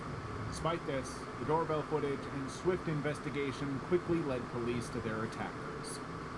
Police identified the first man as 34-year-old Michael Diaz and his accomplice as 30-year-old Yazel Ramos. They were arrested within days and charged with home invasion robbery with a firearm Hell and yeah. aggravated battery with a deadly weapon. Level 6. Doorbell camera catches crash after deadly police chase. Around 7:45 p.m. on May 28, 2025, the California Highway Patrol was chasing a suspect vehicle when it suddenly crashed into two pedestrians. Oh, 15 minutes God. earlier, officers had spotted an Infiniti sedan wanted for fleeing Alameda deputies. While they tried to stop the vehicle, the driver, 18-year-old Eric Hernandez, refused to pull over. 37 seconds into the pursuit, police called off the chase and switched to tracking him from a helicopter. For the next 15 minutes, they monitored the Infiniti weaving across the freeway. Eventually, Eric pulled over, stepped out of the car. The moment he saw officers closing in, he jumped back inside and sped off again, forcing police to resume pursuit. Bro, he jumped the gun. Within 30 seconds, Eric slammed into a minivan. Officers immediately stopped the chase to help the injured passengers, but Eric didn't stop running. Barely 20 seconds later, he lost control again, this time smashing into a fire hydrant and two pedestrians on the sidewalk. The doorbell camera caught the horrifying scene. Realizing the car was barreling toward them, the victims tried to scramble up the staircase railing of a nearby home, but they weren't fast enough. One victim, Marvin Homer, a PhD holder, math teacher, and halfway coach for 8 years at Castlemont High School, died instantly from the impact. His girlfriend, the second victim, survived with injuries. Eric Hernandez was later arrested and booked into Santa Rita Jail on suspicion of felony vehicle manslaughter, hit and run, and evading police. Neighbor from hell, Stephen. God damn, bro, that is such a rough case. I bet you that 18-year-old, like, didn't, you know, when you're 18, man, I don't think he was, like, premeditating that, you know. I'm sure that, I hope that he, saw the error of his ways afterwards, you know. That is so rough, man, fuck. Rip. Rose.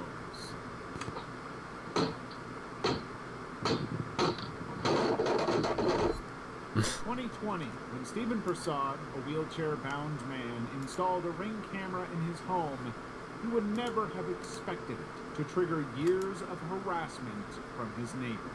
His niece set up the camera to keep an eye on her vulnerable uncle, but his neighbor, Stephen Groves, made it his life's mission to destroy it.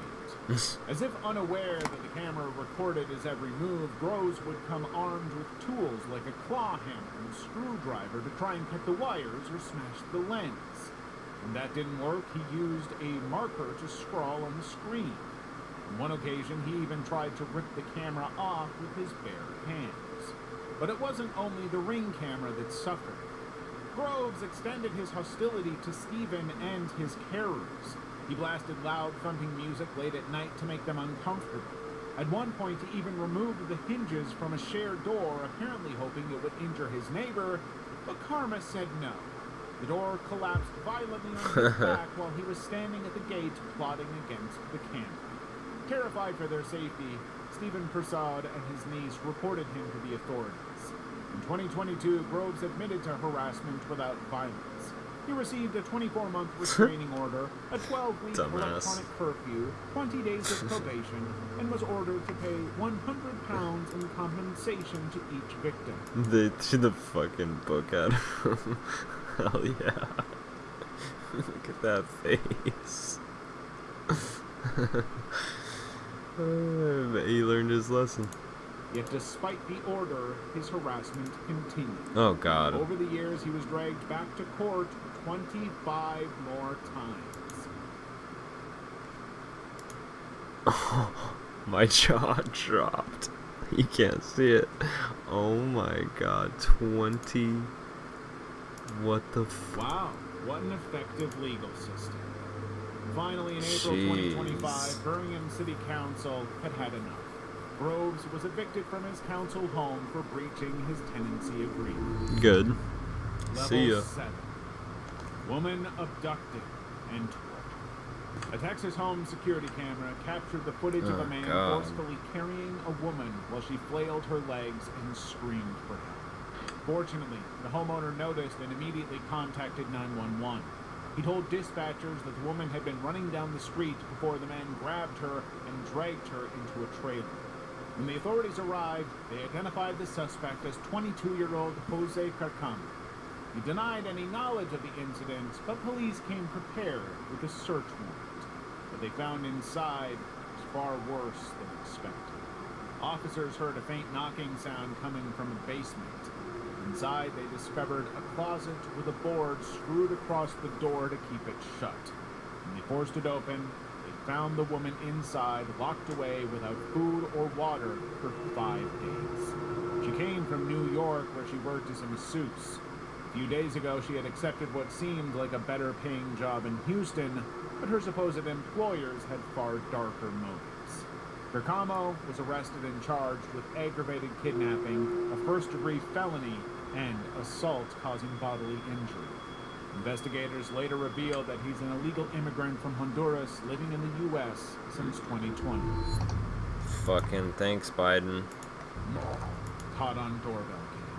69-year-old grandmother Catherine Kathy Flynn was brutally attacked inside what should have been the safety of her own home. Her doorbell camera captured the moment a man in a hoodie ran up to her house on Sempte Road in Ryle in October 2024. He began kicking at the door, trying to force it open. When that failed, he moved to the front window and smashed his way through. The camera was connected to the phone of Kathy's daughter, Natasha, who received an alert at around 10:27 p.m. That night, she had to watch helplessly as glass shattered and her mother's screams erupted. Once inside, the attacker dragged Kathy from her bed and then stomped on her face and neck at least 15 times before fleeing back out through the broken window. What the fuck, Kathy suffered catastrophic injuries, including major facial and brain trauma, and died in the hospital the following day. Why? The attacker was arrested just hours later and identified as 34-year-old Dean Mears, a stranger to Kathy. During his 9-day trial at Carnarvon Crown Court, Mears claimed he had been high on drugs and remembered nothing of the attack. The jury rejected his defense. In May 2025, he was found guilty of intentionally taking her life. A month later, on June 20th, 2025, he was sentenced to life imprisonment with a minimum term of 28 years before being eligible for parole. Should put him to death.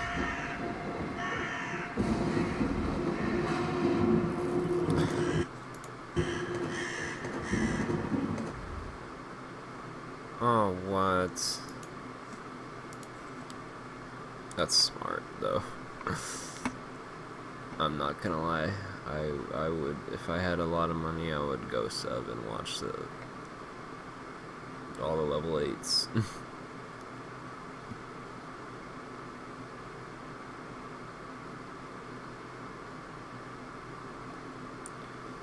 Alright, I think I gotta go, y'all.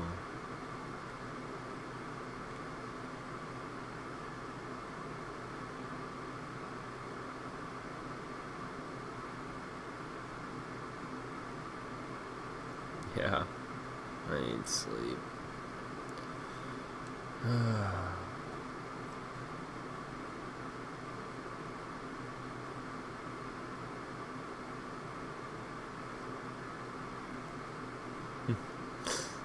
My YouTube's wild. My feed.